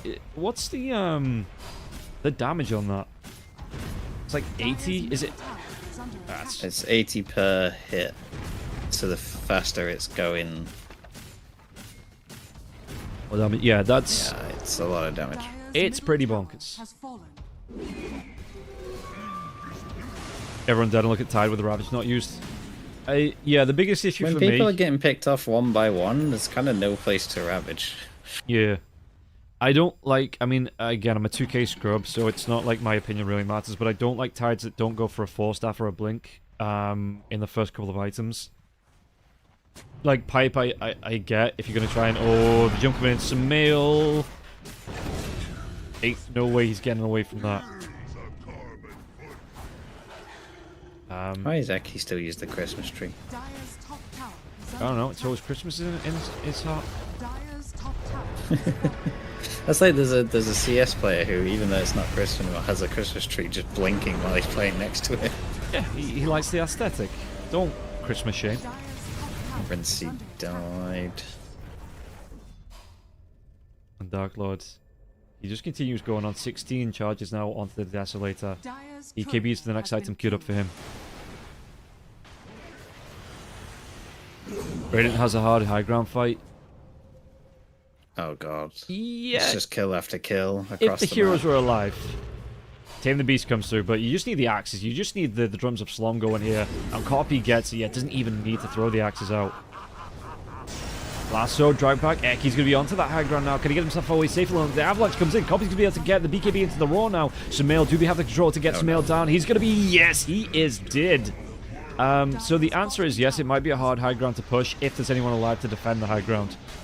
But You just lassoed a tiny into your base and lost your mid. yeah. And Tiny didn't even die. Yeah. Oof. So we got Prince Q. Trying to come forwards here to get some farm out, but even Eki just finding that. And you look at the net worth. Don't look at the net worth. Whatever you do not look at the net worth between the Ember Spirit and the Tiny. Okay? Shield your eyes. Avert your eyes away from it.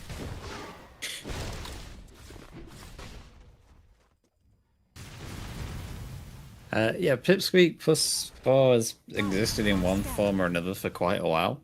Yeah. It's kind of just this name now that Just gets I passed guess out. tier 2 players play in a stackers. Just to show you that it's not just a random bunch of players. Dark Lord is rank 32. Copy 105.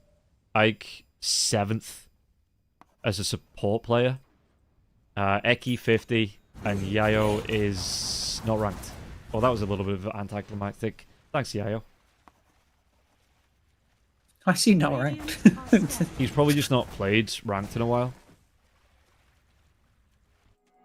So he's got the MMR. But if he's just not played ranked in a while, I think you lose your number. I think he's just not played much. He's only level 20 Monster Hunter as well. Oh, okay.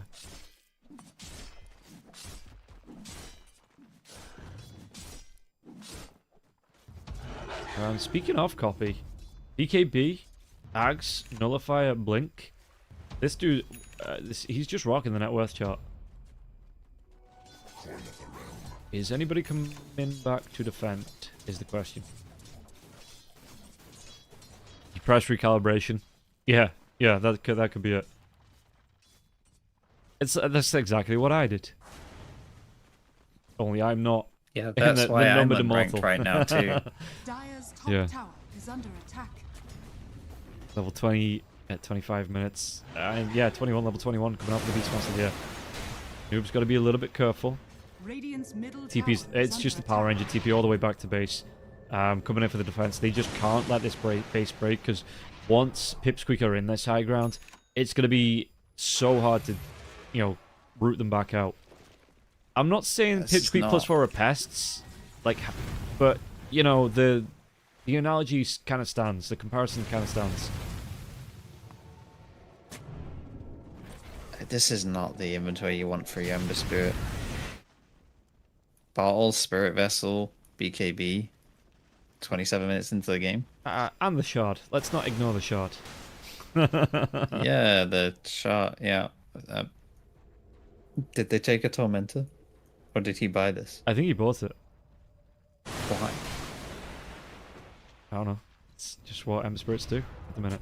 Dark Lord, they're going to be able to get the pit mouse out. Look at this. They're going to get a 3-man route out of this one now as well. And the escape hack comes through. Can they get the damage out onto the onto the Terrorblade? The Terrorblade going to be able to get the Thunder out onto Copy. Copy, though, with that Lotus Orb, he turns around. He just says, that's my health. I want it back. Copy takes down Omar, Rinsey Q, and they're even going to counter and fight onto Smail. Smail through the BKB. One more right click from Dark Lord. It is going to be enough. The tide into now. That last man standing can't get close enough to Dark Lord. 5-man wipe. You have 10% HP, you sunder the enemy that's on you, they turn around and kill you. Yeah. And he doesn't care because he's got his drums. I love that first time chatter, just lamau. Dire's top tower is under attack. Yeah, maybe Plinks wasn't nerfed enough. Everyone kept telling me this hero was taken out back and shot. I think there's a certain player that will disagree with you. It is nowhere near as good as it was. How good was it then if this is the post-nerf hero? It was broken. It was broken. Like beyond broken. Dire's middle tower has fallen. Oh, well, they're going to be able to get themselves into the Rosh pit now. We'll see quickly Roshan melting away. Thinks it's still super good, but the fact you can't spawn skeletons and take racks was just not okay. Yeah, no, that's fair enough. I mean, I've seen the speed which he takes villains now anyway. So you're telling me he was doing that faster? Yeah, that definitely... It probably still needs a bit of a rebalance on this Clinks. Oh, Samael. Your Scepter's here into the BKB. He's going to be able to get himself away. Yeah, gets himself back behind the barrier. Yeah, so the skeletons on buildings were doing 75% of Clinks' damage. Dire's top tower is under attack. They now do 25 to buildings. Okay. That's still pretty They strong. do a lot less. Yeah. Saving Ravage for next game. Yeah, they're saving Ravage for the next qualifier. The thing is, he did like 2 good ravages and they still lost the fights. So Dire's Yeah. I don't think it matters. But don't let that get in the way of a good narrative. Yeah. Don't I look up. like to, get the truth out there. Okay, Mulder. That's good. I was waiting. Truth is out there. I'll show you. Dire's middle barracks has fallen. So, I mean, Dark Lord, the Impalement House comes out. He's out of mana now as well. He has a Soul Ring in his backpack. But yeah, the Greaves, the extra mana to come through for the Clinks. If he was able to blink Ravage some of these early fights, maybe the game would be closer. Maybe. I mean, that's one of those things in it that, that's for the multiverse. It's not something we can speculate on because, well, we could, but let's Yeah. not. There's only one Rax left here. The Aegis is out before the Clinks. 3 minutes, 20 seconds here. So Dark Lord wants to step up onto that high ground. Noob's going to be the furthest one forward with the Ag's Gush coming through. Can they step this one up? They're going to be able to do it. And look at how much damage Noob's taking here, even through that active Kraken Shell. He's going to try and get himself with the escape act there as well. The Force Staff away from the Macrophire. Dark Lord, is this the Aegis pop here? He's going to be able to get some life back. Not quite just dead just yet. There's going to be the Grief Seal as well. I think people underestimate Underlord. He just wins every team fight by being there. Yeah, oh, where's that lasso? I'm hearing the back rider. I'm hearing the lasso drive back coming out to Copy, but Copy gets the BKB. Yayo jumps himself in. Hitmars comes out now. He's going to go through the Fiend's Gate, trying to get his teammate out. Copy's going to get low. Does he go down to Samael? Samael, Slider Fist comes through. Dark Lord's going to be into this fight now. So look at the damage come through. They do take down Copy, but Samael's going to go down on the back lines. The damage is just way too much, and now the Aegis has been popped. Dark Lord's going to be right back into this one. They get the kill out onto Ike, though. Can they go for any more into this one? Yayo, he's got his BKB. There's going to be the Spirit Vessel again. A buyback from Samael. Samael's going to try and get his kill onto Yayo. The Ravage does come through. Hits onto 2 of the 3 though. Yayo will fall. Can he get any more from this one? Dark Lord, he has that BKB now, trying to get the kill out onto Noob. Noob's going to get really down low, but not enough to get the kill. It is! The Skeletons get it afterwards. And the Dark Lord TP away, so he doesn't even need to be the one attacking to get the kill. Meanwhile, Eki's just left on it. Yeah, Eki's... Aki's left to die, and Aki's farming jungle. Yeah.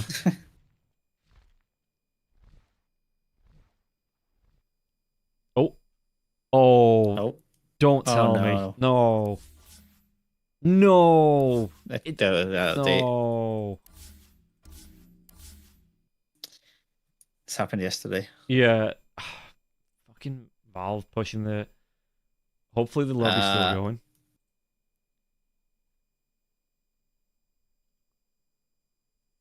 going. Payment received, yeah. I'll watch it from the Russian stream. I'll get the Russian stream up and watch it if it's... because I want to see how this ends. Guess the kids over Enigma one. Yeah, man. Come back. I'm being DDoSed now. Everyone's being DDoSed. That's Dota 2 update. It's fucking horrible timing again.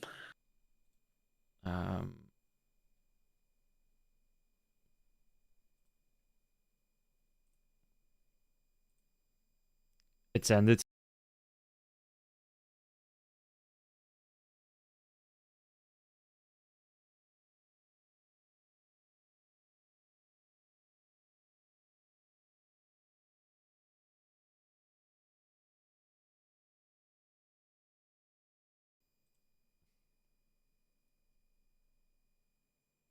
Where are we looking? Western Europe.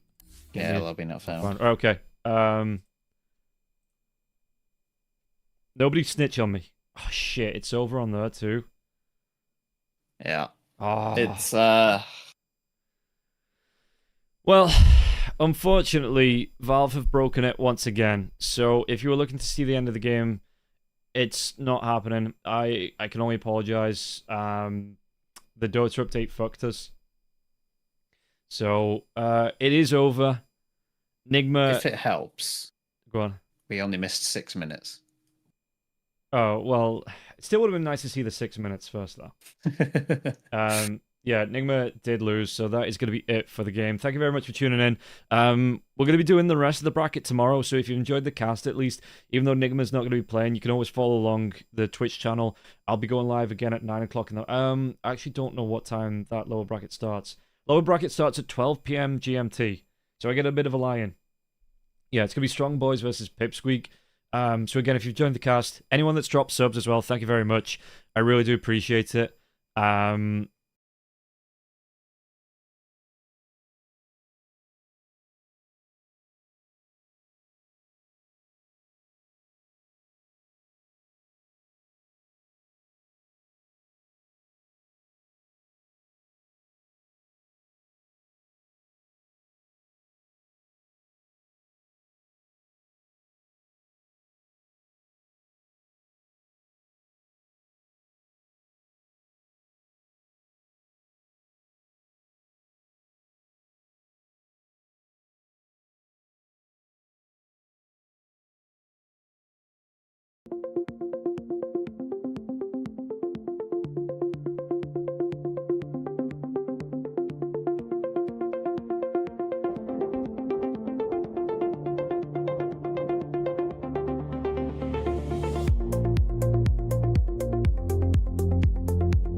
myself.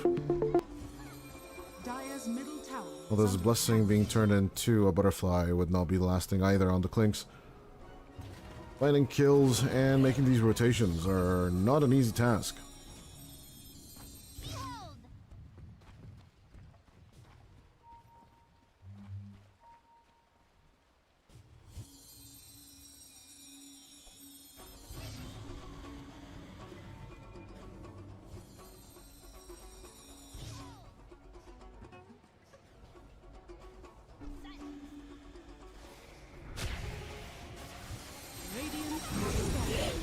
Yes, over control.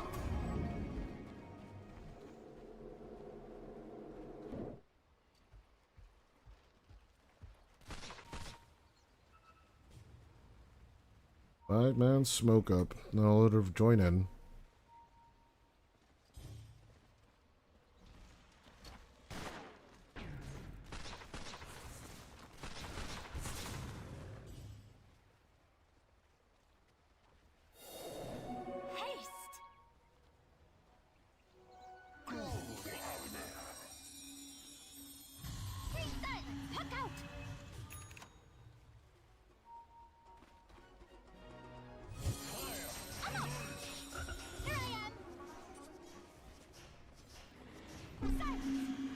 Dire's middle tower is under attack.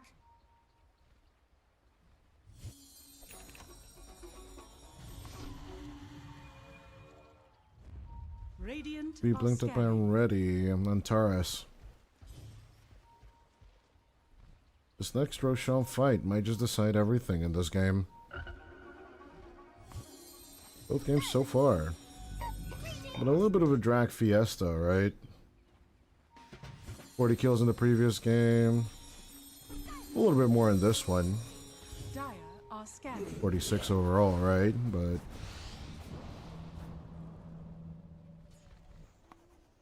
at the same time, at minute 45.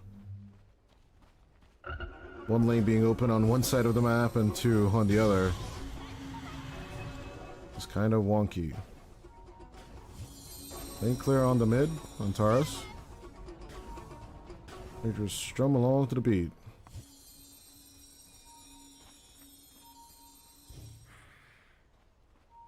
As Roshan is up. Let's see if Race and the boys are ready to do it. No, Roshan will not be aggro just yet. And Yellow Submarine are keeping it chill as well. Bottom lane already pressuring. It's not something Yellow Submarine can allow. Someone will need to TP home, and soon. Illusion Rune down on the bottom. No one really cares. In my opinion. In my humble bragging opinion. Yeah. With Uragi. We got 3 of the skeletons. Looks like Team Public wants to commit. Problems going in. Wheel of Wonder right into the middle of the circle as with the overgrowth as well. Infernal. Look at the stampede all over the place, but Roshan, falling low, will still not look to die as the race will secure the Aegis and jumps on top of Mirel and the boys. Amaralis, the wall of fire is just stopping Infernal and Mirella for a while, but in the end it will be Bottega with the Pierce the Veil and the Swift Blink. That is just securing the damage. Uragi and Sayuv are gone, as so is Amaralis. The Bart Frog sings no more. As Infernal will get caught out in the control by Uragi and a little bit of damage, but in the end, Bottega will just be clapped on? Just like that? 100 seconds without the Lady Muerta, by the way. As just saying, massive creep W on both sides of the map. More than half HP of a tier 4 taken on the other.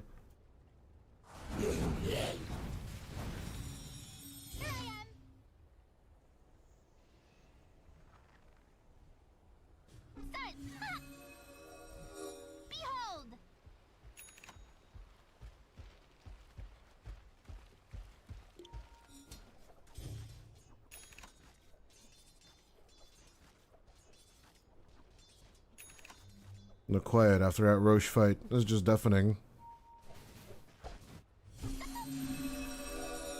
I want to show you heroes, but there isn't much to show. I was just farming and trying to recover from that battle.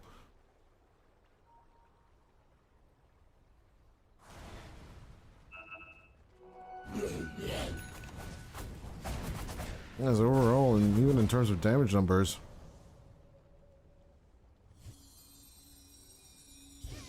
Both teams are kind of in a weird predicament.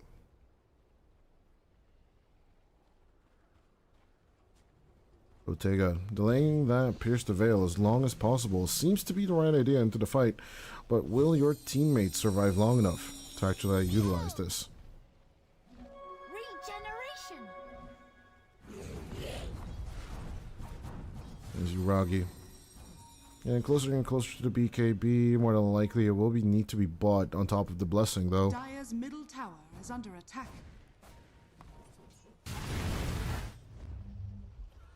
7 and 8 and 6 on the performance so far on the Clinks. Definitely doesn't feel that super great. Sayuv. Not gonna caught that easily. Now comes the spike along with the Wheel of Wonder. Mirella with the nosedive. As with a possible snowball turnaround, in goes a race into the big fat fray of the enemy. Good control coming out from Amaryllis as the fire and the flames will do the work. Now that is a Macropyre if I've ever seen one. The right-click damage though will be enough on Bottega as a race will find the catch as Mirella will try and keep on moving on, but it ain't happening. The Nullifier does the work, along with the racing Uragi's skeletons. You might be able to disable the Clinks, but not his teammates. And Antares. Once again, it's the massive amount of heals that the Largo does that is making a change. Dire's middle tower is under attack. A little bit of croakage.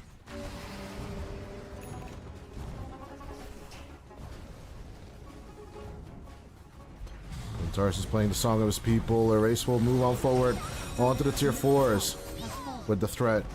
Dire's middle barracks are under attack. As there's one more fortification, the race trying to force it out Dire's middle barracks isn't really truly successful just yet. But he's doing his best. Double catapults, along with a banner to be laid down. But as a race will find the catch with the Dream Coil, the Lincolns will be popped, but it will be a dead play as Team Public is looking to secure the 2-0 here. The Ancient, one right click away from being open. Yellow Submarine in a bit of a pickle as out comes the Overgrowth Infernal. It's time to fight for tournament survival over here. Out comes the Macropyre once more as the Centaur Runner will be clapped on. The Viper trying to do the 1v1 dance against the puck, but it ain't successful enough as Antares will just casually kill off the Viper. Double catapults coming in from the south this time as a good kill secure potentially onto the Centaur. Bottega trying to shoot off the back of the cart as they will secure Uragi over here. Bottega is popping off once again with the BKB. Radiant's middle tower. And of course the Pierce the Veil. There's no more things to buy for Bottega other than the Refresher Orb in my eyes. As Hatred looking to be died back though as well. It ain't looking good. Radiant's middle tower. Only Bottega has the buyback left on the Dire side as a race will be secured and will be down for 100. Tournament survival it is as the Ancient is at less than half HP. But if they want to secure this, they gotta do it fast. Diffuse the pain. 2 minutes left on Uragi's buyback, as there's also about 2 minutes on the 2 supports. With a 1-man deficit, this is going to be an interesting one. Antares, Sayuv, and a race will need to defend against Infernal Bottega. And of course, Hatred who will need to go home and Radiant's defend. courier has been killed. So this siege might not actually happen. But even if they just get a little bit of help and secure the Megas, that would be huge in and of itself. As Antares dies, his buyback still being available though is massive value.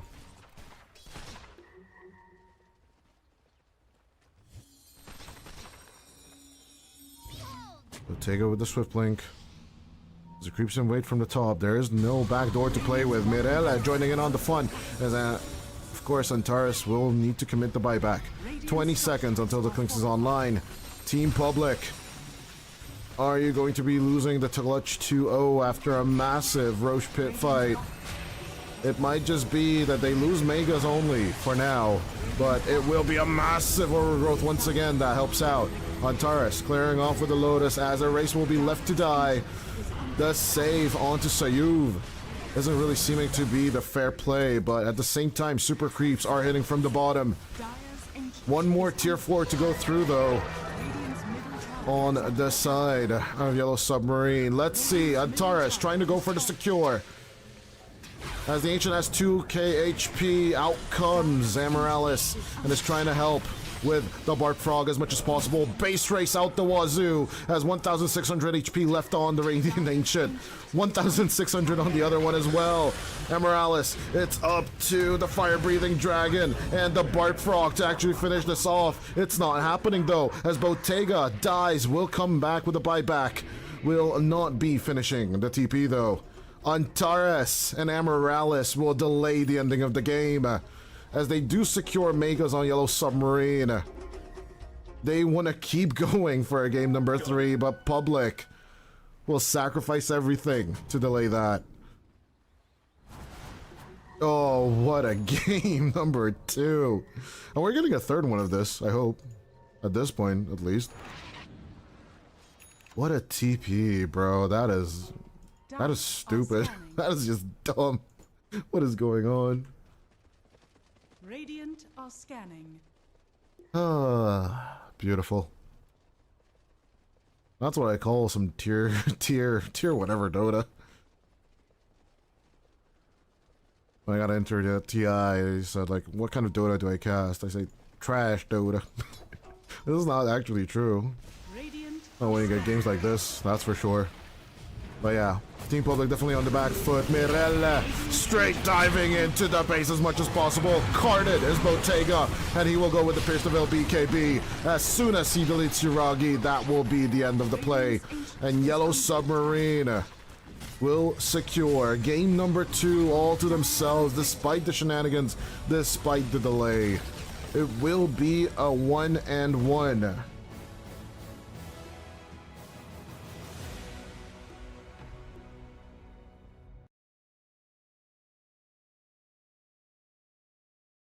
I enjoy myself, ladies and gentlemen, and I hope you have enjoyed it as well. And that is only game number 2. We are definitely going to go to game number 3 and see who is actually playing in the finals against Zero Tenacity tonight, ladies and gents. Definitely don't want to miss that one, but yeah, Bottega this time around looking way more hotter on the Muerta than in game number 1. Overall, that just felt a little bit lackluster. But as soon as he is enabled, as soon as he has the damage output, as soon as that armor balance is once again in their team's favor, I do believe Yellow Submarine just have a bit of an easier time than on Team Public's side, where Yuragi, held on to the Aghanim Scepter as long as he could, even finishing off the BKB. Felt like something is missing. I was leaning towards that butterfly, but he did go the nullifier, which was extremely useful against Mirella and Infernal. Eventually, though, Team Public run out of the juice, and yeah, we're gonna go to a game number 3. We'll be right back after this break. Let's see. Oh wait, I did want to see how much healing the Largo did. On target 11.8.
that the game continues to surprise us.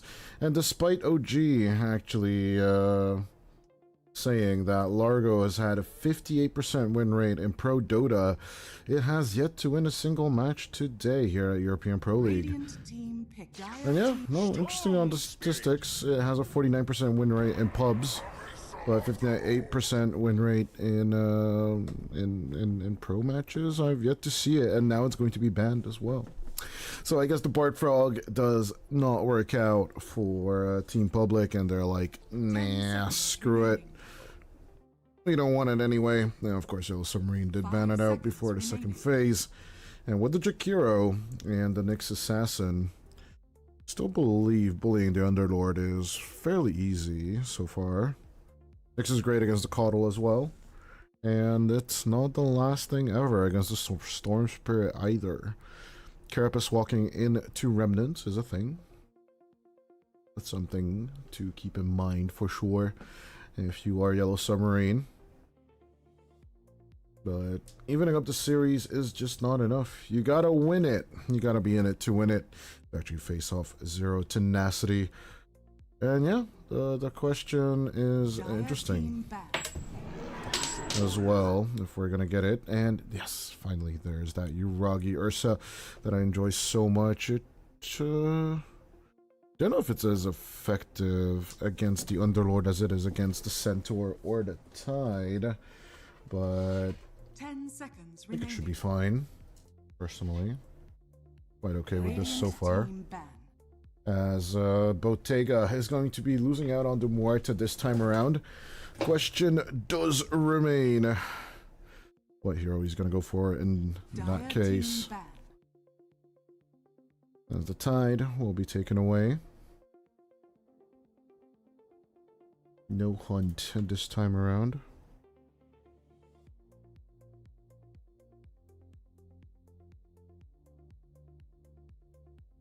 And then Taurus' hero is in question now. Had a great time with the Tide Hunter in game number 1. I would not be surprised if he reverts to some thing less of the big AoE stuns and goes for the tempo instead. And I think a Beastmaster would be quite warranted, or even the Dark Seer combined with the Nyx Assassin. Though I do have to check. Has Antares actually played Dark Seer in the past year or so?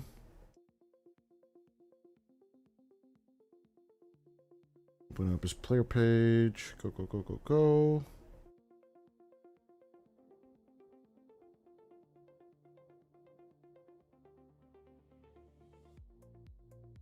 Yep, got Antares.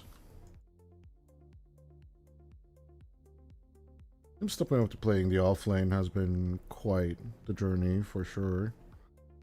We saw a lot of Phoenix and Mars performances. Mars less convincing in my opinion. But yeah, so far as Tide is unbreakable. I do not see a Darkseer here.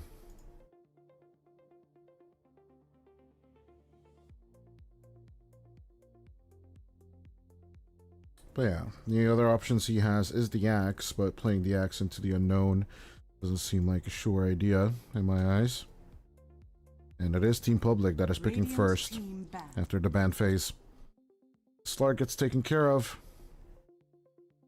I would not be surprised if some kind of PA-oriented pick would be coming out, and then the Axe would be the logical counter play over here. If you go for something tanky, the Viper is still there as an option, and you can counterpick the Storm instead. So it is up to Race what he wants to go for. He does not get his puck for a third time in a row. And if he wants to go into the Spirit Dance, then the Ember is the only one I'm personally looking at right now. If they want to go for the push tempo, then of course heroes like DK come to mind.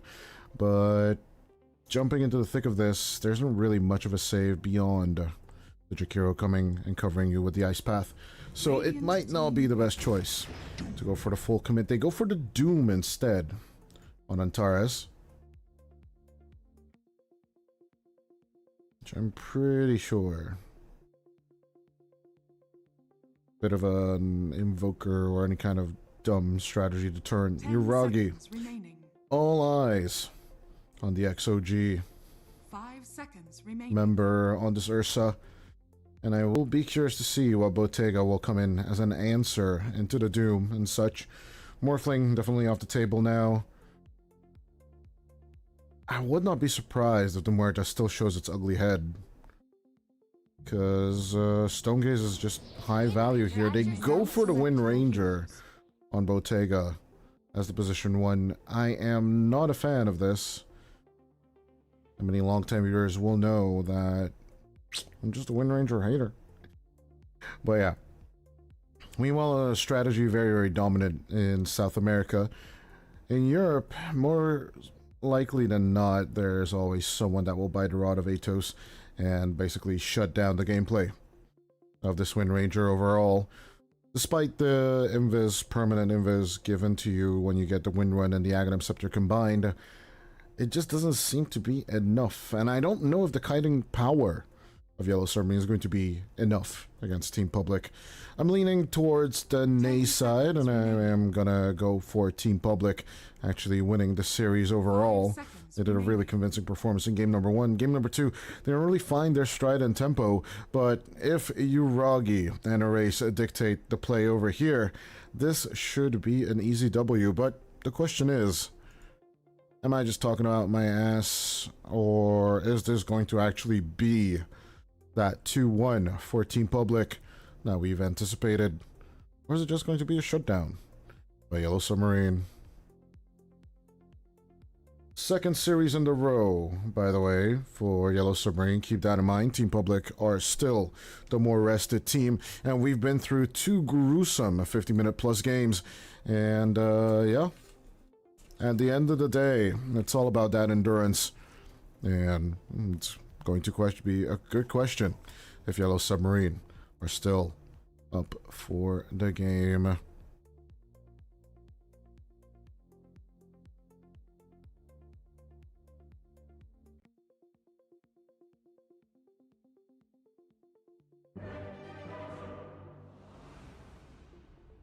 What do you mean Bottega is not using the Arcana?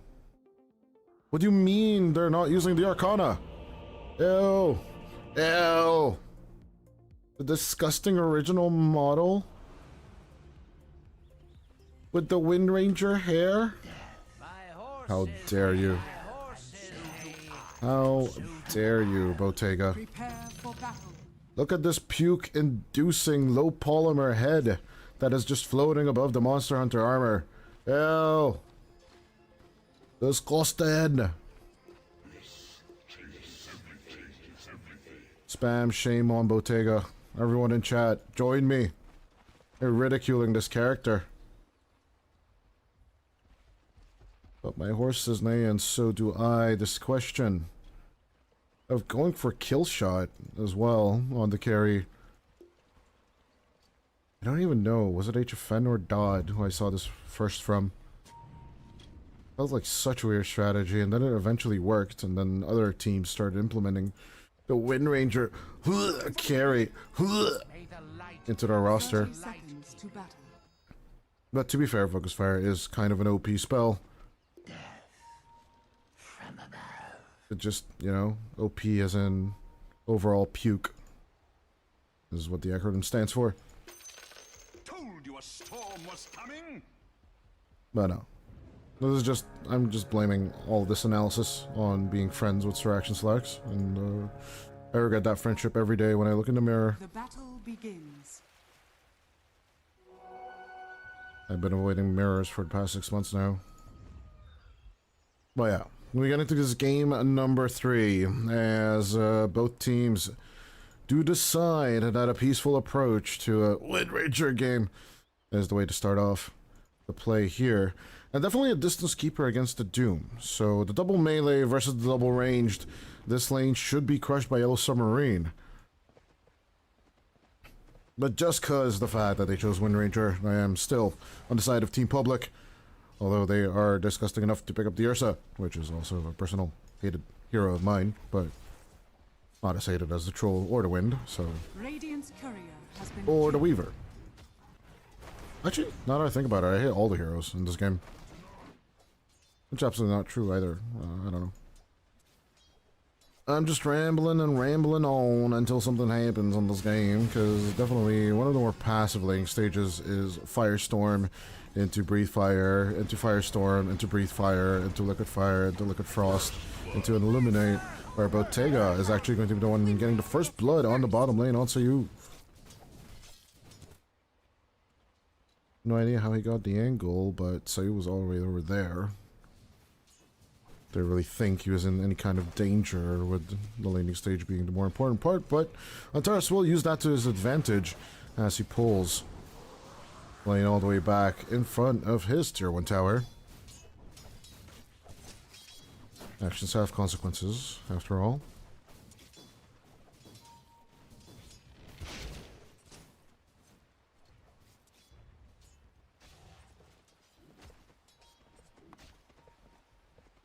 Yes, problems in Uragi.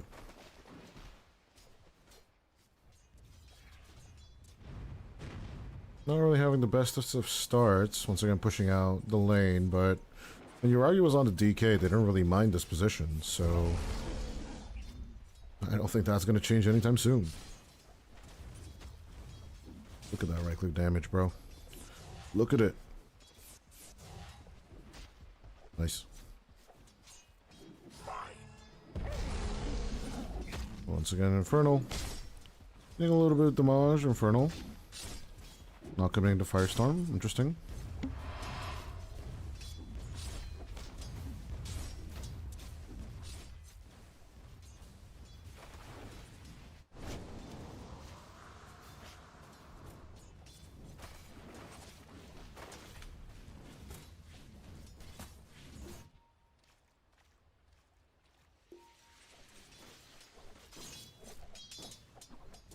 Now, casual 1-0, race is just sitting pretty. We just chase away Mirella. It's kind of standard on implications as we lose the second kill on camera. People are just making really bad mistakes over here. Our people are just great with the burst damage. Even hit with overpower, I'm losing my edge. I haven't even been playing the Dota. I've been just watching the Dota. Hatred doing his very best to actually pull back the lane as much as possible. I'm gonna keep aggro, but it ain't happening, not today.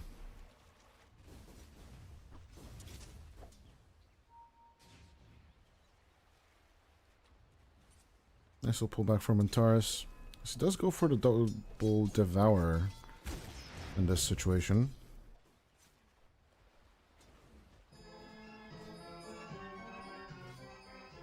Stupendous. We go into a pause. No BM, just technicalities, I guess.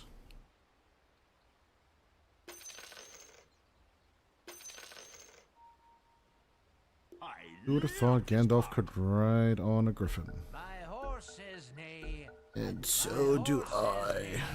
and so do I.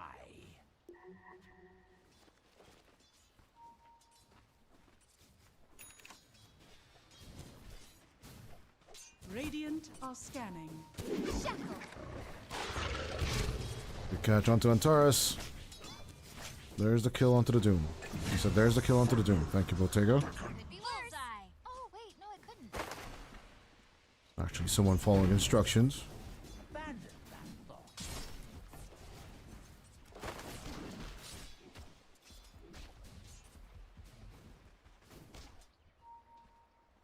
And as power shot gets stronger and stronger, the more kill shots you'll definitely be having.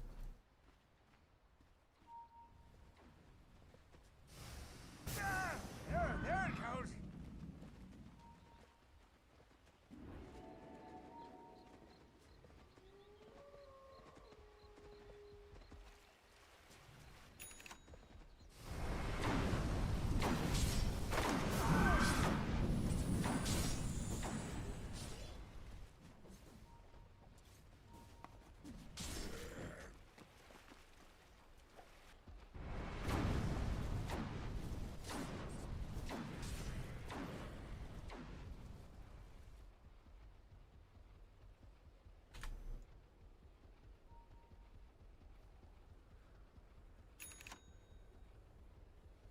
Dire are scanning.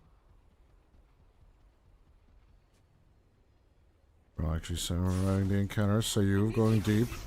Radiant's middle tower is under attack. Potentially catching the level 5 storm is still a gambit play.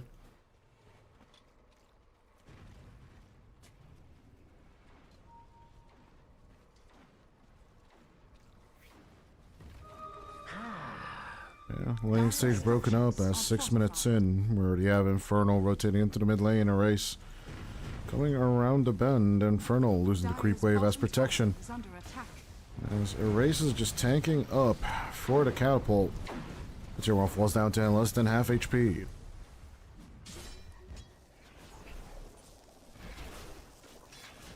Five heroes bottom. Five heroes bottom. Problems just continuing to troll. Radiant's top tower is under attack. As he keeps his distance away from the Urskaya. Uragi. Coming in for the catch onto Gandalf, who will immediately turn around as soon as he sees Infernal. Firestorm onto 3 as the triple impale goes through from Sayu. The Firestorm doing the work as Mr. Storm Spirit strolls into the back line. Power shot. Along with a little bit of right clickage coming out from Bottega. Will secure 3 as Yellow Submarine. Oh, what a counter turn. No Shrine of Wisdom for you, my friends. As more people will rotate from Yellow Submarine than anywhere else. Well, it's Yellow Submarine's world, and we're definitely living in it after those 4 kills. And Antares being the only survivor for basically just securing the Shrine of Wisdom is definitely going to feel conflicted about that one.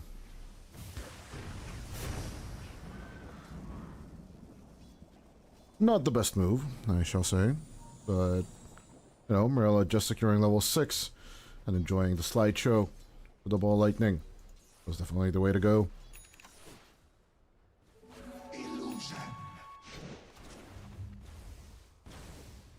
As Bottega Falcon Blade already done, going for the Maelstrom next. He's definitely not feeling super deterred. Anything else happening on the map? That one power shot securing the supports was definitely a fun watch.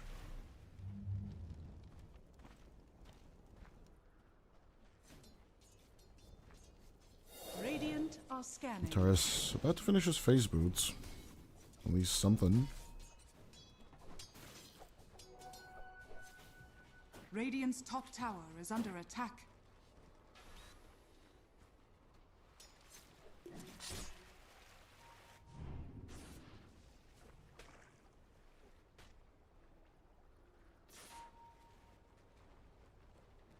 That was 9 minutes and we have 7 kills on the board. Radiant's middle tower is under attack.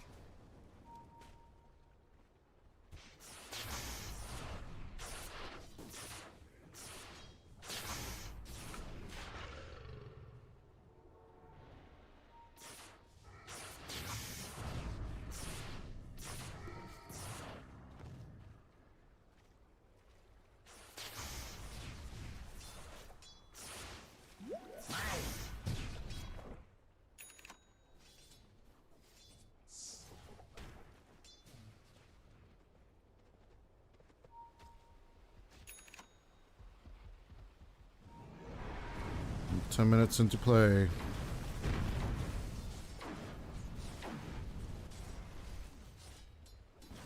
Doesn't seem like the Team Public strat is picking up just yet. Antara's going for the aura before the blink, and I would not be surprised if Race will go for the same build that we just saw in Mirella. Picking up the Crimson Guard fully on the Viper. Radiant's middle tower is under attack. Before any kind of Aghanim Scepter or any other shenane. Feels weird, but Dire's bottom tower is overall, under you know, attack. it worked out for the Mirella. Why would it not work out the other way around? So you with the blockage as Mirella comes around the bend. Just casually sitting on the high ground, undisturbed with the storm. Knowing full well that he has the skills to dodge out and come back in, even if he's impaled. Oh, sweet. Out comes the Remnant. No Carapace reaction just yet. Sayuv is holding. And the creeps away. Showing that Erases here as well. No Impale. Or Mind Flare for that matter. Used on the Storm.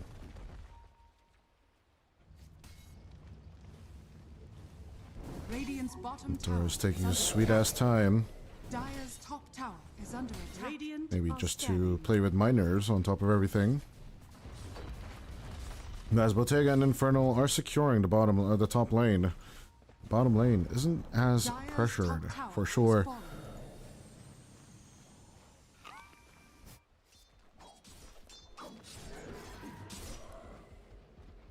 Infernal, on the other hand, definitely on the roll. Aiming for the heart of Tarask, above all. For the Pipe of Insight.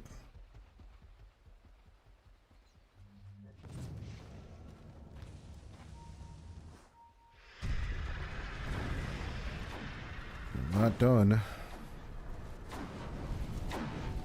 Infernal will finally realize that one of his camps in the Radiant's Ancient middle Stack, tower is under or attack. Ancient Triangle, is going to be blocked.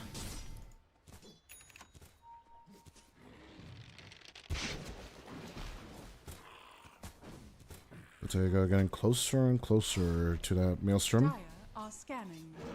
Oh yeah, Battle Fury almost finished on Uragi.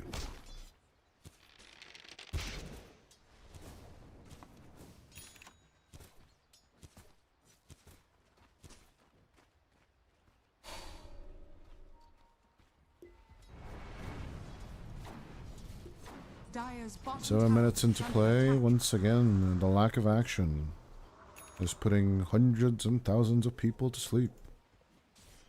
Go to boredom is a thing. Definitely consult your local doctor about it. Stupendous.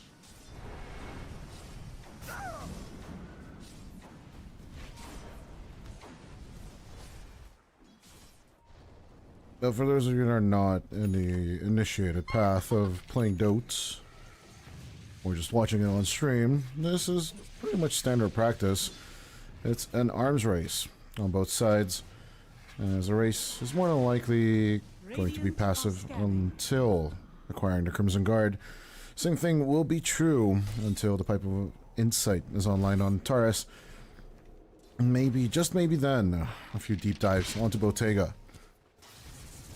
and friends might happen. As Sayuv rounding Bottega, out comes the Rule of Wonder onto Antares. Here comes Sayuv with a little bit of wraparound. Ice Path as well, locked in along with the Doom. Bottega will die as soon as he comes out of the Escape Act. But the 5-man reaction from Yellow Submarine is pretty big and pretty effective, as Sayuv will be the next one to die after Amorales. The Funhouse Mirror is just exploring, erasing Uragi standing in front of the Twin Gate. A carry sacrificed for 3 kills. I'm guessing the team is happy, even though Bottega is a little bit disappointed in himself. Kill is a kill is a kill is a kill at the end of the day. And plus, Bottega only died after the Doom was eliminated. So counter-aggression is going to be the way for Yellow Submarine. Was pretty effective at the Shrine of Wisdom. Was Dire's extremely middle effective at the Tier tower 1 is under tower. attack.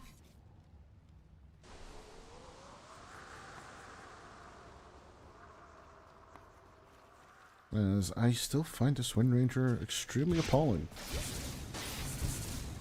As in the set. Like, why on earth would you be using this one? X. Go back with the Vortex as the Illuminate I must divert you. will come through. Easiest coddle Illuminate of my life.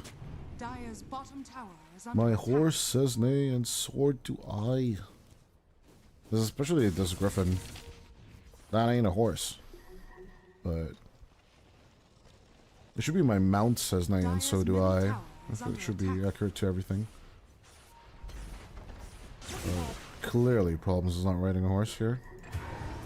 Good catch. Out comes Sayuv. A little bit of cheeky Vendetta gameplay.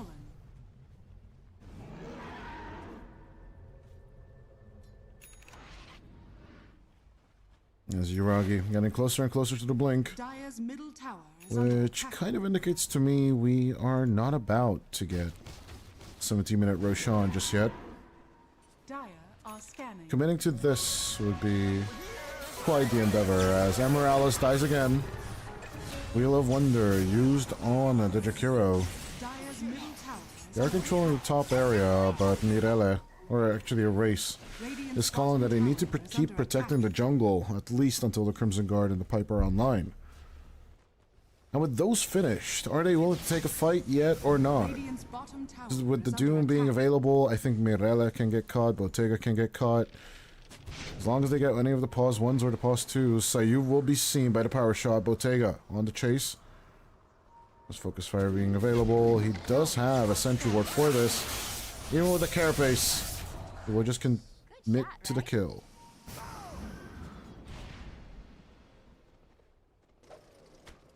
Yellow Submarine. It's back to the form where they fought Strong Boys. A 3k net worth lead at 17 minutes in. It's not the end of the world, but it is promising.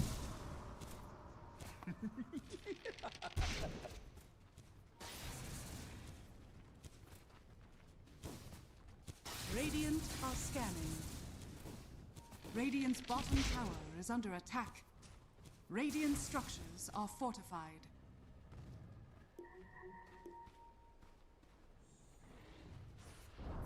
Dire's middle tower is under attack.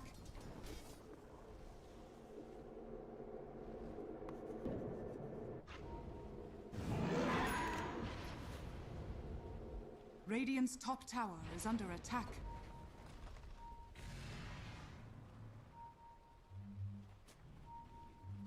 Counter smoke up coming out from the Dire. Let's see if Team Public will make any kind of catches. And Taurus up front and center being bait as usual. But even though the Doom is hypnotized, it is not going to be shocked. Problems will be eliminated as the doomed down Underlord is looking to run away. Focus Fire onto the Doom as Antares does not really have any kind of answer to the Wind Ranger. But 2 die for the price of 3. And it will be 3 for 3 at the end, with Hatred also going down for this. All the 4/5s and all the King's Men could not put the two teams back together again, as it's pretty much even losses in terms of positions, but a little bit more gold for the team that is being behind.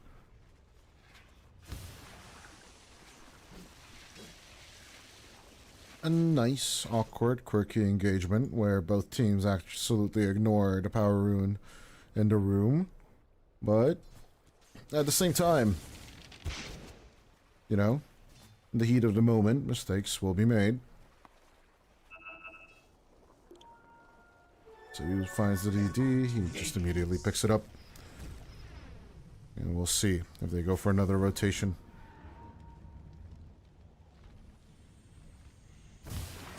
Easy does spell as they go for the 19-minute Roshan.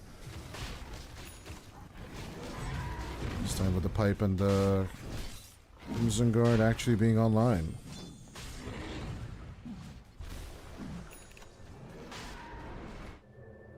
Dire's middle tower is under The split is interesting. Roshan will be taking Sayuv. He definitely wants to use this to his advantage somehow. Vortex Tindem pulled the ice wall. Nice path. Isn't really helping out much here in this situation. You should have impaled sooner. Yeah, with Tormentor being up, it is more than a possibility that the team just didn't want to fight outright. are scanning. Smoked up, the numbers advantage in the hands of Yellow Submarine, and they want to continue this. Yuragi jumping up front and center, shackled to a tree. Here comes Mirella. That will be the Aegis. Popped and snapped, as that does mean that Bear is not going to get any kind of Auroras in this situation. Yeah, with the Blink Dagger available on Taurus, be a bit more aggressive if he wants to.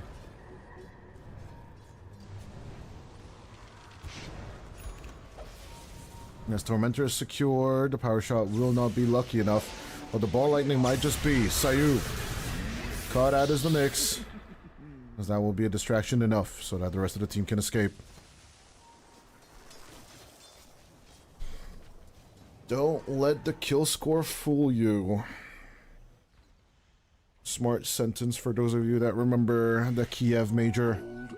The scoreboard doesn't matter at all, as of course the net worth lead will be diminishing due to the Aegis and Tormentor secured by good old Team Public. Nice win probability though for Yellow Submarine. Yes, I get to say that joke today. On the other hand, it will mean that they might just be starting to lose objectives sooner rather than later. Items are coming out on the side of YS. And with Bottega eyeing up the BKB, tier 2s will be those objectives being eyed up on.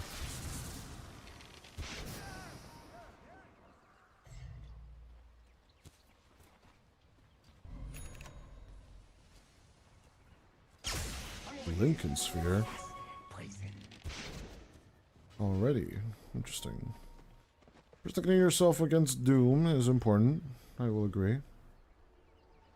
There's a race. I like to utilize the haste rune to its full potential. Will not find hatred on time, I think. Dire are scanning. As the Viper escapes, hatred will just casually walk off. Delaying pressure.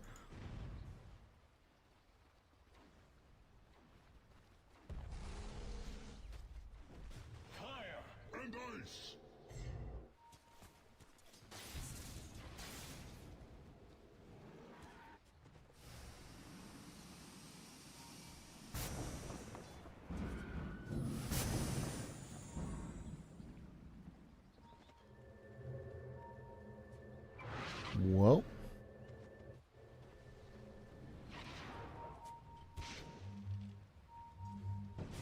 once again the top fight is happening as the Lincolns will be broken on time and they are immediately turning on to Bottega. The Dune Wind Ranger is gone as Antares lives to see another day.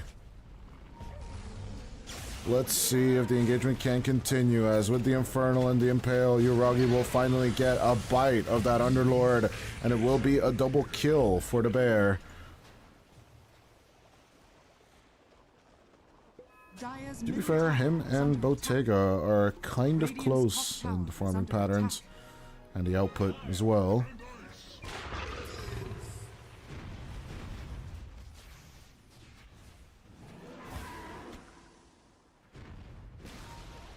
Radiant's top tower has But fallen. Bear is just a little bit stronger. Not by much, though. As on the other hand, of course, we just have the last tier 1 tower falling on the Radiant side. Tier 2s have been open for a while now. On the other hand, as... yeah, the mid lane, tier 2, has already suffered half its HP being gone. Surprisingly enough, the bottom tier 1 is still standing on the Dire side. I really thought that was taken about 3 minutes or 4 minutes ago, but obviously that doesn't mean that much.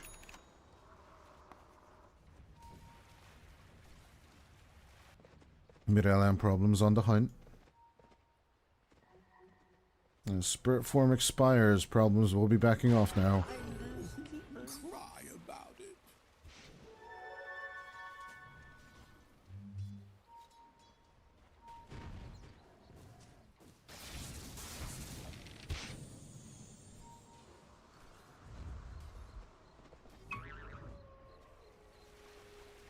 Dire's top tower is under attack. 25 minutes into play, we already have 25 kills on the board. Poetry in its works, but at the same time, with Mirella wasting this double damage rune, or amplify damage rune, I'm still gonna be calling it a DD. It doesn't really matter that much.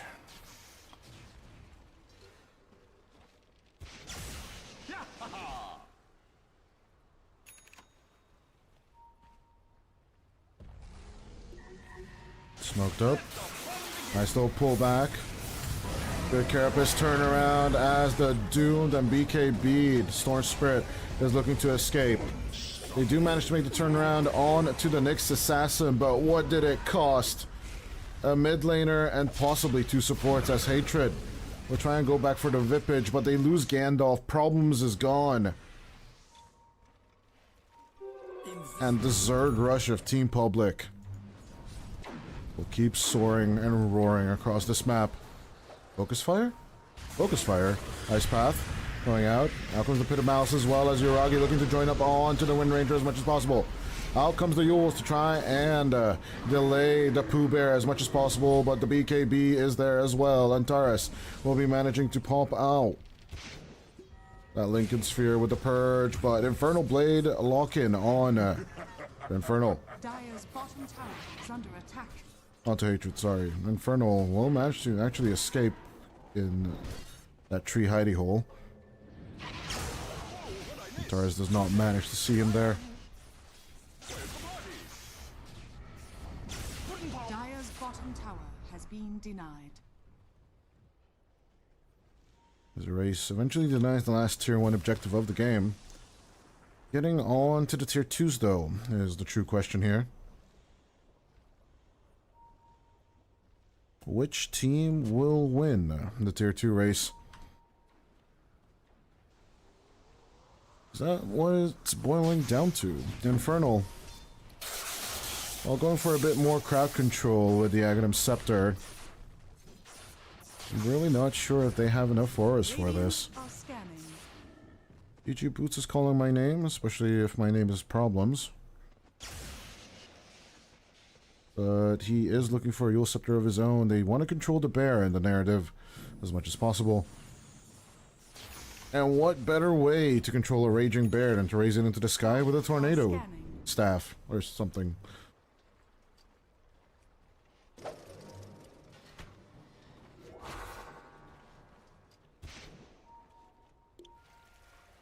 As Roshan number 2 decides to hit the snooze button for now, so Team Public cannot get on the outright roll just yet. Oh, the triangle secured and controlled. Let's see if Infernal or Mirella will be brave enough to walk in there. Not just yet. The 5-man smoke play coming out from Team Public isn't paying off. And if my calculations are correct... Oh no. Roshan's going to spawn in and then 30 seconds later going to take a walk. As Gandalf dies, out comes the Pit of Malice along with a Firestorm. Uragi's in trouble. He will enrage, but it's a little too late. Or is it? Erase coming in to help out as much as possible. Viper strike, no strike, nothing strike. As the bear will go down. Control play coming out from Bottega and Mirelle along with Infernal. They will find Erase, they will find a Uragi, and 4 are gone as on to the team wipe they go. Infernal keeping up the contact. We'll have Pit of Malice in a second, and we'll drop it straight on the head of Lucifer. The doom is doomed, as it will be a team wipe for Yellow Submarine at minute 30. Roshan up in 17, ladies and gentlemen. And Yellow Submarine, with the team wipe turnaround, might just have secured the grand final attendance.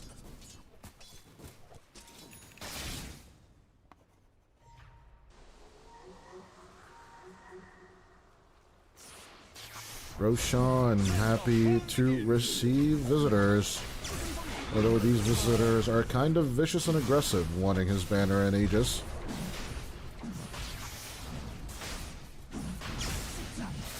But a sloppy execution and no save onto the bear. A little bit of a shortcoming we talked about during the draft is coming to be true.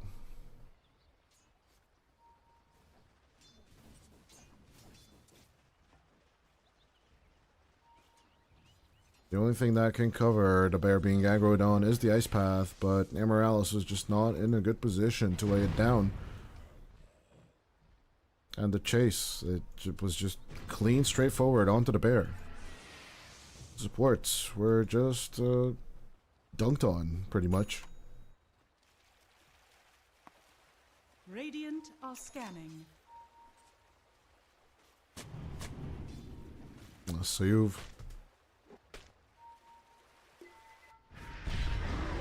Yuragi.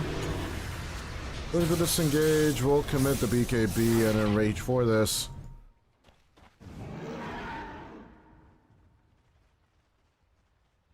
This is Basher is just being delayed by having to buy this BKB and the MKB for the Wind Ranger, that is. Radiant's bottom tower. As is Tormentor under number attack. 2 will be taken over by YS. Bottom defense is something Yellow Submarine will not ignore. No passive pressure for you.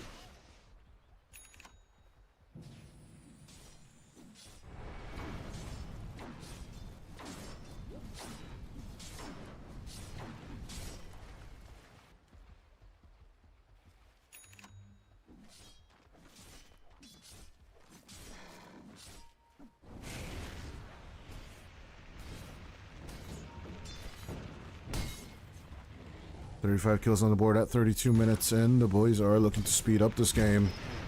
And Yellow Submarine are definitely the ones in the hurry. Daedalus on the docket next for Bottega. They are looking to go on the jugular as well. I am a little bit surprised that they're not utilizing Gale Force on top of the Wind Ranger. Getting the Ags. I don't think it's a bad pickup here on top, actually. The Pit of Malice and the Wheel of Wonder combined basically are forcing people to face Wheel of Wonder and such. Those strategies are definitely what could secure you kills. Dire's bottom tower is under attack. Another dropping Wheel of Wonder on an AoE Vortex would be nice as well. Oh, speaking of the Vortex and Pit and the Wind Ranger, nice secure on Bottega and Mirele. As with the escape act, they will be trying to save the storm, will be successful on it as well, but despite all that, eventually all this damage will be enough to at least get one kill. Yuragi fully committing on to the Urskaya, but will not have enough sustain to survive all this. And with Amaryllis also being jumped, Dire's bottom tower is under attack. you don't manage to lay out any of the ice paths or any of the spells that would have saved their graces. Good attempt on getting on top of Yellow Submarine, but all you get is the Aegis. As with the Vortex, a good pullback onto a race. The Viper is just being bullied right now. The Winged Snake going down in flames, as that will be 4 for the price of an Aegis. Definitely worth it for Yellow Submarine, as they are securing tier 2 number 1 on the off lane.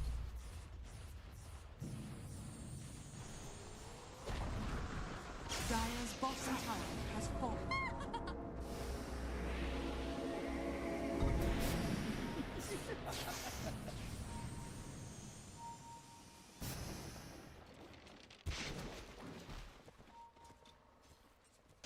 14k net worth lead for Yellow Submarine. Gaben is saying 88% win probability for a Radiant lineup.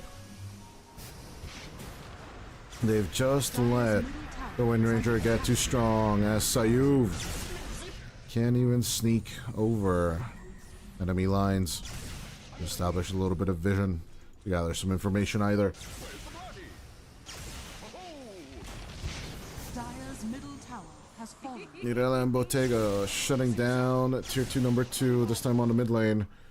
And as they make their rotation over to the bottom to secure a Shrine of Wisdom, Team Public are probably being put to shame.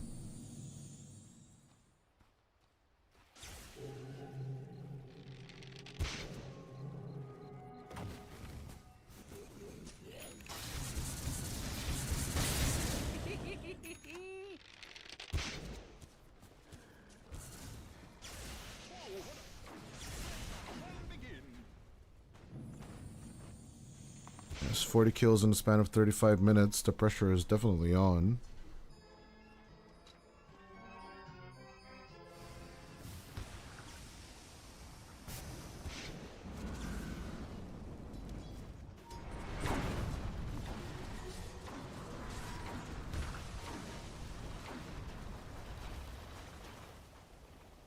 Dire are scared. Zero Tenacity eagerly waiting their enemy in the upcoming lobby for sure for the grand finals. It's looking more and more likely that Yellow Submarine are slowly but surely securing this Game 3 victory. Smoke on smoke action as Mirella is acting as bait on the mid lane, on the top lane.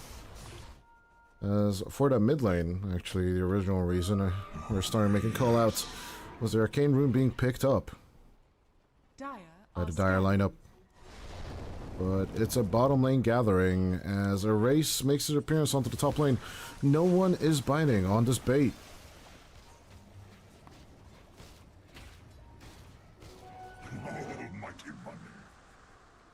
Counter play onto the top. They go. Team Public are just balling up because they're scared. And honestly, they have every reason to be. As Bottega casually looking to secure Dire's bottom tower first tier is 3 under tower. attack. Banner laid down for the double catapults to push with. There's a race. I know he's thinking of the nosedive, but he should not actually commit to it.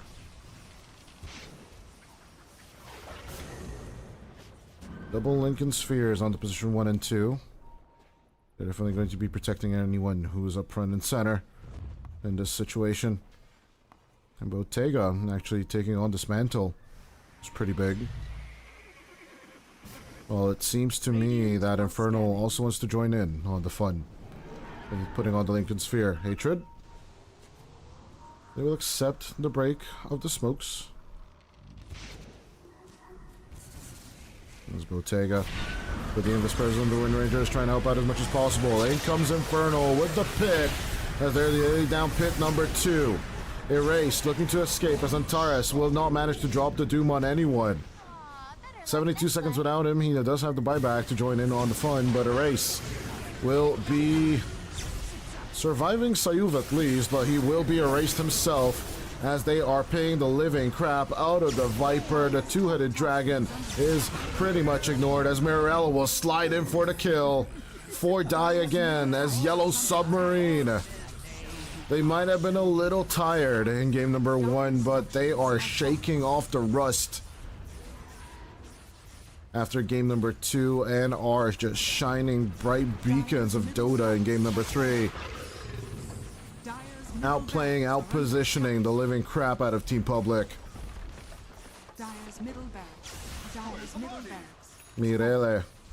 There's a reason why Team Spirit asked for this guy to be their stand-in instead of Laurel Dire's bottom at Fisher Universe Season 6.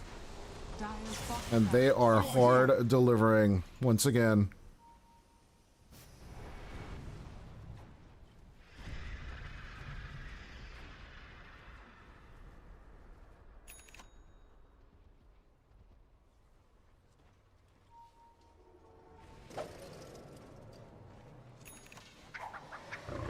$25,000 gold in the lead. Sayu looking for the easy kill, but I don't think Hatred is that.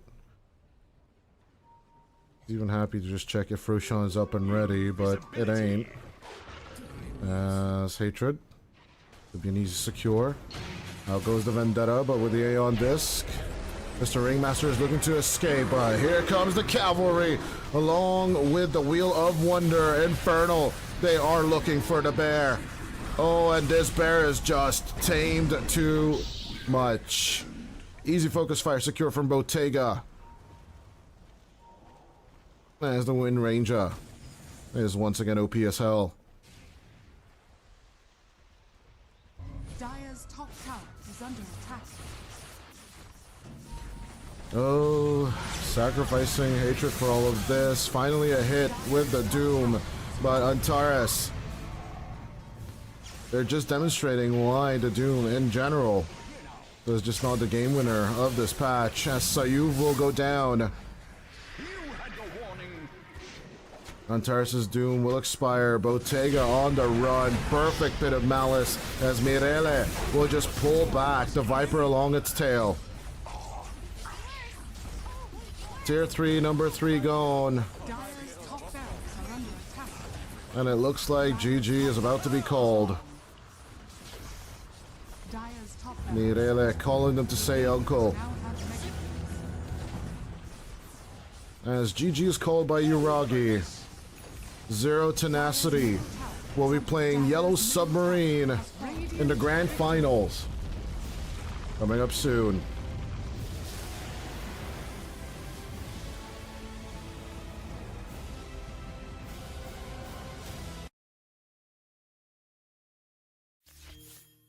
It just didn't really feel like Team Public really utilized their heroes.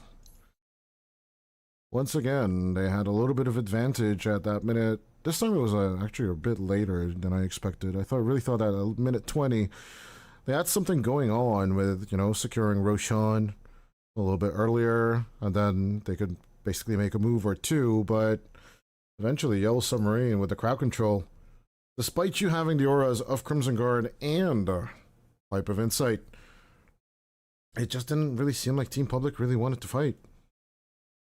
And once you got your utilities on your supports, on Sayuv and on Emerales, you just ran out of the juice. And no matter how good your carry is, Uragi is just one man. And at the end of the day, Yellow Submarine, they just seem like a well-oiled machine, a cohesive unit of Dota 4422. Don't read too much into that. And yeah, no, pretty clean. I was especially mesmerized the way Problems was playing this Caudle.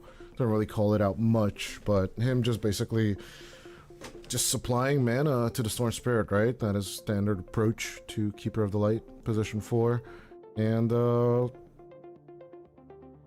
he just kept everyone nice and happy with the Illuminates and the Chakra Magics. That's all it takes. But with that, ladies and gents, we are moving over to a slight break. I don't know how long the break is, but definitely Z10 is waiting with open arms for the grand finals.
but eventually they deter with the Weaver. Dire team banned.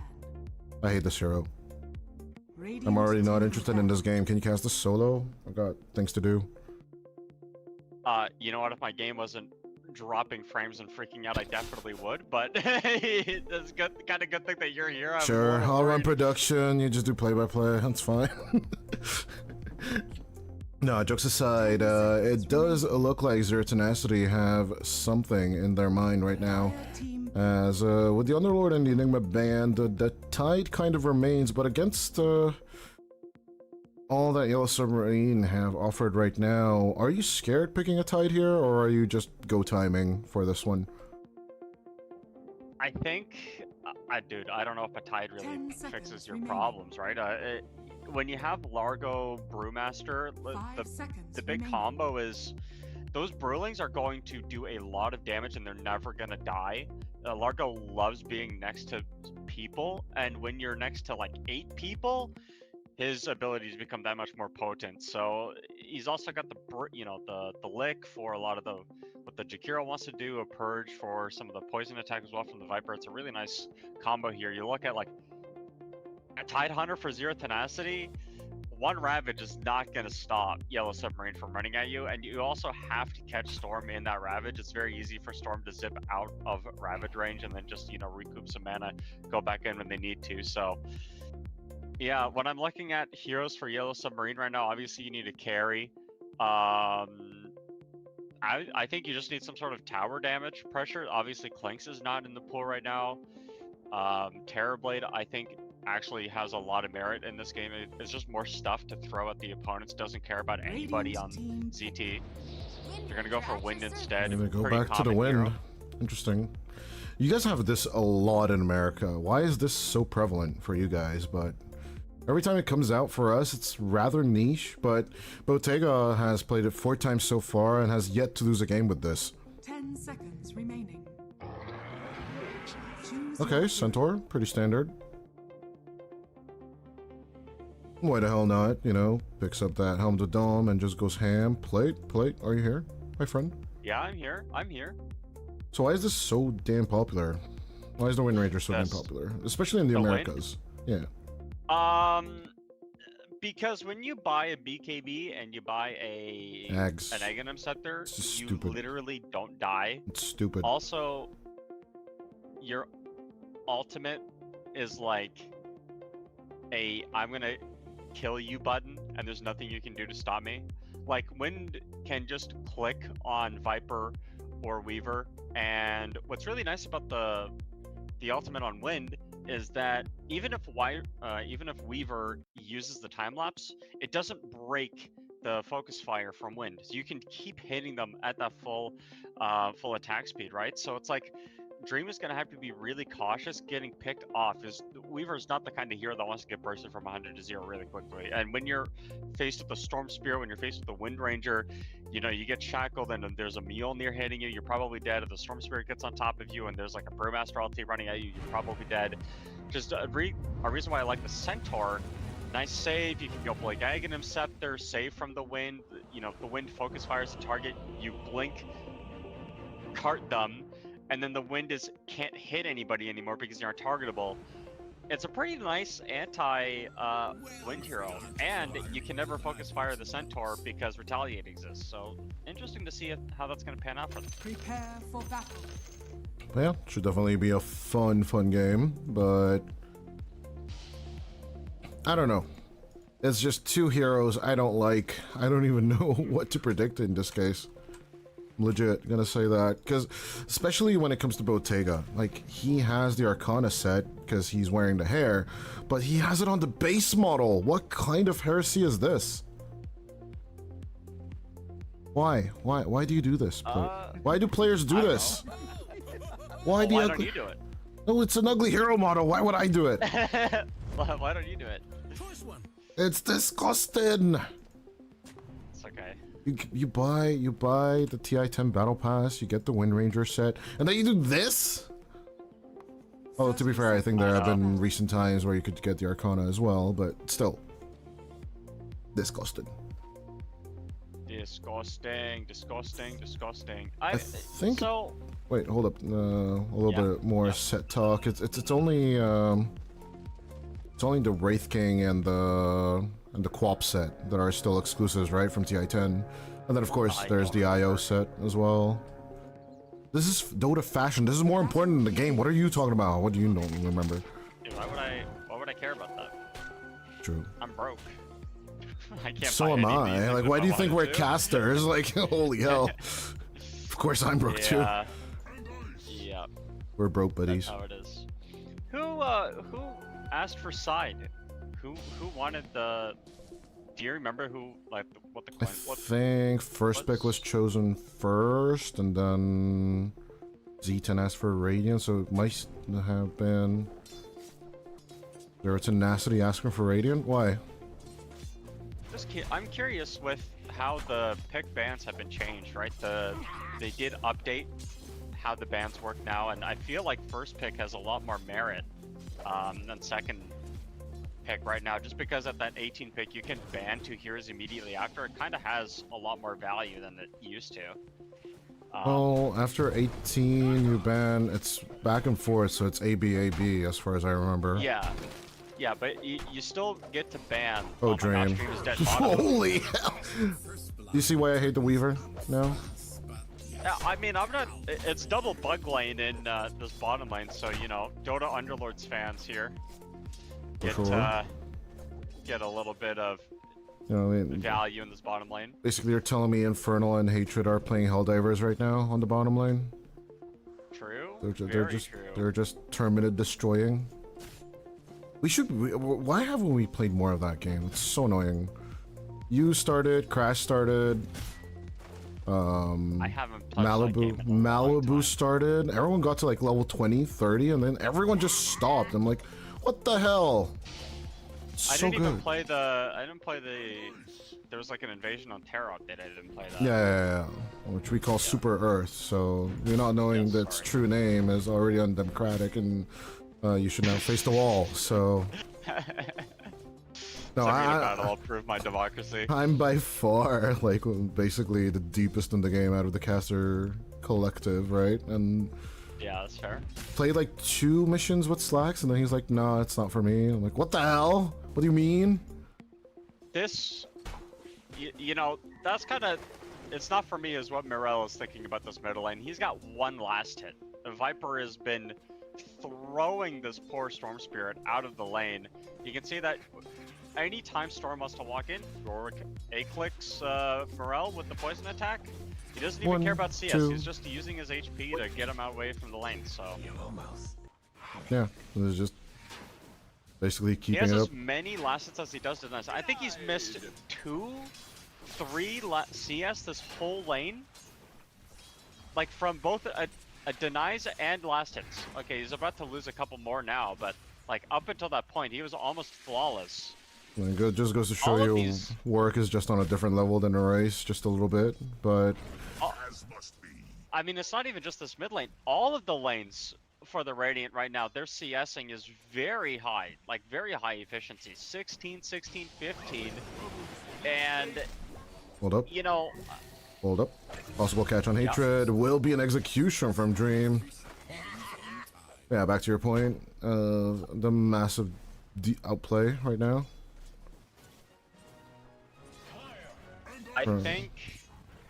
I think that you could even say the lanes are over already. With the amount of CS differential there Dire's is in middle this game tower at this is under point, attack. you're gonna get.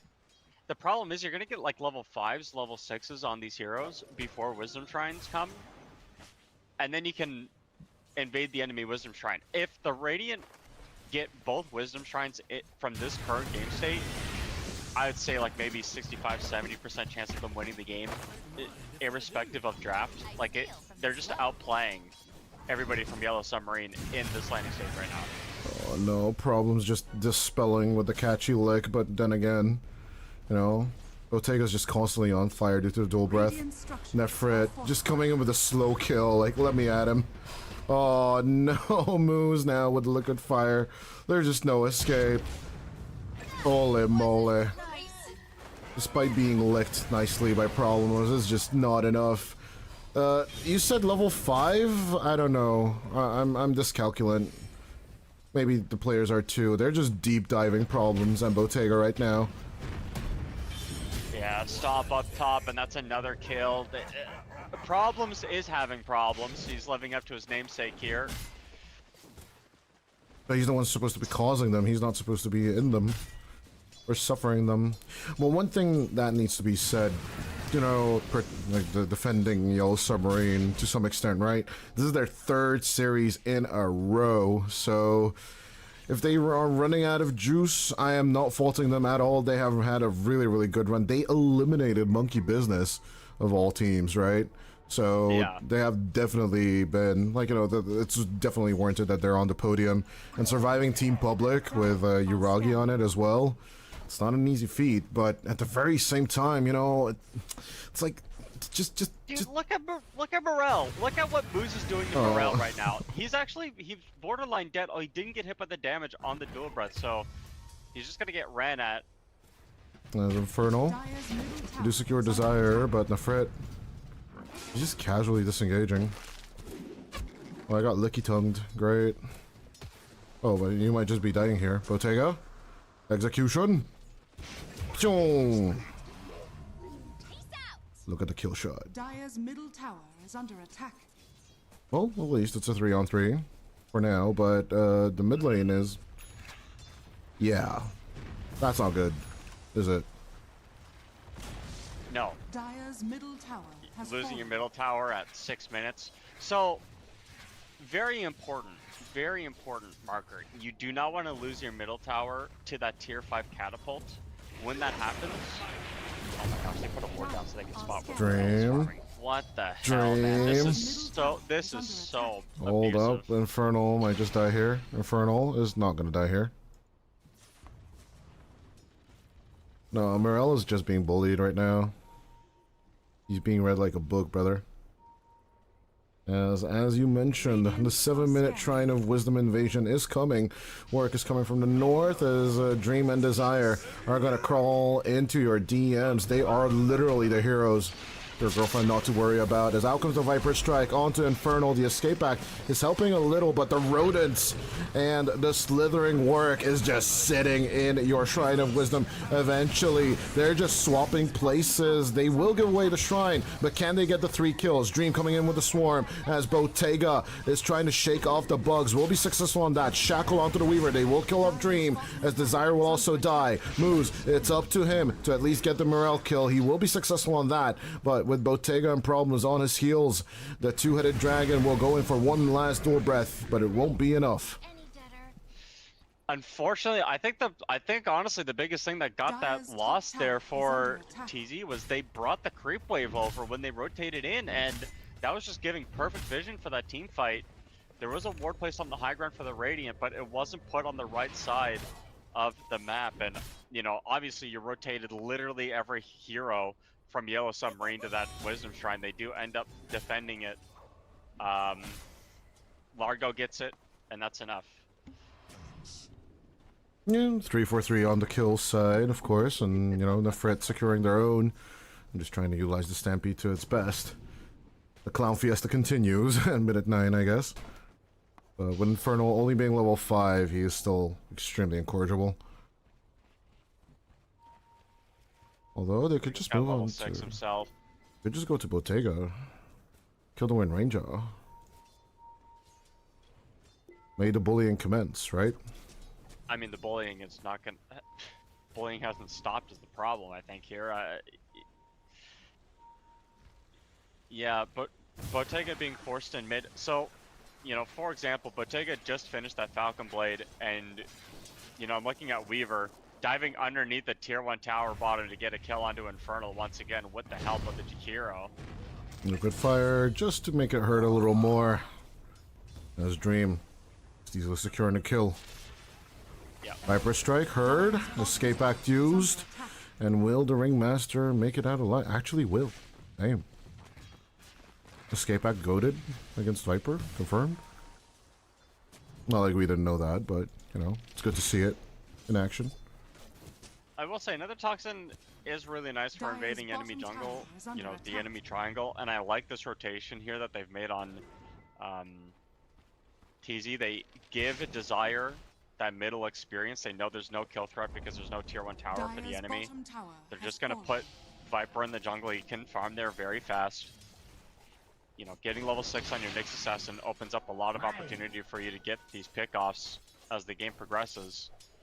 And Centaur is going with the old school Helm of the Dawn build up as well for a little bit more farming speed. Some tower push Dire's up here top as well. tower He's is actually top under of the net attack. worth.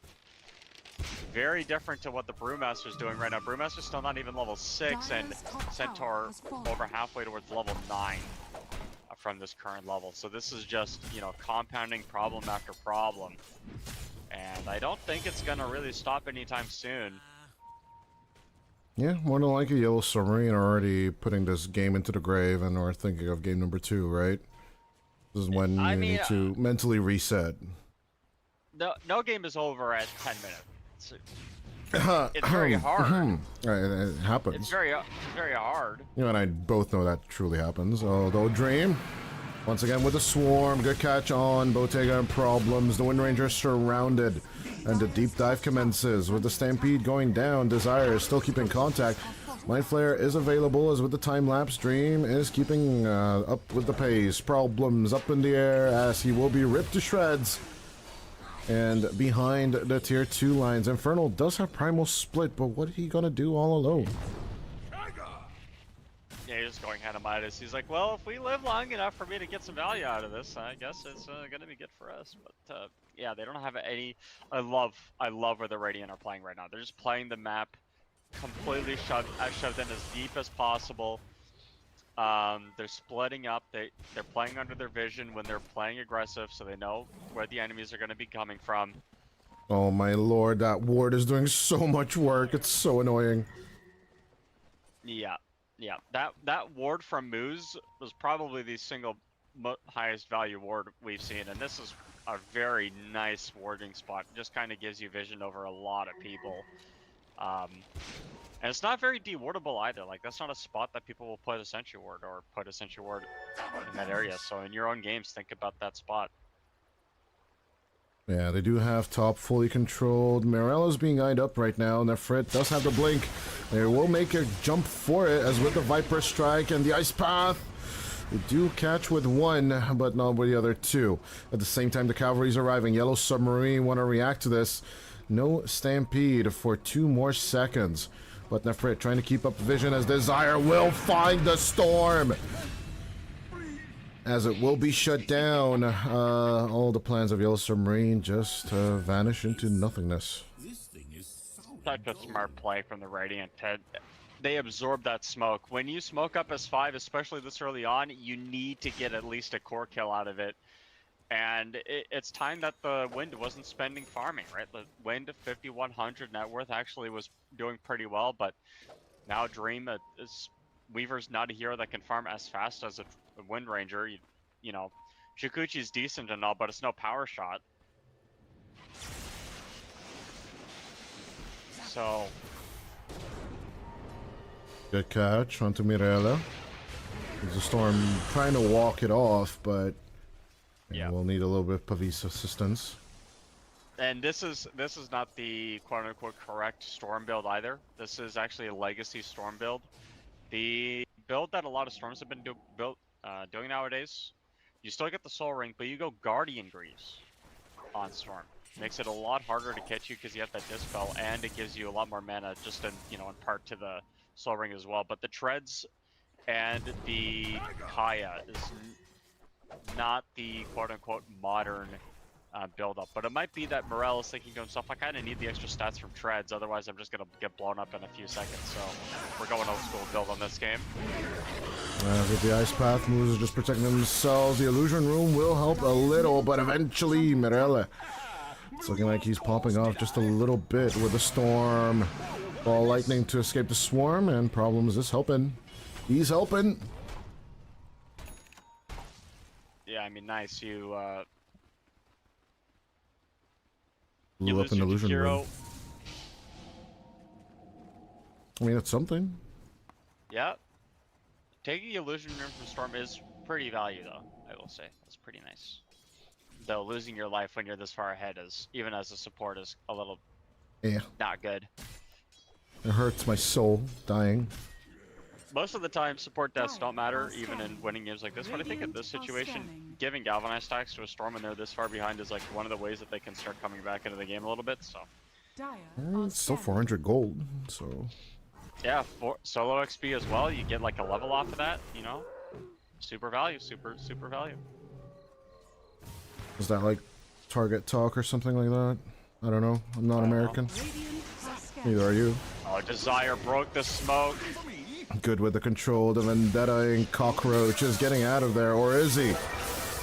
The Vendetta does not stop. At least he finds a little bit more vision of the enemy, but here comes the cavalry. No stampede, but Nefrit jumps straight into the middle.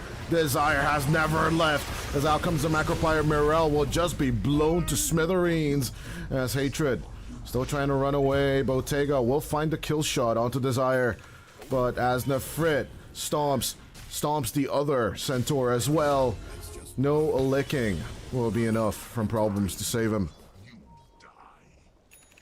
We haven't seen a focus fire from the Wind Ranger yet in this game. We haven't seen Brewmaster split yet in this game. We haven't seen... we saw one... I mean, one of them is named Hatred. What do you think? What do they think of anger and wrath? Fair.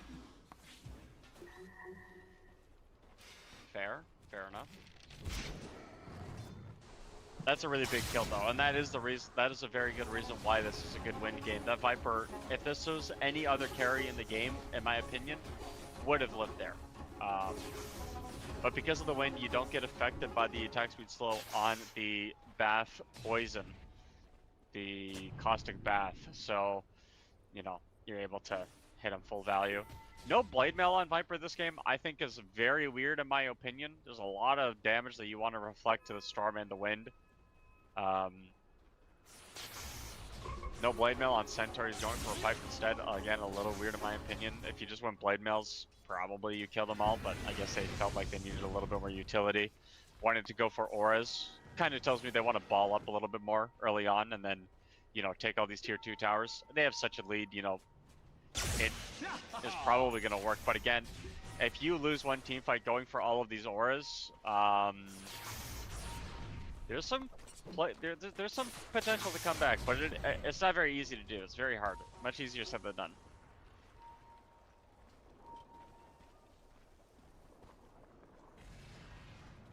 "21 kills in 18 minutes in, and it looks like Tenacity are not looking to stop. Desire with a carapace. Just AoE securing everything. Mirelle and Infernal sliding a bit too long, as on the backline they lose the Ringmaster, but they're looking to grab the Centaur. Nefrit leading a lot of damage from the focus fire and will eventually go down as work will be thrown into the air. Infernal with a Cyclo looking to secure the Viper, as at the same time all the Brewlings are dying. Infernal will melt due to all the poison damage coming out. Problems will get a tip from Bottega. A reason? Question mark? I have no idea. He wasn't there, I don't think. I don't think he was at that fight, so they tipped him. They're like, "Ha, your team is dying and you weren't there." But no, it's your teammate. He tipped his own teammate. Oh. Yeah. I don't know. I have no clue. I have several questions. Scan will get this Roshan attempt on lock. There is no focus fire. Power shot literally doesn't hit anything. I'm kind of impressed, I'm not gonna lie, but I mean, it does show you that they're doing Roche. yep. It shows you again that they're still doing Roche. Well, it's not like you can go and contest it, you know what I mean? Like, what are you gonna do? Nothing.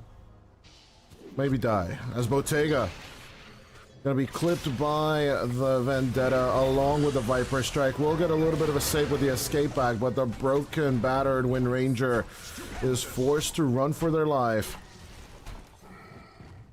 If they had Stampede, I'm sure they would have gone for that play, but Wind is going for... This is a Despair Wind Ranger build. Maelstrom Falcon Blade BKB at 20 minutes. Very sad. You'd obviously like to have seen Mjolnir on that I don't think but he. where would you have built it? I don't think he finished it last game either. Let me check. Radiant's middle tower is under Did he attack. eventually finish it? That's a good question. Oh, he did. Okay, my bad. Well, it was pretty late as well in that game too. But he did have an Ags at this point last game, as far as I remember. Or he was at least well, that's building a lot up for it. different than what he's doing now, to be honest. Desperation moves. Devastation. Desperation. That 21 minutes in, we already have tier 2s being battered. Yeah, the Yes. Tormentor was taken, the Aegis has been taken. Tier 2 tower top is now under siege. Dire's top tower is As you have under not attack. taken single objective as Yellow Submarine. I'm gonna say, this doesn't feel good. If you're a YS fan. Dire's top tower. But Z10, they're on a roll. Desire gonna be approached by Mirella, but Nefred jumping in with the hoof stomp. They are immediately just diving straight for the Viper. As used into the air, the storm will go down right after the Frog Bard. Radiant's bottom tower is under attack. Well, the problem with this go is that, yeah, you get the Nyx Assassin, maybe, but, you lost your tier 2 tower top, so there's only two things that the Radiant are going to do. They're either going to push the high ground, or they're going to TP back and help, and guess what? They decide to go back and help, and you lose your Storm. He's got 4 Galvanized stacks, and I bet none of those are from kills or anything. And then he's got, you know, the Largo is dead again. Largo's, what, 1 and 3 so far? How many do you lose? Your third of those, right? You lose 2 3, per- I think. It's a flat. Loses 2 per charges Oh, it's per 2. death. Leveling Ball Lightning gives Storm 3 bonus charges. I see, okay, it's 2 now, so 3. I mean, that's fine.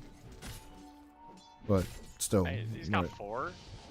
That's not fine. Got 4 The charges. fact that he's only got 4 is not fine. The fact that he loses 2 instead of Yeah. whatever is fine. Yeah. Problems. Gonna licky the. I think he's just cosplaying a frog at this point, you know, trying to lick the insects in general. Is Infernal. Gonna get the escape act. Saved by the bell a little, but secondly, this tier 2 is actually fairly effective. I would have expected this to be siege by now. It's pretty hard. I think the middle tier 2 tower is the hardest one to siege. Just because of the amount of trees that are around. Like anywhere you go, if on the Radiant, there's another angle that another team can go. Infernal. The bullying just doesn't stop with Dream. As he continues, out comes the Primal Split from Infernal. Dire's With that bottom being tower forced, one of the biggest teamfight elements of Yellow Submarine has been committed. At the very same time, I heard a Viper Strike go out somewhere. It's on Bottega, top tower is under attack. as they came from the other side to make the approach. Dire's bottom tower Not is under as attack. effective, but, you know, if Z10 cannot be successful in one tower, they will be successful in another. Inferno trying to delay things with the Cyclone, but isn't really effective, I should say. Radiant's top Liquid tower is Fire, under Centaur, attack. and Weaver Dire's are all bottom good tower has fallen. ways of taking towers. Radiant's middle tower is under attack. Despite not suffering casualties, Yellow Submarine are definitely in a pickle. And I just don't know where you go from here.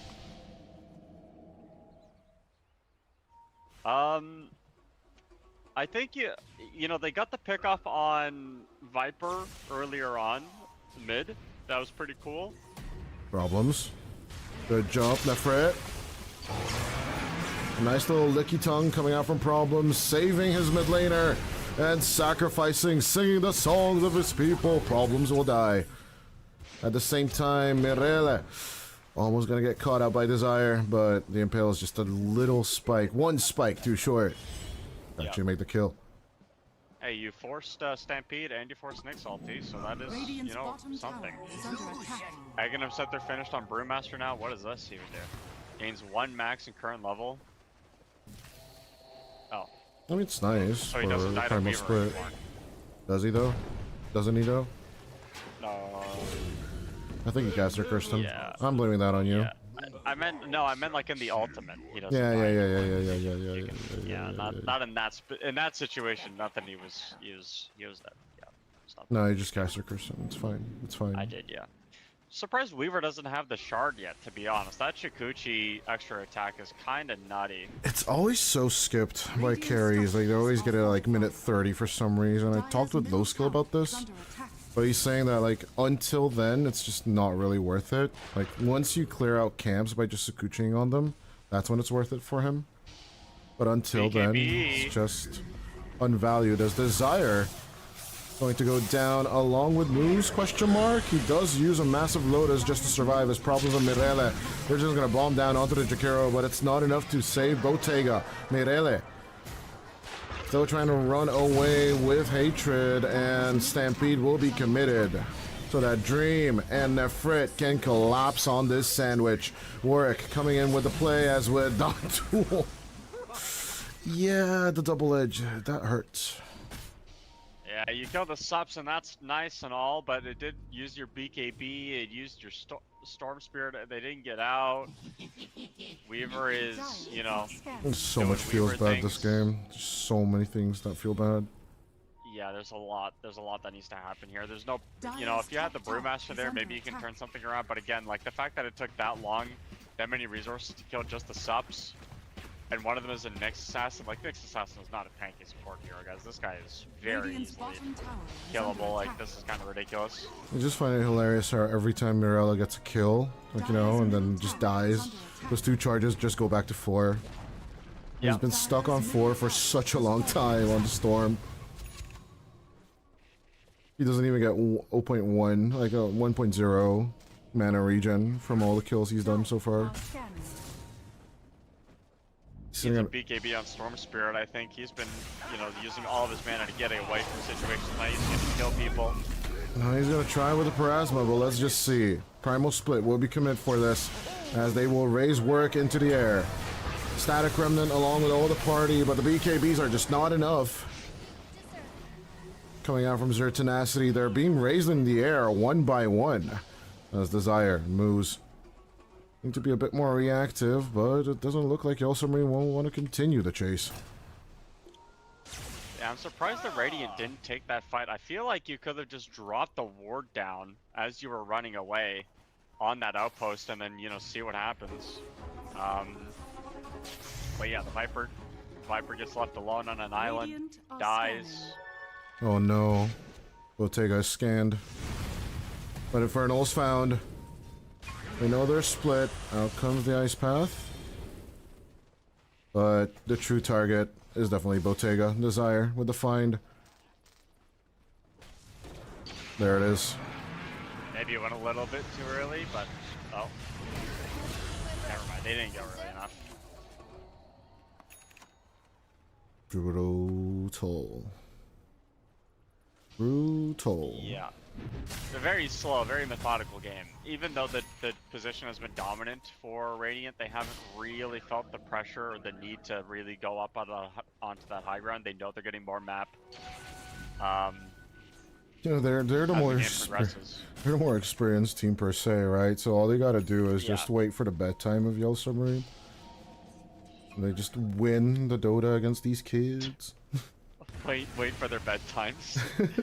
Drag it out to an hour-and-a-half long game of misery and suffering, and then win anyway. I mean, honestly, no, I just keep going back to this fact. The Submarine, this is their 3rd series in a row. Like, these guys have been playing Dota intensively since 3 p.m. today. 3. I think they started at 3, maybe.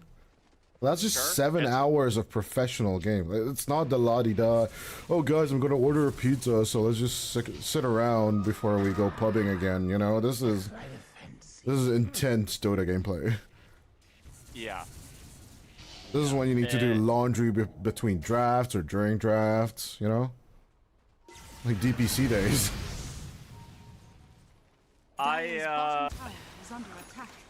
Yeah, I'm not convinced by this Dire lineup. I think the only thing they have going for them is the win. But like besides that,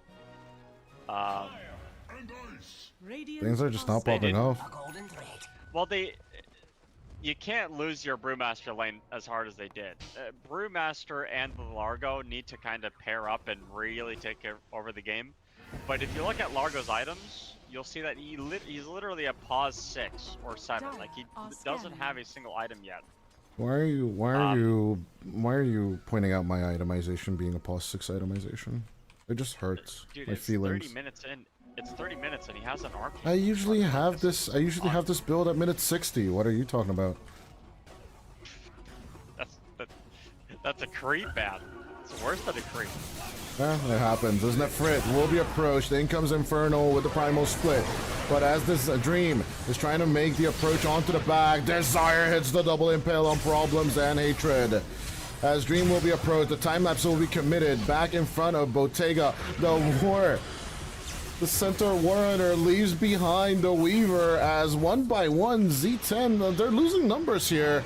Infernal and Bottega doing the work, but Moose will just execute the Wind Ranger.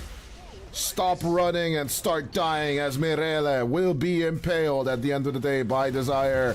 Moose and Warwick joining in on the fun as they will take out the Storm for die on the side of Yellow Submarine in exchange for 2.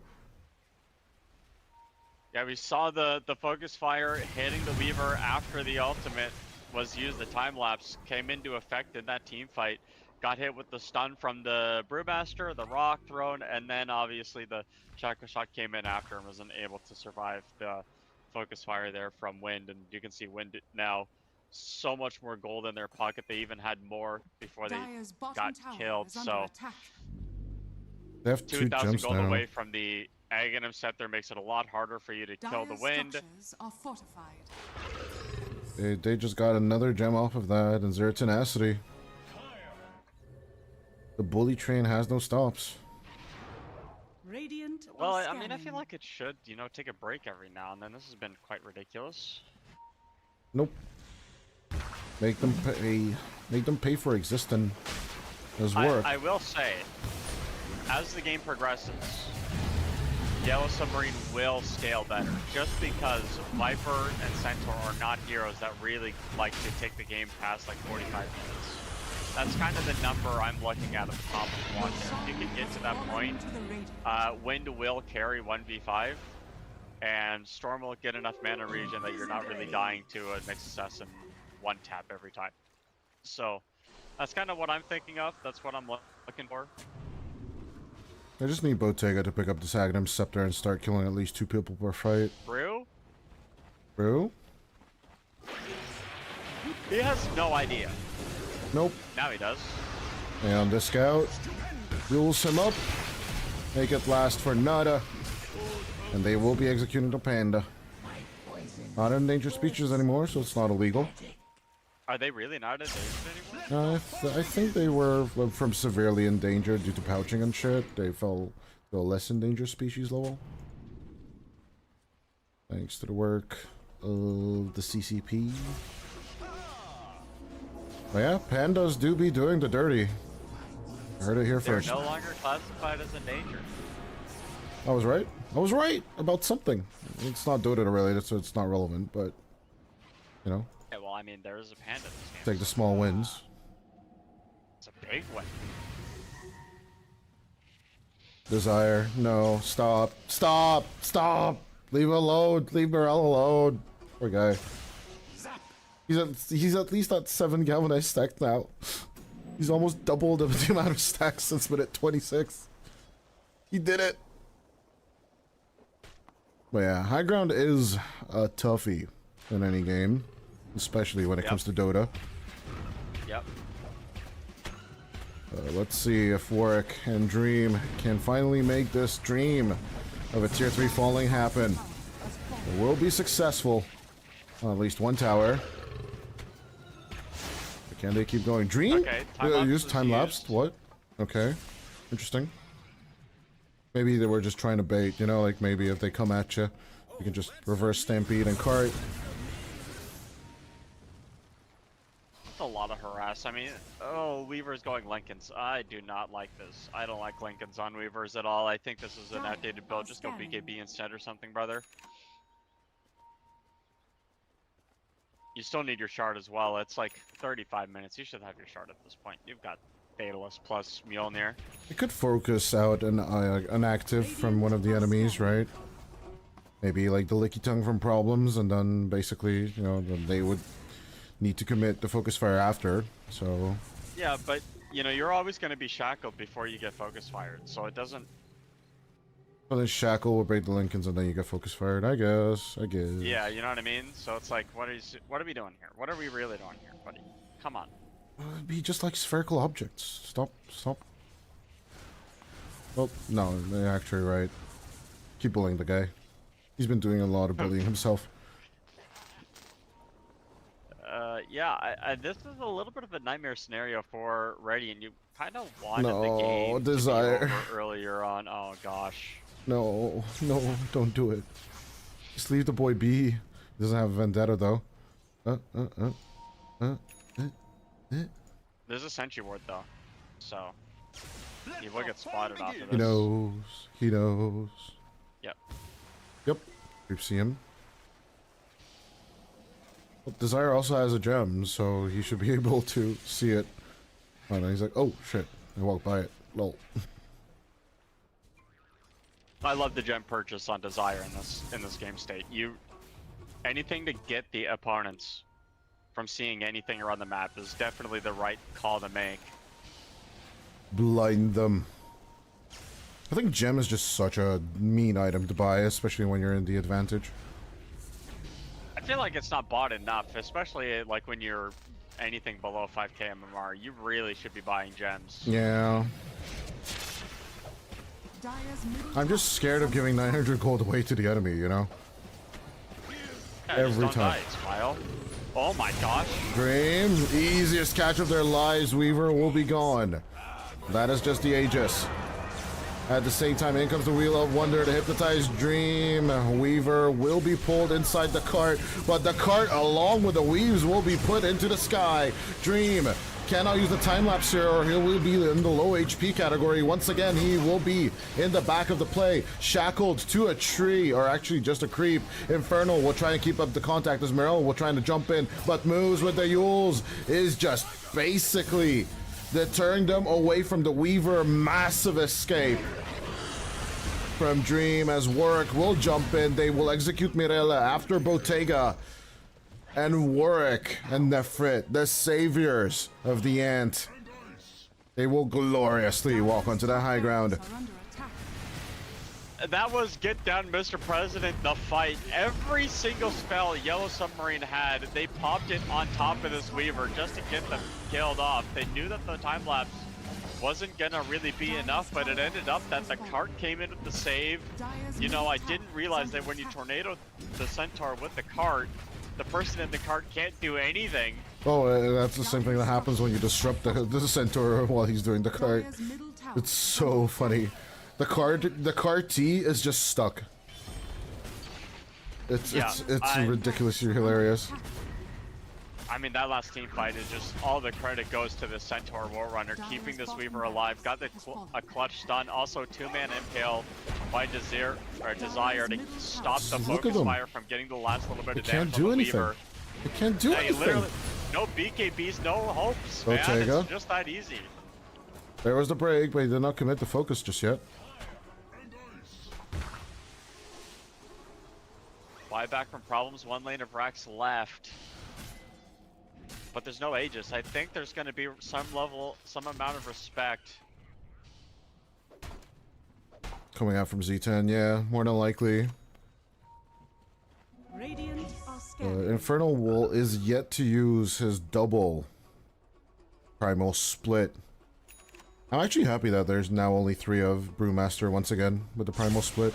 As Mirele, smoke breaks, looking for the slidey play, but Desire is just too cheeky, too well played. What a little munchkin he is. He's just gonna slide out of there. Away from the storm. Yep. Yeah, very annoying. Very annoying. I still don't even know why they're putting wards down. They're just giving this Nyx assassin, like, Nyx's net worth has basically doubled since buying this gem. Give me food. Feed the cockroach. He's also level 20 now, basically, at this point. Like, yeah, this gem has really helped him out. And he stole the other one from the enemy as well. He did, yeah.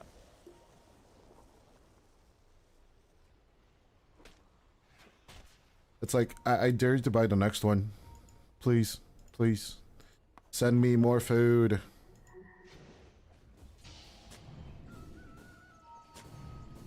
Mirella, the living war. Can they catch Desire? This is all they've been wanting to do for the past 10 minutes. They'll finally kill off the Nyx, but Nefrit will steal back the gem. At the same time, the chase is on as Mirella is looking for the approach of the angle, and they will find Infernal, but Mirella with the BKB is trying to 1v1 with the Weaver, with the backline protecting him as much as possible. Warwick will manage to survive the onslaught, but Infernal 10 seconds until Brewmaster form number 1 is going to be over as Bottega with extremely low HP. Desire will go down. The dieback on the Nyx. Will the punishment continue or will Mirella fall for this? 80 seconds without the Storm Spirit and no buyback available. 250 gold needed as Problems will be the one going down next. Dieback on the Frog Bard as Infernal going in for the second Primal Split. But raising the Centaur and the Viper into the air. I kind of like it that the Viper is trying to keep the card in the air, though. As Nefrit what a shackle. will keep on flying in the air for this play. Bottega going for the shackle play, as you mentioned, but the kill shot is not as effective as it used to be in the earlier gameplay. The Ranger will go down as the Weaver will execute. Infernal has nothing left in the bag beyond the Neon Disc. And it looks like the Red Panda will die as well. No buybacks need to be used on the Wind Ranger, as game number 1 will be secured by Zero Tenacity. The last team fight was always going to be the hardest, but the fact that, you know, Yellow Submarine managed to take this game to 40 minutes after that laning stage, that was completely abysmal. I mean, game was pretty over really early on. You can even just see the net worths on these cores. No core on the Dire more than 20k net worth. So you know you're fighting an uphill battle, especially against a Weaver. That is so oppressive, and you get so much more farm. The gem on the next assassin stopping any sort of sentry ward or observer ward placement to like stop the Weaver from doing what they want. It was just a very nice, clean macro win from Zero Tenacity. Yeah, also the lack of auras on Yellow Submarine is kind of painful, but like, how do you build up stuff when you need other things to fight, right? So you're just fully committing your bodies to the fights, and Zero Tenacity are just happy to accept those bodies and massacre you for them. But yeah, overall, yep. Yeah, no, just like, if I can give like one piece of advice to this Yellow Submarine lineup, dude, if you pick Largo again, you're doing yourself such a disfavor. It doesn't do anything in lane, and if you look at the numbers, the Largo did less than 10,000 combined healing and damage this game, and only took 30,000 damage. So like, it was dying when anybody was looking at it, and it was also doing nothing the whole game. It's like, yeah, I don't know. I'm just not a fan Give of the this boy hero. some I think milk. this way. Give the boy some milk. But no, I do believe Problems has something with the hero. It's just that he doesn't get anything built here. It's extremely lackluster. And plus, he was the one who bought the gem. Yep, he's the one who bought the gem. 900 gold given away, and as you mentioned, position 6 build, 7 build. Valve employee build is what we're gonna go with, I think. With that, ladies and gentlemen, we're going to throw it over to a bit of a break, but don't you worry, I'll be right back with game number 2.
twice. Blink twice if you're abducted, but you don't have the camera on, so you're stuck here with me. Guys, you just got rolled over by this.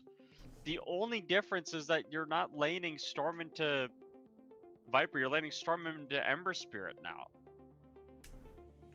10 seconds remain. Radiant team ban.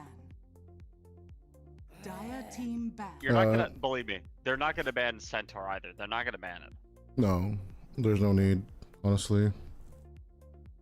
So we're just gonna get the same stuff from before. Except the Viper. That's a good draft study, right? 10 seconds remaining. If anything, that's the only conclusion you need to take out of this. 5 seconds remaining. I hate this. Don't make me spit up my coffee. So do I. Yeah, I do not like this. Honestly, just for funsies, I'd ban out the Tide. Honestly, I would not be scared with Centaur. They banned the Enigma again. I'm telling you, dude, we're just gonna get a Centaur. Why not? Why not? And then what do you play if you're a yellow submarine? I think you gotta switch it up. You switch it up, and you know what hero you pick? I just go Tide. I mean, yeah, I like Tide Hunter too. I actually like Tide Hunter a lot Or more. Darkseer. 10 seconds remaining. Darkseer would be a big brain move here with the Nyx. I think if you're yellow submarine, you pick Slark. I mean, I played way too much with Lyrical. I wanna play the Slark. I wanna play a Darkseer on 0-0 Tenacity now. Slark, yeah, Slark sounds decent, but it's like, are they actually gonna be picking the Tide, right? So. Yeah, but Slark into Tide is really good. It's a very favorable matchup. That's what I'm saying. But if they pick up the Slark, you just pick the Darkseer. Yeah, I mean, yeah. Ion shells on these heroes? Ew. Ew. So good. On Weaver, Ember, Nyx. So good. I kind of worry about a Darkseer kind of just dying, though, because you can never run away from someone. You have to lick as a Dispel. But, what do you mean? Like, you think you'll get licked all the time? Or whipped all the time? Yeah, I think you'll just get licked if you try to run away and there's a Storm Spirit in the game. You just die. Nah. And, you know, Vacuum. the Darkseer, Ion shell. The Darkseer illusions of Slark and Storm Spirit and Brewmaster are very bad. They're just unusable. True. True. I'll give you that. So, yeah, I don't see it. A bad one? Okay. What, bro? Oh, someone does not this spell and this spell and this spell and this spell and this spell and that spell and this spell is what we're gonna be about to witness. Escape act, get licked, get licked, get put in a box, and put a shield on yourself. 5 seconds So remaining. I want you to guess what Abaddon's win rate is In EPL or in overall? in this patch, according 42-ish? No, it's higher than that. It's That's 47%. Oh, that's actually good. 47. It's not good. 47's fine. It's. Is this the pubs or the full? This is the pubs. Right, This is the right, pubs. right. I mean, Largo's is 48, so at least there's a theme going on Yellow Submarine, right? 49 or 48, it's somewhere over there. I mean, the universal build on Abaddon. Null Talisman, Treads, Radiance, Manta, Blink, Bloodthorn. Mm-hmm. Every single game, no matter what game it is, every single game you're Tide. going this. Oh, there's Tide. the Tide Hunter, yeah, as you said. Tide. Just Tide. That's the European meta. Tide. When in doubt, watermelon. Just I watermelon, think Tide bro. is first pickable, to be honest. Yeah, Straight so- up. I same. think Tide is super good. Watermelon boy. Although he needs to be like a shark this time around. So we're in consensus. We're going 0 Tenacity on this one. So we're caster cursing the shit out of him, right? You know what? I don't believe in this Abaddon at all. I also don't believe in this Largo hero at all. I'm gonna say Yellow Submarine take this game. You're reversing the reverse caster curse. I am reverse. I'm curse reversing the caster's curse of the reverse play with my reversal. Damn. Yeah. Damn, that's such a 500 IQ move right there. Play. So, if I were to be honest, there are kind of some things that I like a little bit more about this Yellow Submarine draft than I liked about the draft game 1. First of all, the Abaddon, it's an okay Abaddon game.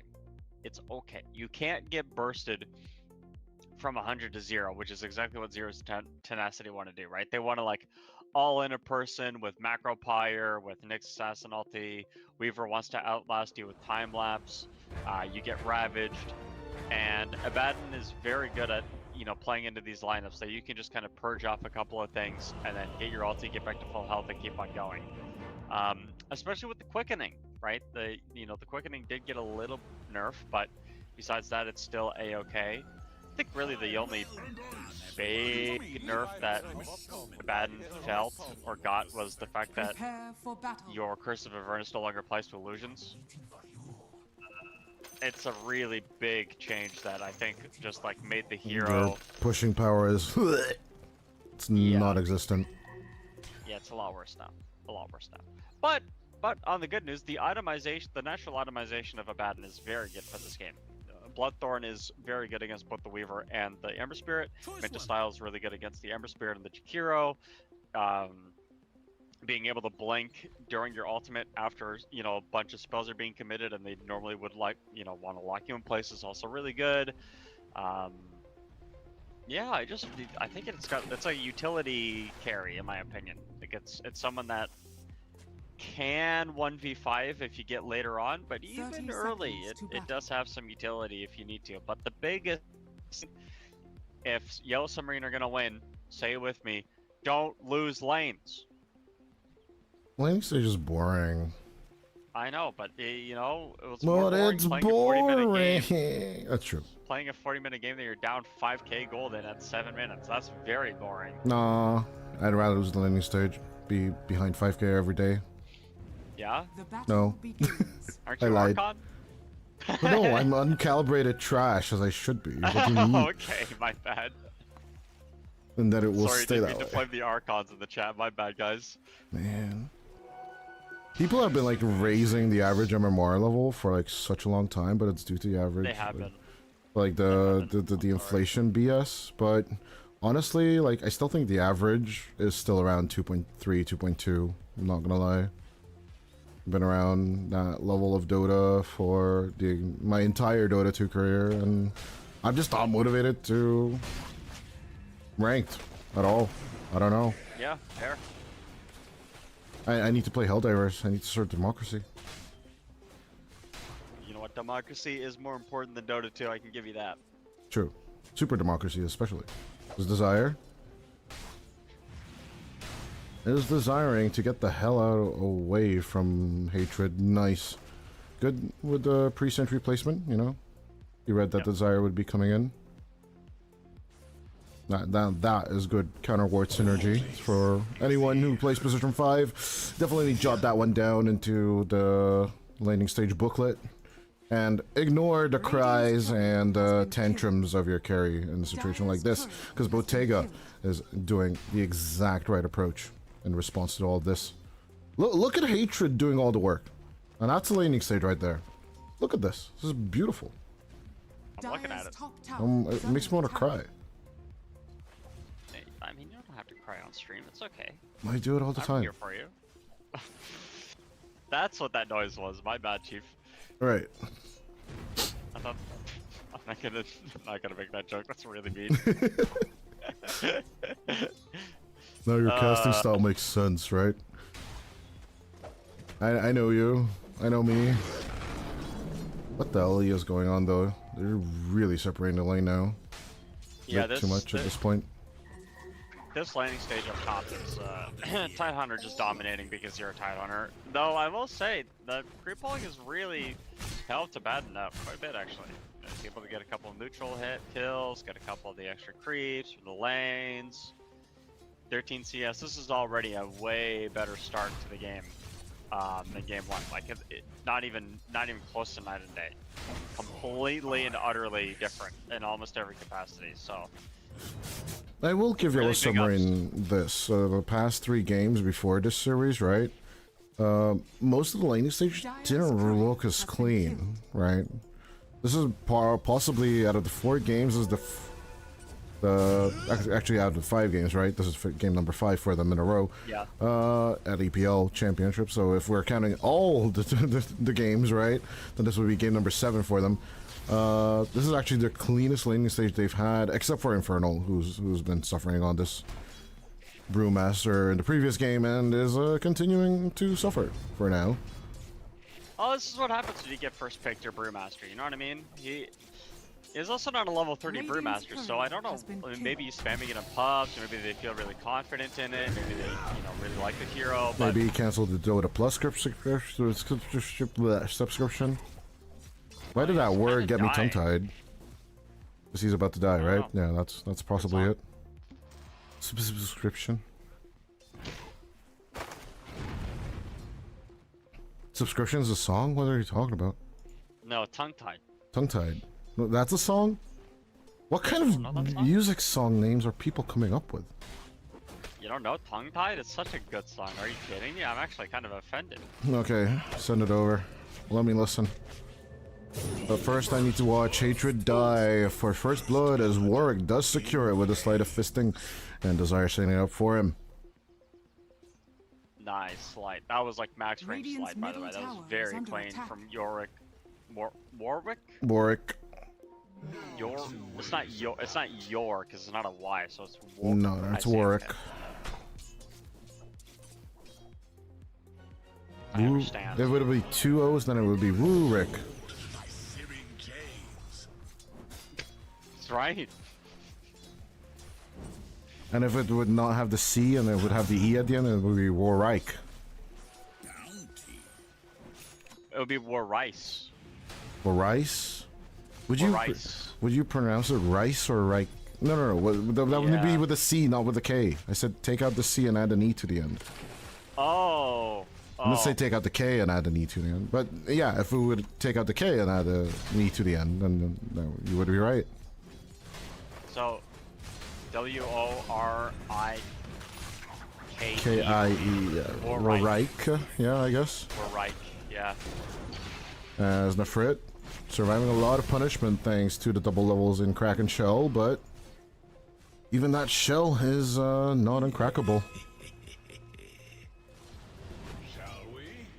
At the end of the day, it's a nice little disengagement. As Mirella gets low, we'll be forced to walk home and TP out in shame.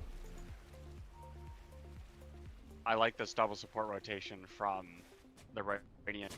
This early, normally you'd want to make the rotation a little bit later, but they're not setting up for the run, they're setting up for the kill. Let's go, Mirella rooted down and set up to fall as Mirella will use all his mana to get the hell out of there in time. The tower helps him level up as Hatred and Problems are coming in. The Arcane Rune is sat on by Problems. But it's actually not an Arcane Rune, it's actually up top. It will be an Illusion Rune up top, it's just a pink hue, kind of confused me from Problems. At the end of the day, Warwick will secure the Illusion Rune, but Moose will go down for this. Light of Fistin? No Fistin. Why did Double Impact fall off so hard with mid laners? Explain that to me. What do you mean Double Impact? No one's using the Facet anymore, everyone's just doing Chain Gang. As Morella will be remnanted on. Oh. Yeah, it's better, that's fine. But double fisting. I mean double impact. The problem is with double impact is most of your damage on mid Ember Spirit isn't coming from the right clicks on your Sleight of Fist. It's coming from, Shiva's Guard and Vessel and, all this fun stuff. So like, oh my gosh, they're doing it again. Oh, Infernal. This time no reaction comes in, as although Morellis here with the ball lightning onto Warwick, they would try and go as problems, trying to keep the contact on the right clicks, but the slide of fist along with a little bit of chains. In comes Hatred with the whippage, but is it going to be enough as Moose looking to sit on this broken shrine of wisdom, I guess? At the same time, Dream looking to get the right clicks on, Sukuchi up in 2. But chasing now does not seem like the play. It'll be a 2-for-2 exchange once more. You know, equilibrium, as they say. It was 2-for-2, but you get the Wisdom Shrine out of it. Yeah, sure, your Ember Spirit dies. I actually think Dream misplayed that. He had a lot more gas in the tank. He could have played a little bit more aggressively. He tried to like cut off the Storm instead of getting right on top of him. Desire and Warwick securing the mid lane tier 1. This is just a Control-C, Control-V copy of the previous game as we switch over to net worths. I mean, at least it's not as dominant from Z10. Yeah. Could be worse. Well, it might be a little bit worse because poor Madden up in the top lane will eat a rotation. But does have borrow time? Does have borrow time? Yeah.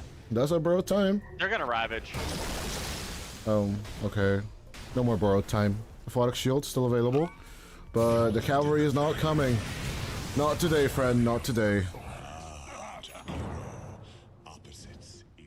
Yeah, you blow Ravage 100% of the time there to get that kill. Where's Shiva Ravage? There it is. Wait, no. Where did I put it? Dire's structures are fortified. I wish I could use my voice lines. Why can't we use our voice lines? I feel like as a caster, are you saying like only the people And casting would see it, or like but observers would see it, but not the players? That would be fine. that would be fine. That would be so much fun. We just can't do it. It's annoying. Yeah, I think if the players could see it, that would be a little tilting. That would be way too tilting. But with Desire dying, that's also pretty tilting. The 3v1 will not commence as Warwick casually keeping his distance for now. And for a bit more backup. So Morel is just... he just commits on his own? Okay. The rune of regeneration. Nah, it's a little bit of harass. He has regen and he wanted to use all of his spells. But Morel going back for this build, the Kaya, and not going for the, especially in this game, not going for Guardian Greaves, I think is such a throw. I actually really disagree with this itemization. Oh, GG would be so nice in this game. I agree. Yeah, I really don't like this build.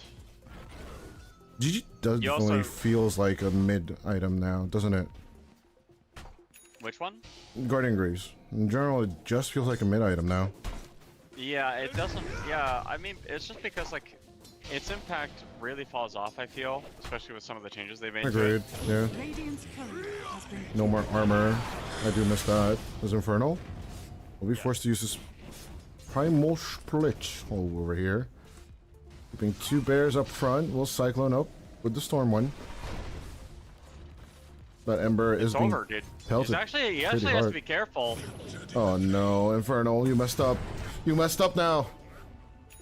As he gets surrounded. Ice path up his ass, and Moose will secure that kill. Has problems. Easy approach here. Warwick and Desire just making so much work. Much light work of the enemy, but Morel, to be fair, he's not being bullied as much as he was. He got 4 stacks at minute 20 something. Now he's already achieved the 4 stacks himself. He might get more. Stay tuned. Well, that's the only way you're gonna know. Is if you keep watching. You're not gonna know unless you know, if you leave. True. Warwick. Well, he might not get more. Scratch that. Or, ooh, problems with a little bit of dispelling action. It's pretty good against December Chain Gang, for sure. Like the fact that they forced a try rotation, or I mean a double rotation. All they're doing is setting the next assassin with Warwick. But yeah, another important thing to think about the Chain Gang is that it does give you an extra searing chains. Okay. What a weird move. Okay, so yeah, he does get the extra searing chains. Yeah, it's just one extra person on the searing chains, which kind of increases the damage of the spell by like 25%, something, some math. Yeah, So- shit at math, which is not true either, but... Desire? No, well, I don't know. Desire. You want an extra chain, make it a third chain, and add 33.33% chance. I'm just asking questions as work. Wait, it doesn't have ultimate. Generally secure it on Infernal. An easy kill on the Brewmaster. As Mirella. Looking for counterplay, Desire. They might just secure the Cockroach. They try with the Tame the Beast, and with the Remnant, they will secure it. Warwick at the same time. We'll chain up 2 people as Dream comes in with the save, but overall, neutrals do help out Warwick to survive. The Centaur's a paid actor, dude. He just It's got always a paid actor. stop. It's just It's a such a mean-ass ravage. bastard. The Centaur and the upgraded, the Marsh Mage Boglets, whatevers, right? Yeah. Those yeah. little bastards, they're so mean. They're definitely the paid actors of this game. Warwick. There's just no chill on December Spirit. He's still running hot as he doesn't have a moves. remnant. He doesn't have a remnant. Now he doesn't have one. Now he has one. Now he has another one as well. Yeah, Vessel Charge used for this. It doesn't secure a kill. Dire's middle tower is under Completely attack. fine. You want to know the most Giga chat thing I've ever seen?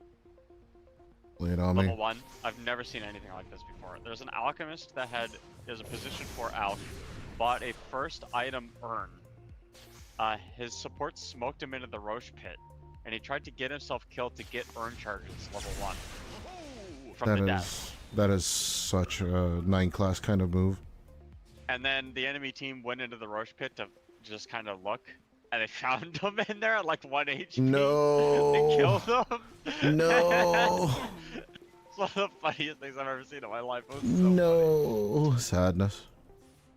It's like the moral of the story is Warwick can always use the Roshan to give himself some more vessel charges. It's okay. It only works if Roshan kills you, right? I think so, yeah. Radiant are scanning. I don't know how the Spirit Vessel deaths and charges interact work anymore. How in the hell do you get charges on this thing? Gain charges every time an enemy hero dies. Or the user dies. No, basically you die, you get a charge. Structures are fortified. Yeah. I mean, with Urn, it's 2 charges, I'm pretty sure. Pretty sure it should work the same way, right? Charge earn every time an enemy hero dies within 1,500. Yeah, if the user of the vessel dies, then you get a charge as well. Oh, I see. It's yeah. So I see. with earn, it's the other way around. So Yes. damn. Dire's So that level 1 so strat doesn't actually work now anymore because Problems? the earn was changed recently for sure. It was, yes. Afraid? You have Radiant's Ravage. courier has been Use the killed. Ravage. Don't use no run away. I wanted the Ravage play. Problems in Bottega. Approaching moves. Jack Hero. Pathing down and walking down the mid lane, but still being approached. Warwick. He's secure on Bottega. He now has the Radiance to get these kills.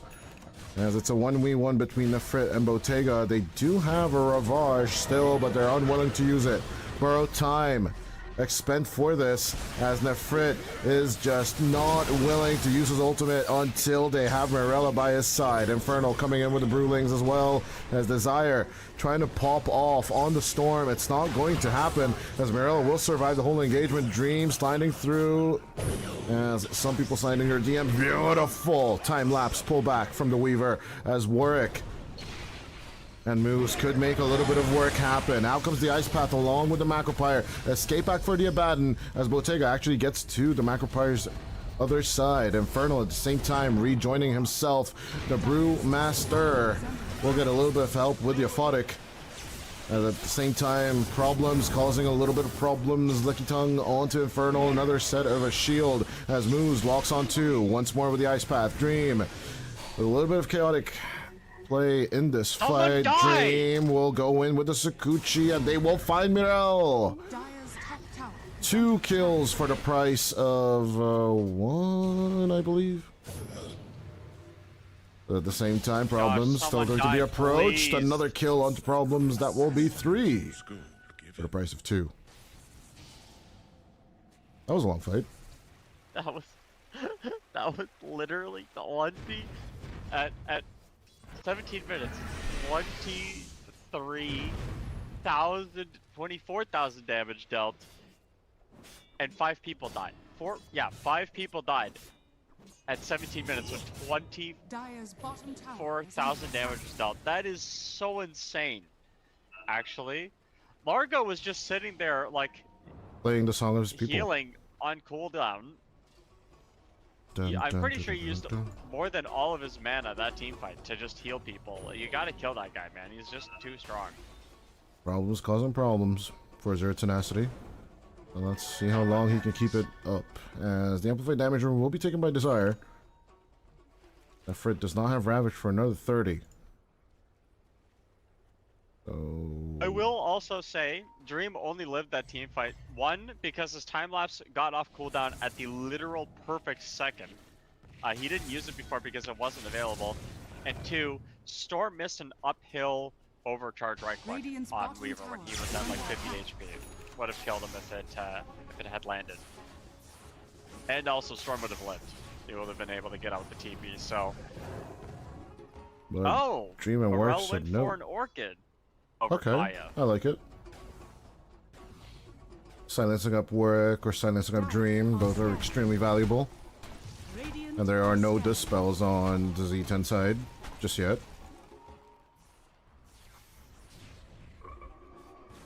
Yeah, Yules is coming up soon enough on Desire. I'll be curious to see how effective that will be, as with the Ravage, they immediately catch Morel. Playing into the Tentacle party isn't fun, kids. Remember that. As with the Macropyre, Inferno will lose the Storm Bear and is about to lose the last bear as well. Anchor smash, then right click, moves will execute.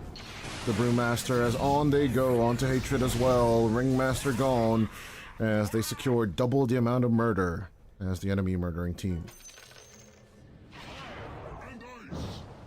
And they just killed 3 people and lost nothing for it. And Secure Tormentor You know- as well. yeah, I don't mind the Storm play of, just all in committing on a team fight there. What I do mind is doing it completely blind. You kind of need a little bit more information before you're going to zip into a full team like that. It's very reckless to just think that you're going to be able to zip in and make something happen when you don't really see what else is going on in that tree line. All I see is Jakiro and I want to kill. Well, yeah. But they want to go for a team fight here. They know that there's no Ravage. Moves. The bait is real. It once again is working as Desire comes in from the other side. The Impale will go on to Problems. They knew exactly what was the reason they did not win the previous fight, or they did not get more in the previous fight. So they'll immediately take out the Toad. And with the Toad dead, so are Mirella and Bottega. Triple kill for Dream. While the Weaver is hardly in the battle. So Radiant's landing middle stages tower went is better, under but attack. here's the problem. You fundamentally ran back the same draft. Those are a Tenacity. They are kicking the living crap out of Yellow Submarine right now. Yeah, it's not a close either. It's really just you know what? Honestly, it comes down to the Brewmaster in my opinion. This first pick, when you have first pick, you want it to be for something that is going to have a lot of game impact and fundamentally change how your opponents are drafting. I don't feel Infernal's Brewmaster has done this. Yeah, no. Well, it's not reaching the desired effect. Wink, wink, nudge, nudge. Wink, wink, nudge, nudge. This is Mr. Vendetta. I'm just disappointed a little bit. I feel like there's more that could be done. Is under attack. Definitely, a Yellow Submarine. There's been so many achievements throughout this tournament on their side. Yeah. They've been fighting for so long. I mean, they've eliminated TI champions from this tournament. Literal TI champions from this tournament. Yep. This ain't it. That means Yellow Submarine are TI winners. That's how it works, right? I don't know. Someone call That Valve works. about it. I'm gonna call Valve. If I beat a TI winner in a pod, that makes me a TI winner. A lot of TI winners out there. Not that many, that's for sure. Well, I mean, if you beat a TI If winner, you makes beat you a TI winner, makes you a TI winner. Yeah. Everyone will be rich. Imagine the economy being fixed that way. Desire. At the same time, absolutely, utterly, gutturally destroying hatred. Dire's structures. No, the Schofield strat is just working out perfectly. Dead in the water, onto Mirella, no way of sliding out of anywhere as Warwick just returns with the remnant to execute Mirella. Problems, trying to run away from his problems, but not today, not this time. Nefrit is not gonna let you live. Desire at the same time, just standing by. I really like the way Tide has been using Ravages this game.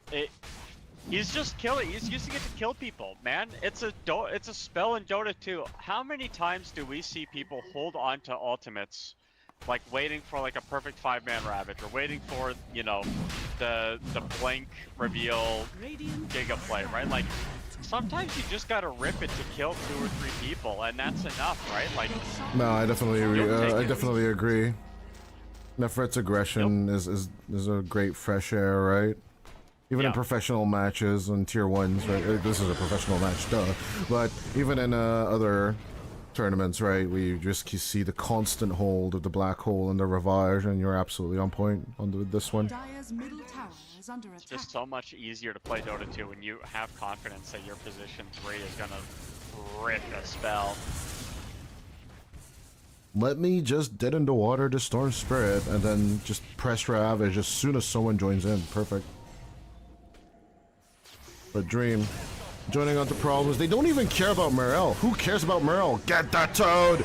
Pop that toad as Bottega tries to help out with the Aphotic, and Hatred will come in with a little bit of an escape pack. Dream will lose out on the Aegis here, but all these kills are for the taking. Nefrit once again joining in with the dead in the water as they are killing them like fish in a barrel. Dream is on the godlike as Bottega is on the run. Nefrit, he will gush it down, show it, spit it, and Warwick will take it. At the same time, the Ringmaster will try and escape back over here, but it ain't happening, buddy. Not today, as Nefrit tries to keep up the contact. As soon as he sees the Solar Crest, he will be blocking the Impalement Arts for Warwick to escape. As the backline was sacrificed for this, but honestly, totally worth it. You got a tier 2 as well. Yeah, that fight was without Ravage. Radiant's top tower is under attack. And Nefrit just held on to it this time. No, it was on cooldown because he had used it before, right? I could have used it being on the high ground, but he's like, nah. Let's get the tier 2. I think it just came off cooldown when he spat on Bottega, or it might have been Hatred. I'm not sure. But he's like, no, I'm not using it on Infernal and the Ringmaster.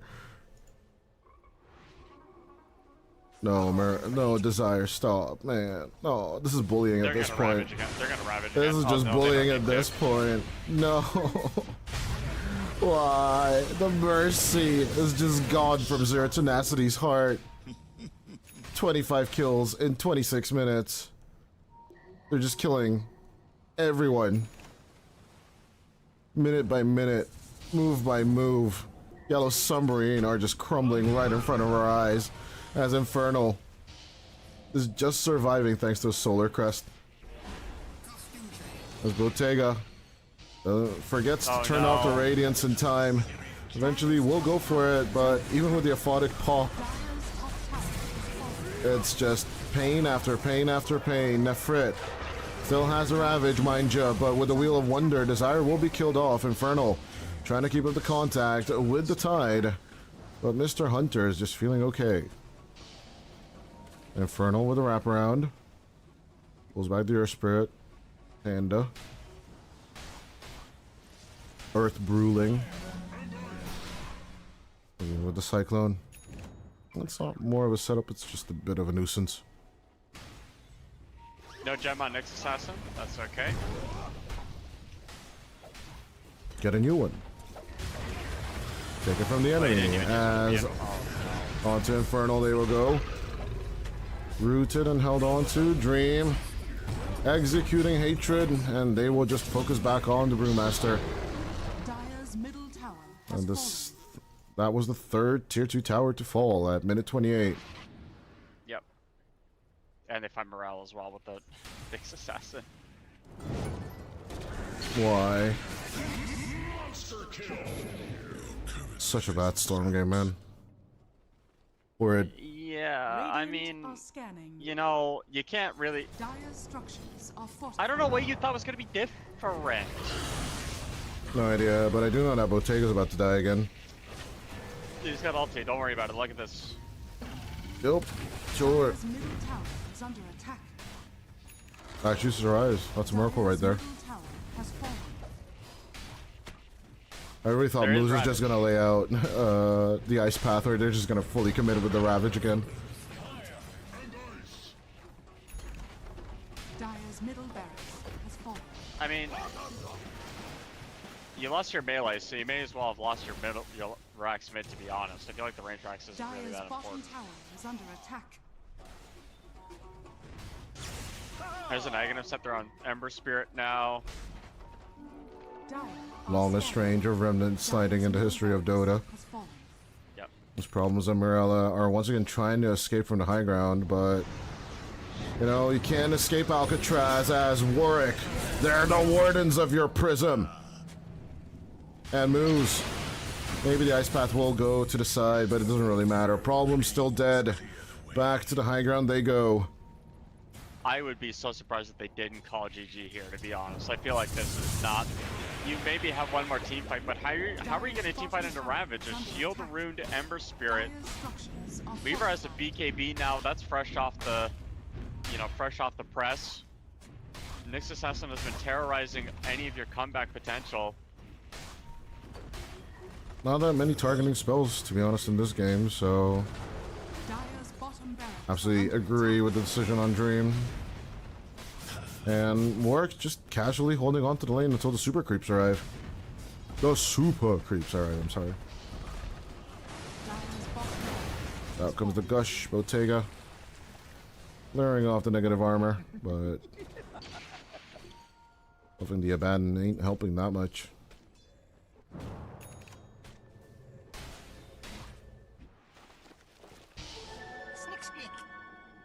Dream with the DD, Arcane Rune picked up as well.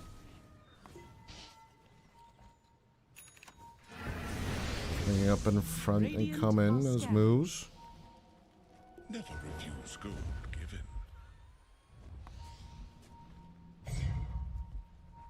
Oh, man. Smoking Yellow Counter Submarine down Snow. a lane, down 2 lanes. But they're just faffing about at this point on Zero Tenacity. Stop playing with your food, as with the Carapace. Tries to knock it back, but a beautiful Ravage on the back line. Nefrit looking to secure Hatred first, but onto problems they will go. Warwick and Dream, pick your targets as Warwick will take on problems, will take out Hatred as well. Double buyback from the supports as Bottega finally trying to get back to help his supports, but Desire, the tauntilage continues against Infernal, who will be forced to use his Refresher and Primal Split number 2. But this time it's the true flight of the Brewlings. They try to escape, turn on to Desire. They will take out the Nyx. But what else is left? Escape acting is Hatred. No diebacks just yet. As the Gush hits on everyone. It's not truly a kill secure. Yeah, I mean, that was a decent hold. They, Lose 2, take 1. No diebacks. take one. You did get the Infernal Refresher out of him, though. Cool. Honestly, that's the only response I have for it. Dream and the Frit. Securing the Tormy. As Moose picks up the GG boots. The siege will never end. Infernal, is in full-on despair mode. He's holding as many blood grenades as he can because it's the most value HP per gold item that you can buy. Oh, he's farming with them. Oh my gosh, this is so funny. I mean, it's AoE damage. Can't deny it. Esmeralda. Yeah, okay. Yeah, the storm is fine. That Fred? Is he just looking for a way to get his Cinderbrew off? Yeah, he is. It's a ranged way to get Cinderbrew off. Very weird.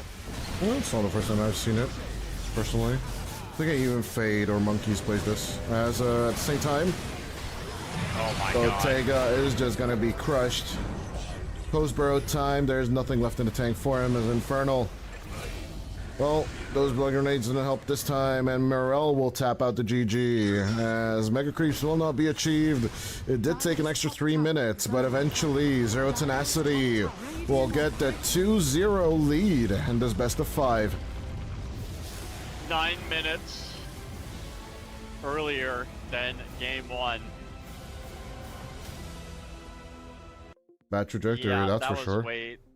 That was a bigger stop. I tried to save Yellow Submarine. I didn't want to Caster's Curse, but No, you just yeah. caster cursed them. I know. Yeah. You have no one else to blame but yourself. I mean. Dude, you cannot. Dream is 11-0 this game. Warwick is 14-1. Yeah, it's really just it's straight up just coming down to the landing stage. I'm just gonna say I think Yellow Submarine is just tired. Just tired, man. Yeah. And if they want to win this series and ultimately this this tournament, they have to win 3 straight after everything that's happened to them so far. Well, they do have 10 minutes of a break, and we'll take that as well.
This does definitely feel like a strong 3-0 energy.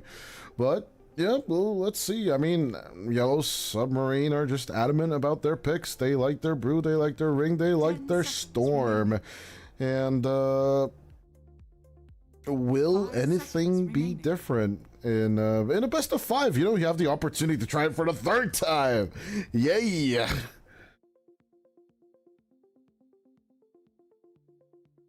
Get tight pick, my friends. I don't really know what else you can do against that. But yeah, Dream once again on the Weaver, ready to own and destroy everything and everyone with the Weaver. But yeah, to be fair, Yellow Submarine must be exhausted. This is game number 9 for them, if I'm correct. After everything. This would be, yup, 6 games. No, this is game number 8. My bad. Numbers are hard. But they do pick up a DK. Once again, a new carry coming out for Bottega. And one of the best ones in the game currently, I must say. Great tower push.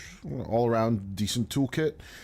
But I don't think the Armlet Mask of Madness would be the solution here. There are other ways, you know, just a simple blink to go in and initiate, maybe make that space for Infernal to build up his Radiance, or even just a Vladimir's Offering Aura build.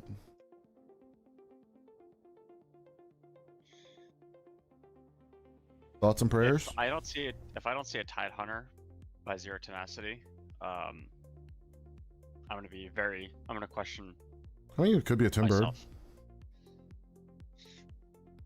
I don't like Timber into Hoodwink. I don't like Timber into Tide, but I don't like Timber into Brewmaster either, to be fair. I don't like Timber into Hoodwink either, but I don't like Centaur into Hoodwink either. Hoodwink feels weird into many of these heroes. Mars would be like my 10 out of 10 solution for Z10, but I don't know if Nefrit wants to play it this round, right? You are against DK and potentially Hoodwink or Ringmaster. Both of them suck. Like the laning stage is horrible. But yeah, Tide still feels decent, right? It's just that if your Kraken Shell breaks, you're kind of dead in the water.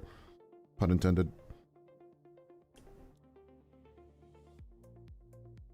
I mean, you know, I know Omni Knight 3 has been pretty big recently, right? You, especially when you're up against these really squishy heroes, and even the Dragon Knight, you can get around your NA strategies out of my European tournament. No, I'm just kidding. I'm just saying, dude. No. Omni was actually pretty big on Monkey Business, who were eliminated by Yellow Submarine. They actually played a carry, of all things. So that would definitely be a little bit of fun and a callback to one of the other teams, but I'm still leaning towards the Tide, and I think Zero Tenacity are just letting Yellow Submarine brew in the grave they dug for themselves, or maybe they're just truly, you know, baffled by the Hoodwink and the DK pick.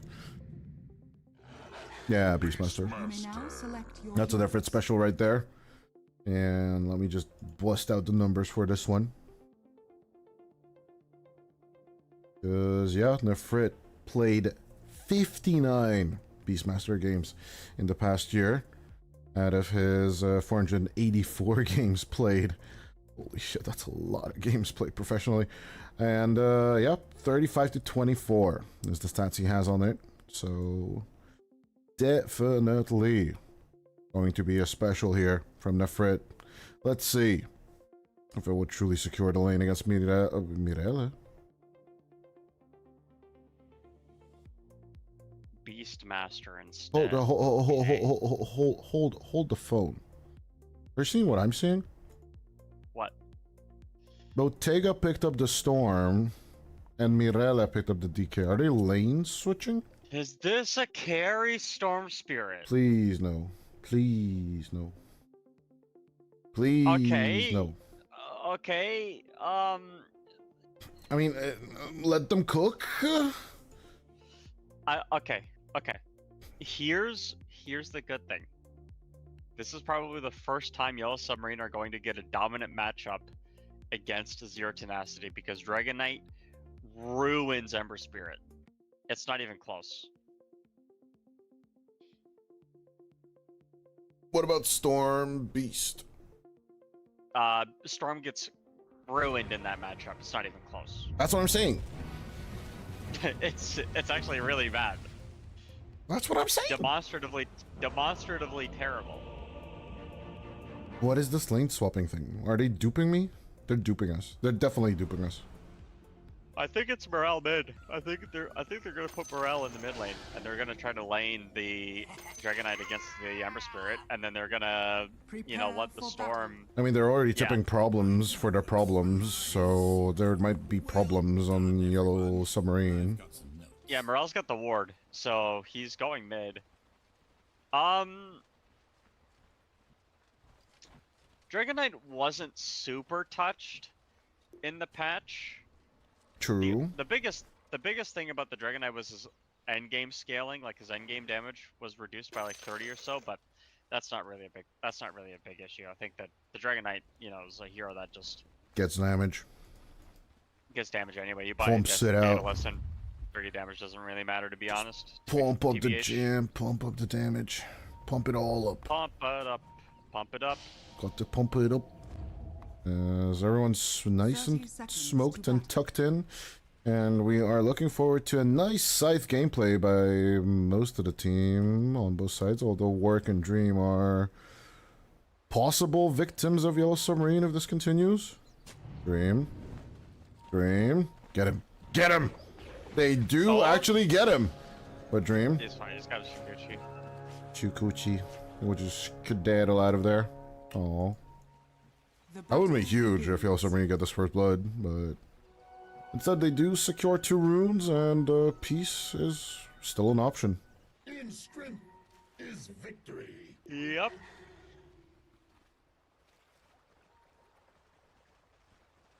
They're sending 4 people bottom. Copy. Never mind, Storm TP stuff. Okay, so it is a Storm top lane. Yeah, I mean, if you're gonna go out with a bang. You know what I mean? Like, do something interesting. This is pretty interesting. Actually, I've lost specifically to off lane Storm Spirit before. Offlane, sure. Yeah, offlane's fine. Like, functions the same way as Quap offlane, right? One of the favorites of one of the most famous TI analysts, Jenkins, right? Played way too many times against it, and I hate playing against it. It's stupid, and it works, and it's still stupid. I stand by that Offlane statement. Quap, you just dagger spam? I see. Yes. And it's stupid. Well, BO5 should basically have the same approach, just with remnants, although he is currently having the approach of getting bullied and becoming first blood by Nefret.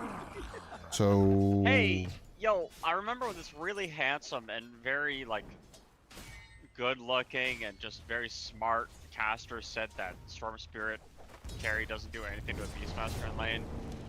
Didn't I say that too? I think I said it first. Sure. I'll give it to you. Damn. No. Also, to be fair, Desire basically wrecked his crap out of him, and he will have Mind Flare in a few minutes or seconds. Yeah, I think you go Carapace in this lane, because if you can ever repel the static remnant damage, it's a lot worse. Yep. Yep. It's very good. Very good. Yeah, so, you know, how does Hoodwink lane now? Now that they've obviously switched it up a little bit. There's no Jakiro in the lane, so Disruptor is a bit of a weaker laning hero than Jakiro is, so hopefully Brewmaster will be able to get a little bit more CS out of this lane.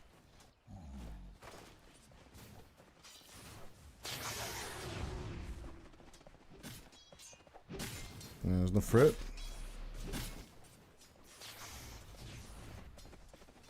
And Desire, once again, they're just zoning the crap out of Bottega and Hatred. And I don't think this is going to stop anytime soon. Secure the neutral creeps. Go back the lane. This just seems like an outdraft outplay already straight from the bat. As Infernal and Problems, you are gonna try and make something happen on the bottom lane. Actually out farming the Weaver for the first time this series is Infernal by a smidge for now.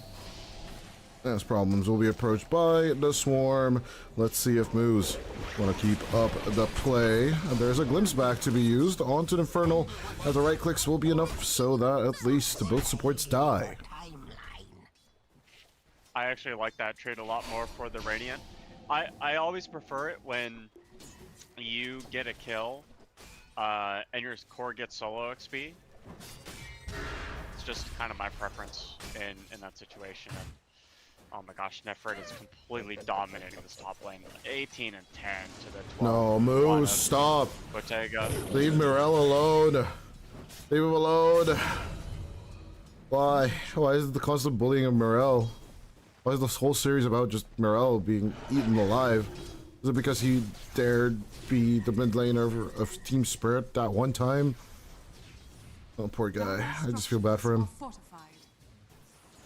I'm just gonna jot it down to Yellow Submarine just being tired here.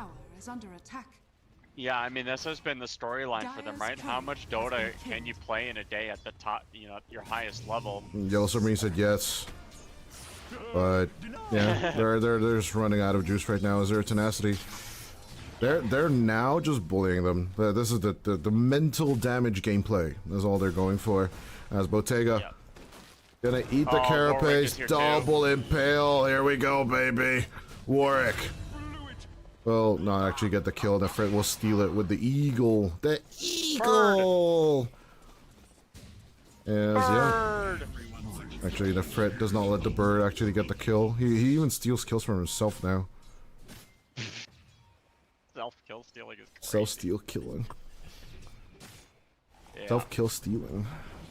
I will say, bottom lane going a lot better for Yellow Submarine this time around. Dream has not had the most CS. I think he just cast cursed him again. Problems. He's also facing problems.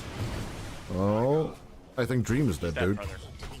Not gonna manage to deny himself. Has problems. Will eventually die, but Infernal. We keep up the chase, Moose. Trying to not disengage.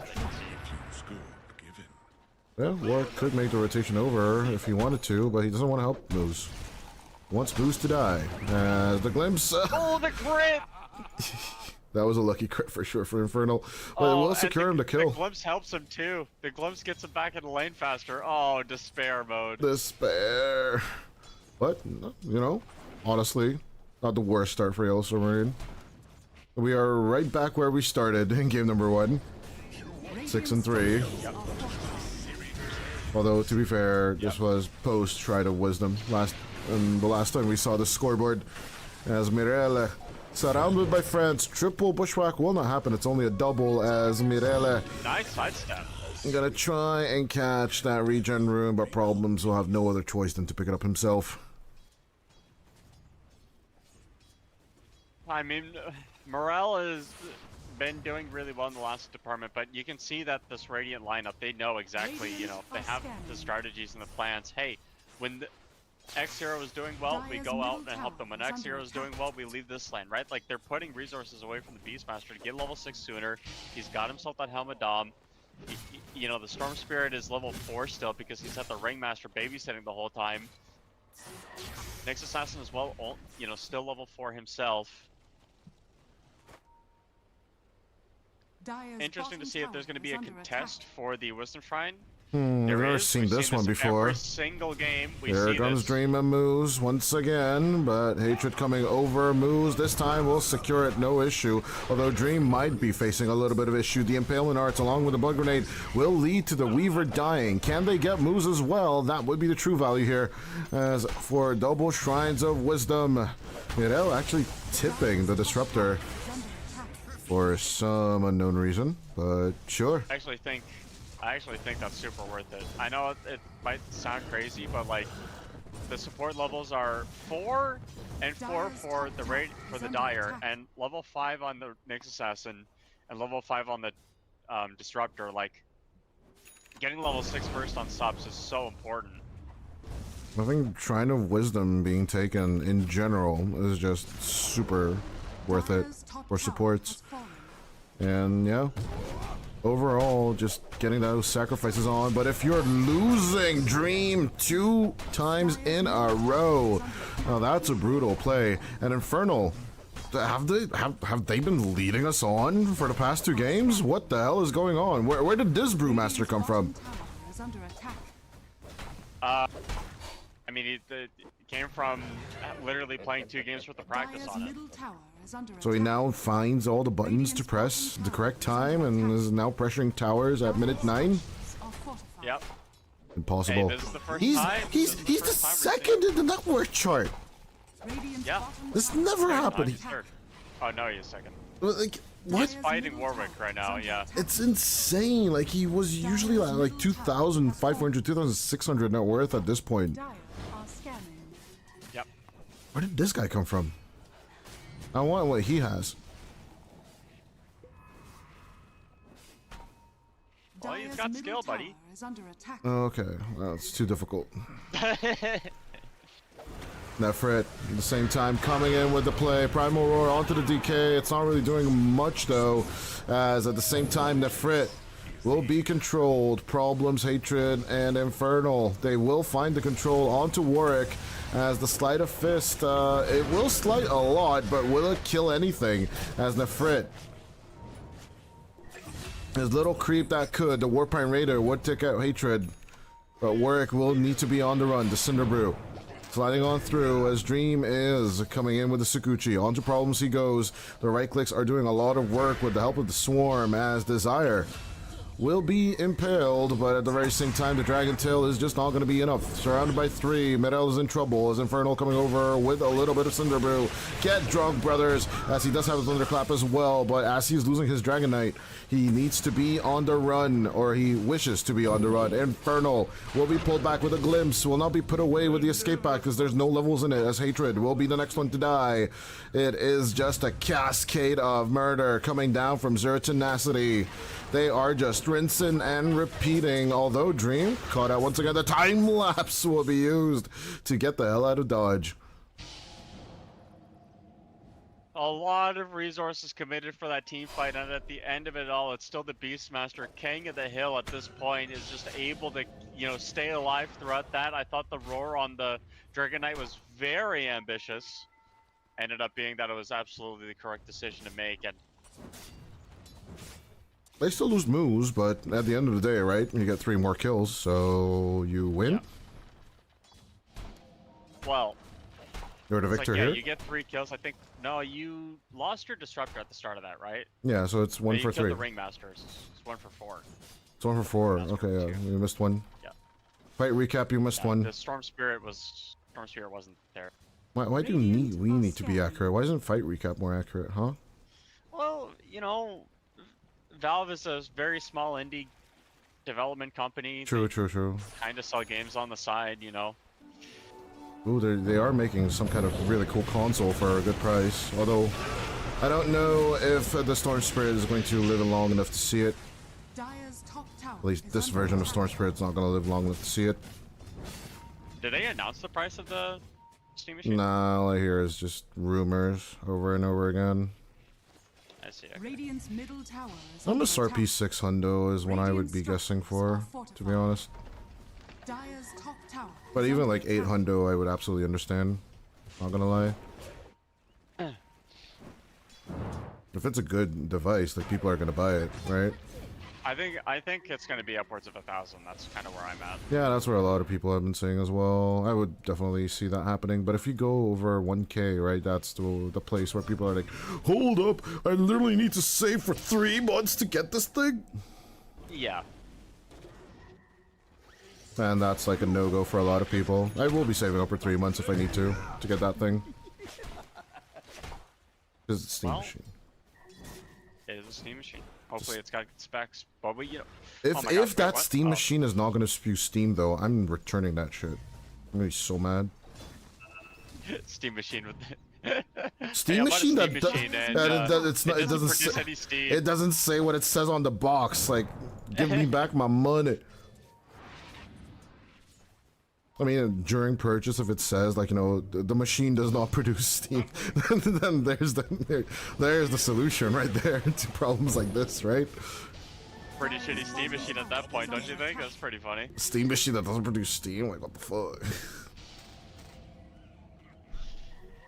Yeah. It needs a valve on it.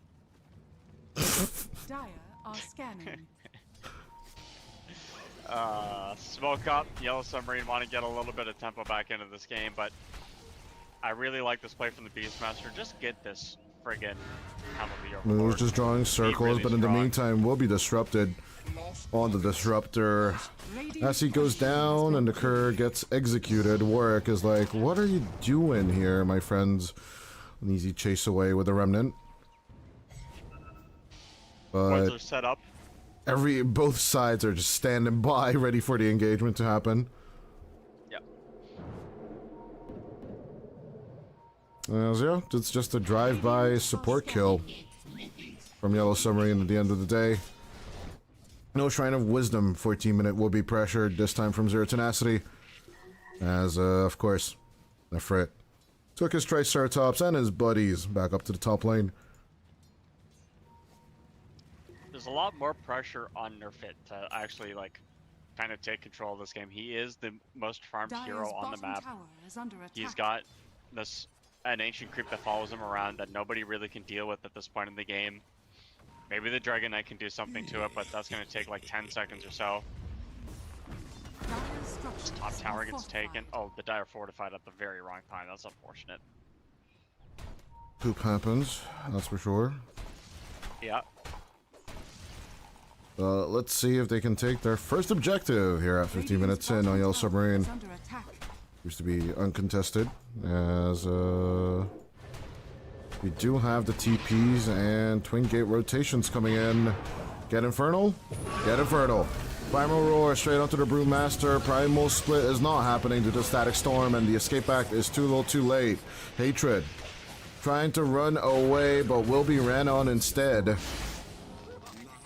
little time lapse, a little bit of repositioning, and the play continues.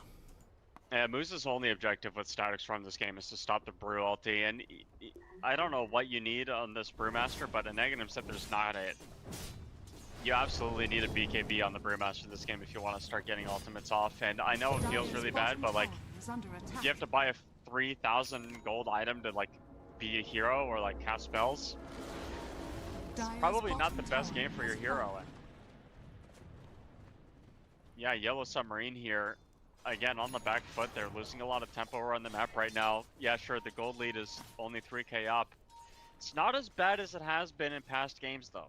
You know, 70% win probability only hit this mark now.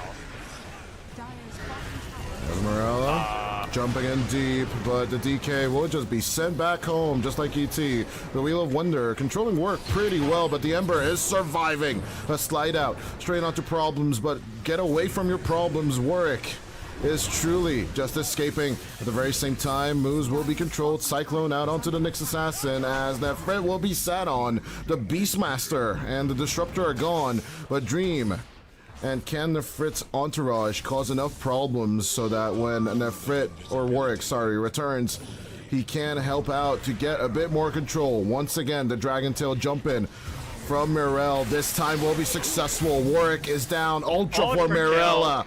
Let's see if we will get the ramps. But so far, yeah, the entourage is causing problems for problems. This, you know, this Dragon Knight has actually just like, you buy one Blink Dagger and then Blink Stun just completely changes the outlook of the team fights for you. I told you, he cannot go See for that, the like- Armlet build, but he is following up on the Blink build. Straight for the Orchid next. Infernal? Infernal? He's fine, dude. Mommy! Just TP's out, dude. That TP had me scared. There's now an experience lead for the Dire at this point in the game. Dire are I really scanning. liked how they played that last team fight, by the way. Radiant are The scanning. amount of control and just like AoE stuns and stuns on Yellow Submarine, quite a lot. You have Electric Vortex, you have Dragon Tail, you have the Bushwhack, you have the Wheel of Mirella? Wonder. Just a drive-by stun on Desire. He's like, get stunned. Puh. I spit on you. Stupid cockroach. Morel also now just finished an Orchid, so blink Orchid on this Dragon Knight mid. What is Bottega doing? I'm actually curious. The guy a BKB. He's doing nothing, brother. Bro. He's getting bullied again.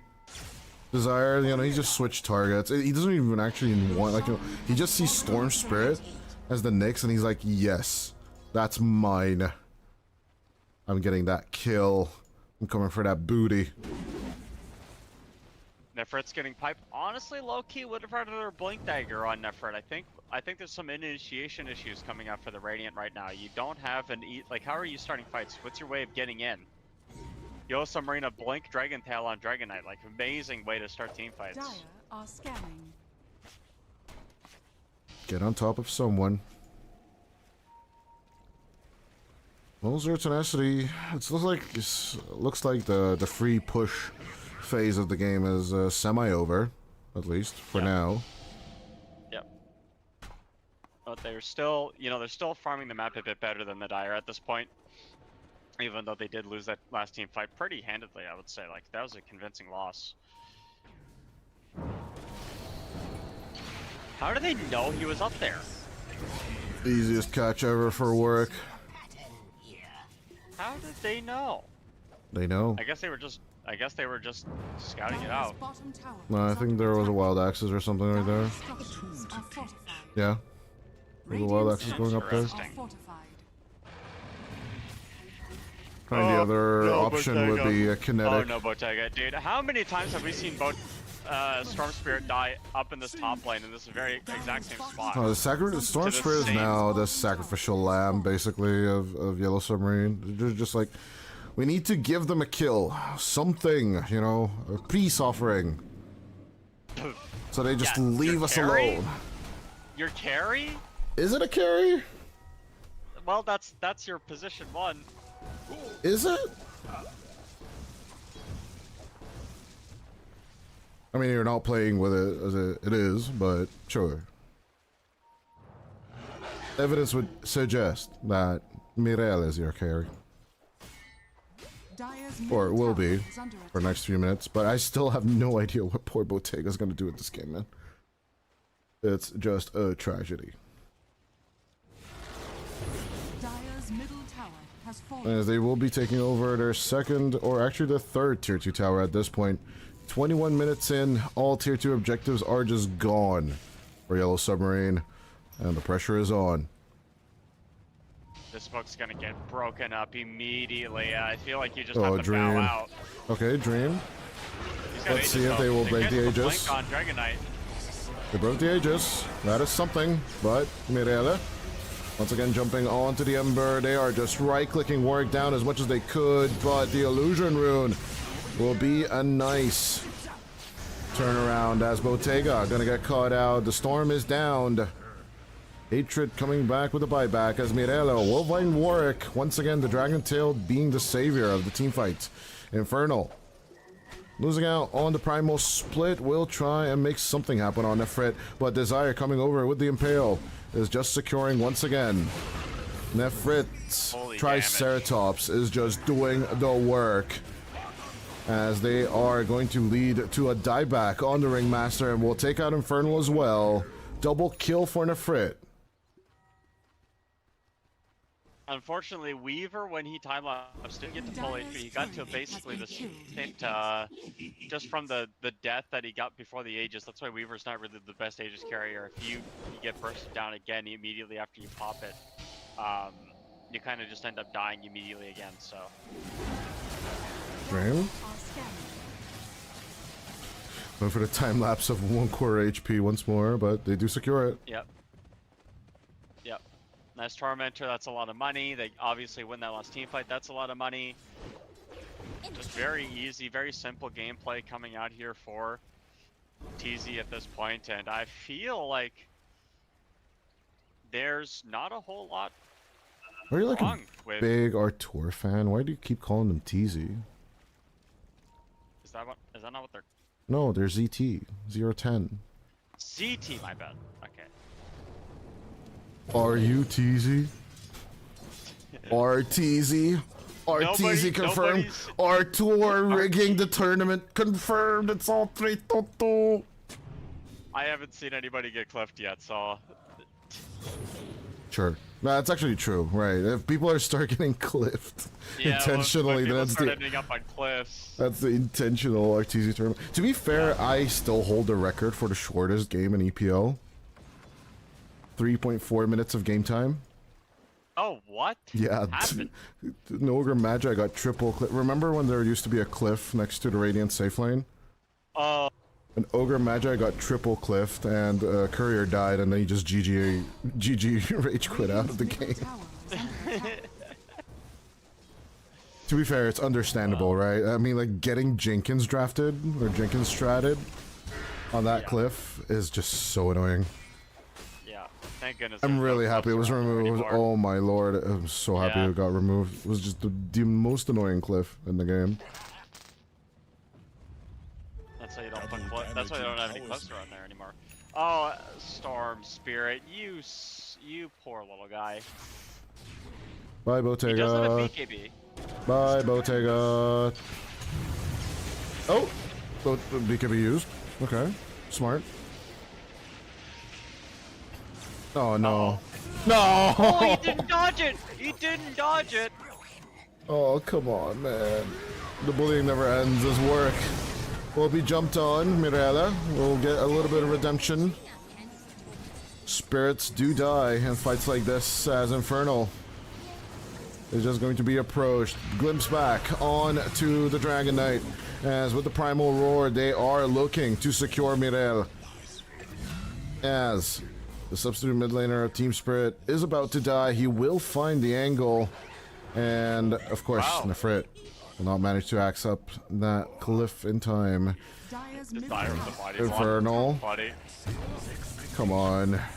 Stop the shenanigans as Infernal as Mirella comes in with the turnaround. Beautiful bushwhack onto the play. I don't know if they will catch Dream. I would say no. But the bushwhack was a good setup. Well, you killed the Ember, pretty convincingly too, but, you know, I end up losing your Storm, your offlaner. Boo. Morel is the only one that lives. Morel's having himself a very good game though. Blink BKB or get a 25 minutes, considering the game state of the rest of the team, is really the only one that's giving them a chance in this game. I think you need a Blink dagger on Beastmaster so you can like counter initiate. You counter Blink the roar or the Dragon Knight BKB You with just the roar. roar. Yeah.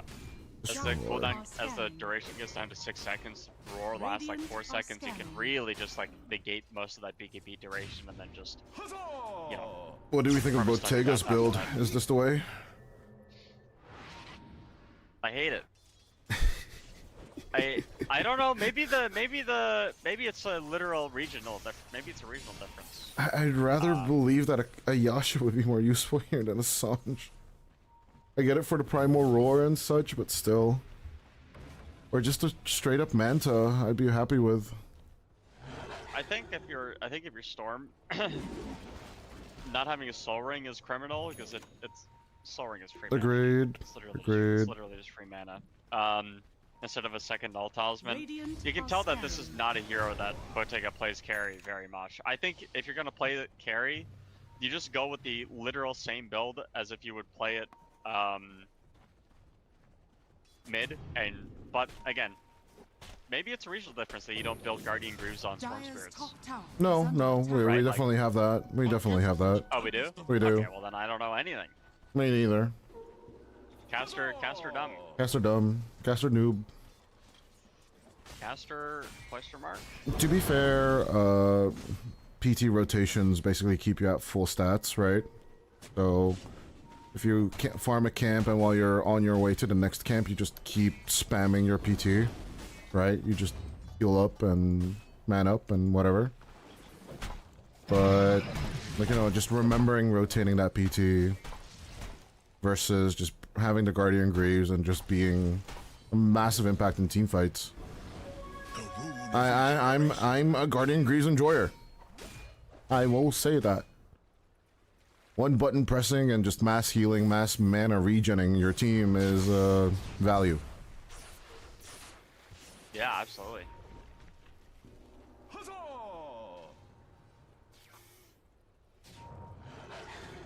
Just free real estate left on the table.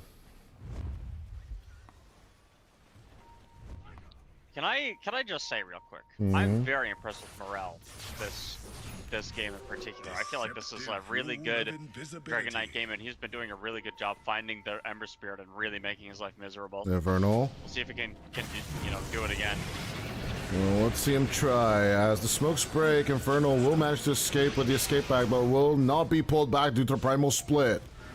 3 identities going forward as they jump the Beastmaster first. Warwick trying to come in with the Sleight of Fists and the Remnants, but it is not a chain away. The chase is not happening as a Gem of True Sight is on the deck. They're just fully ignoring it. Desire coming back and try and saving it as Warwick coming in with a nice Sleight. Hatred will go down as so will Problems. Gem number 2 on the deck. And, I mean, Nyx has 2 eyes, just giving the second gem. And Warwick is like, no. No. Is this what you dropped? Did we drop this? Whose is this? What is this? That was a rush fight though, and that will be, that'll be one for ZT, so.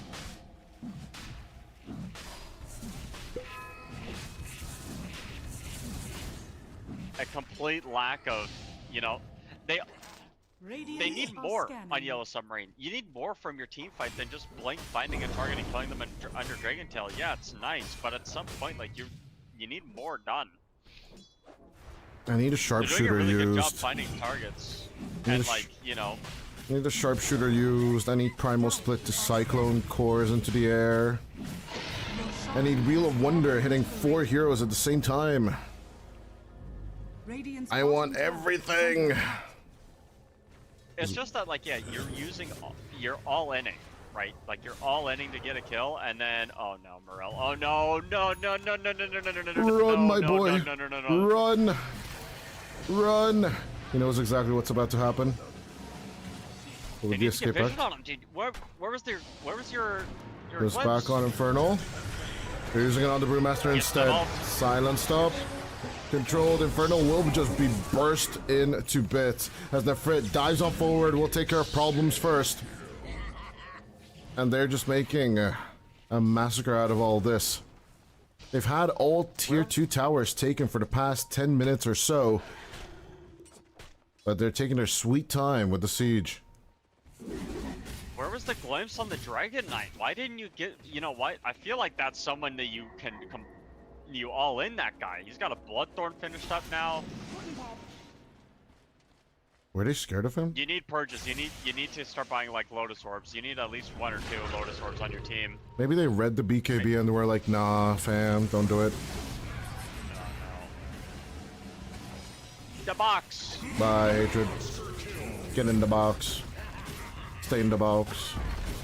Here come the TP reactions, but Nefrit will clear out the tier 3 tower before anything bad happens. Mirella coming over with the Dragon Tail. Straight on to the Beastmaster they go. Inside this massive status storm, though, both BKBs have been used for this. Catching up to Dream is kind of an impossibility, so backing off is the way to go. This Beastmaster needs a Lotus Orb. He needs someone on his team to get one of those for him, like, desperately. Though Disruptor is 1,000 gold. Look at him aggressively farming the top lane. 1,000 gold away from that Aghanim Scepter on the Disruptor. That's going to be, that actually saved the Dragon Knight. They find the, oh my gosh. Easiest catch onto Warwick, as that is a kill secure for Yellow Submarine. Can they continue this counter initiation onto the rest of Z10? Is rather the question. Why don't we see Dragon Knight more, dude? Good question. As far as just Abaddon, but better. As far as I'm aware, both Mirella and Bottega play it, but problems drafting. Kick. Bottega with the gem now, so he can't get randomly sniped by Nyx Assassin. I like this. I really like this side pickup. I mean, they just re-picked it themselves. Picked up the gem. Is that that must be the second Dire Tower of the game, of like the series, right? There's no way that they took anything any more than like 1 in game 1. No idea. Actually, I could check it on the scoreboards. Give me a second. Yeah, I wonder how many. Why Let's don't I see. check that? Yeah, why don't you check that? What the fuck? Yeah, why don't I check? Yeah, why don't I? Hold on, let me check. Actually, this is the first. Oh my lord. Really? No way. That's stupid. It's the first one. It's the first tower of the series for Yellow Submarine. They got it, guys, dude. They got a they're going in tower. the right direction. Let's go. They're going in the right direction, dude. They're going. First tower in 3 games, dude. That is insane of an outplay. Poggers. Oh my They're lord. doing it live. Zero tenacity, man.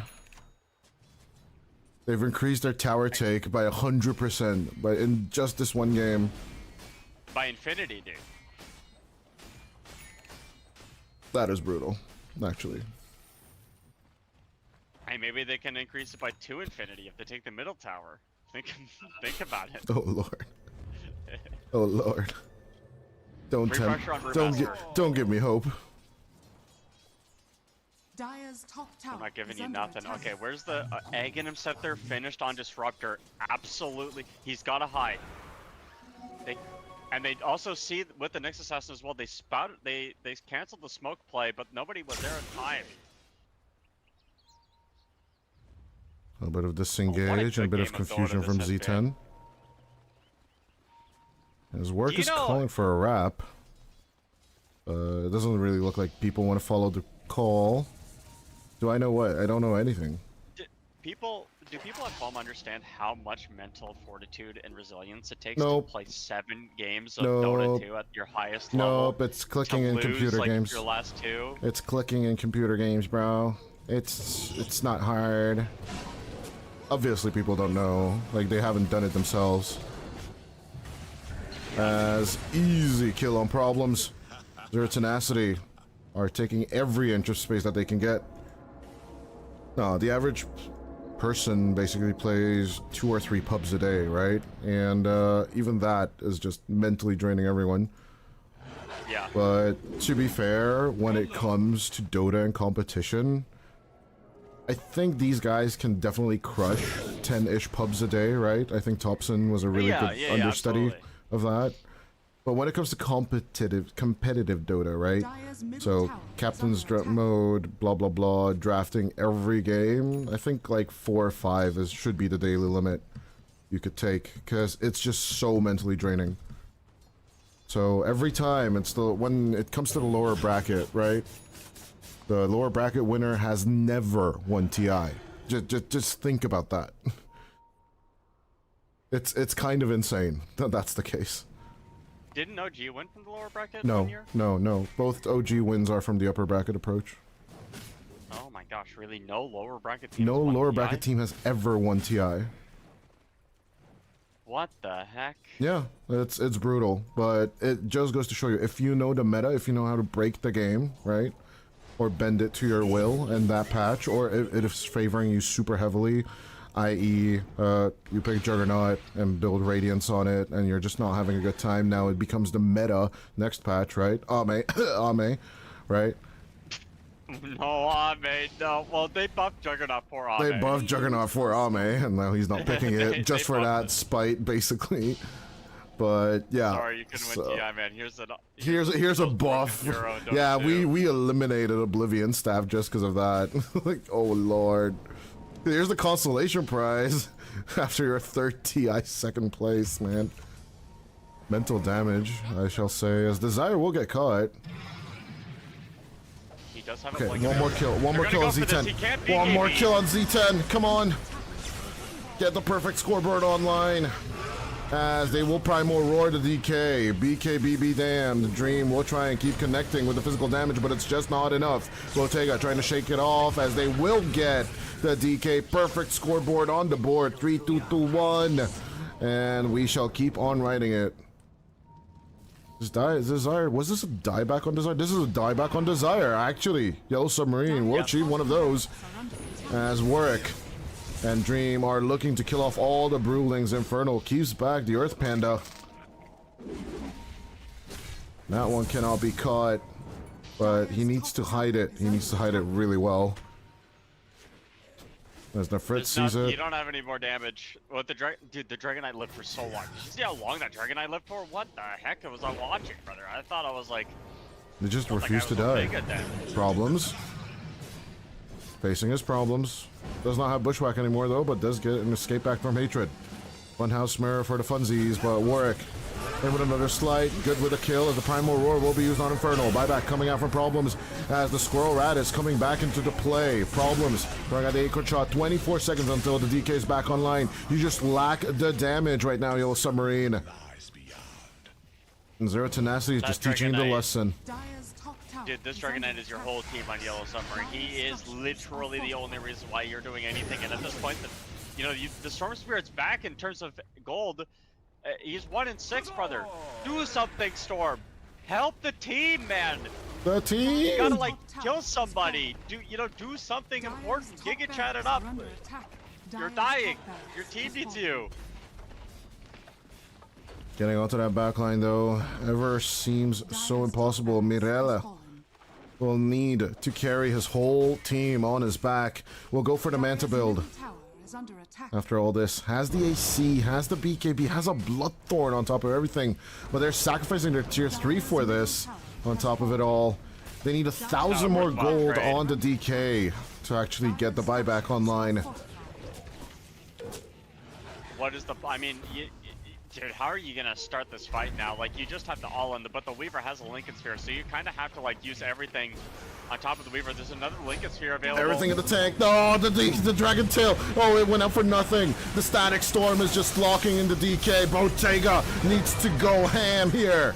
Full Super Saiyan and all, but Mirella is gone. And will the hope just die on Yellow Submarine now? The Carapace will help out a little, but Desire is gone for 65. Something for something. Hatred needs to come back with a buyback as Infernal. The Panda is dying. Keep the Panda alive. It's not endangered, I get it, but Dire's still. middle tower is under attack. 20 seconds on refresher for the Brewmaster. No, dude, this Dragon Knight value is a lot more than this Nyx Assassin. So what? Your Nyx Assassin died. He's been involved in 28 kills or something like that. Ridiculous. 26. They're gonna back up. Roshan spawns in 3 seconds, dude. What is this Roshan timing, man? This is literally perfect Roshan timing. It couldn't Thank be better you. if it wanted to. Z10 just ran the game, confirmed. They knew Roshan timing. Someone sent it over.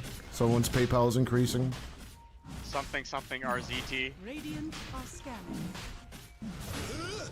As the Gem of True Sight resecured. Those will be happy to pick it up. As the Aegis goes out onto Dream. Cheese on Warwick. Along with Refresher Shard. Man, I've been looking at this Weaver, and I feel like this has been a problem every game we've seen it, and the fact that it wasn't banned is kind of crazy to me. Desire. But The Nyx- Carapace gonna eat the whippage as Dream comes in. We'll try and secure Mr. Boxman. As Mr. Boxman will get caught out. Hatred is gone and count for the count. Primal Roar going out onto the Storm as Bottega is sucking up all the spells. Will go down for this. Mirella though, not inside the Storm this time, but will be controlled as the pause 1-2 is down for the count. Infernal and Problems are all that is left. But it is just not enough for anything. The 3-0, they ran out of juice. Yellow Submarine, they've chugged for as long as they could, but will tap out. 3-0 will be the end of European Pro League Championship number 1. As Zero Tenacity secured a victory. Yeah, Zero Tenacity not really living up to their name. They're not tenacious at all. Well, they were incredibly tenacious, I meant, because their name is... You know what I'm trying to say, man. Dude, this Weaver gameplay was absolutely phenomenal. They identified the problem in these team fights very clearly. Hey, man, this Dragon Knight, we gotta, do something about this guy. This guy's, he's kind of owning our team a little bit. Storm Spirit, not really a hero. We can just kite him out the whole time, make him use all his mana, and eventually, yeah, I mean, that's how it ended up being, right? Like, Zero Tenacity won those lanes, eventually just ended up winning the game super easily. I feel like this was the closest game by far, but Yellow Submarine has, like, again, we've talked about this before. Yellow Submarine have played so much Dota today, and I'm sure their players have played a lot more Dota, especially with some of the qualifiers that are coming up right now and ongoing. So yeah, very, very, very long last couple of weeks for both of these teams as they play a lot of Dota. But at the end, when it comes to the championship, when it comes to that final series, it's going to be Zero Tenacity taking a clean 3-0 championship victory over the number 2 Yellow Submarine. And yeah, we hope you enjoyed this new format that EPL has been testing. We might be back with more of that. We might be back with something else, but be sure to keep following us on the socials and such. And yeah, everyone have a nice rest of your week. Keep following them pubs, and let's hope that Yellow Submarine, of course, will keep on chugging. And congratulations to Zero Tenacity. I do believe this is their 3rd EPL tournament victory overall. And yeah, it's just great news for the organization as a whole. Absolutely, a big win for them, and congrats to ZT and Yellow Submarine. Making grand finals is a pretty big deal in any tournament, considering how many good teams were there for them to face to even get to this point. So, congrats to both teams, and especially, I guess, to Zero Tenacity for taking home the trophy. Yep. And with that, ladies and gentlemen, Plate and Dodai are out. Zero Tenacity with the 3-0. Goes out the tourney. Bye-bye.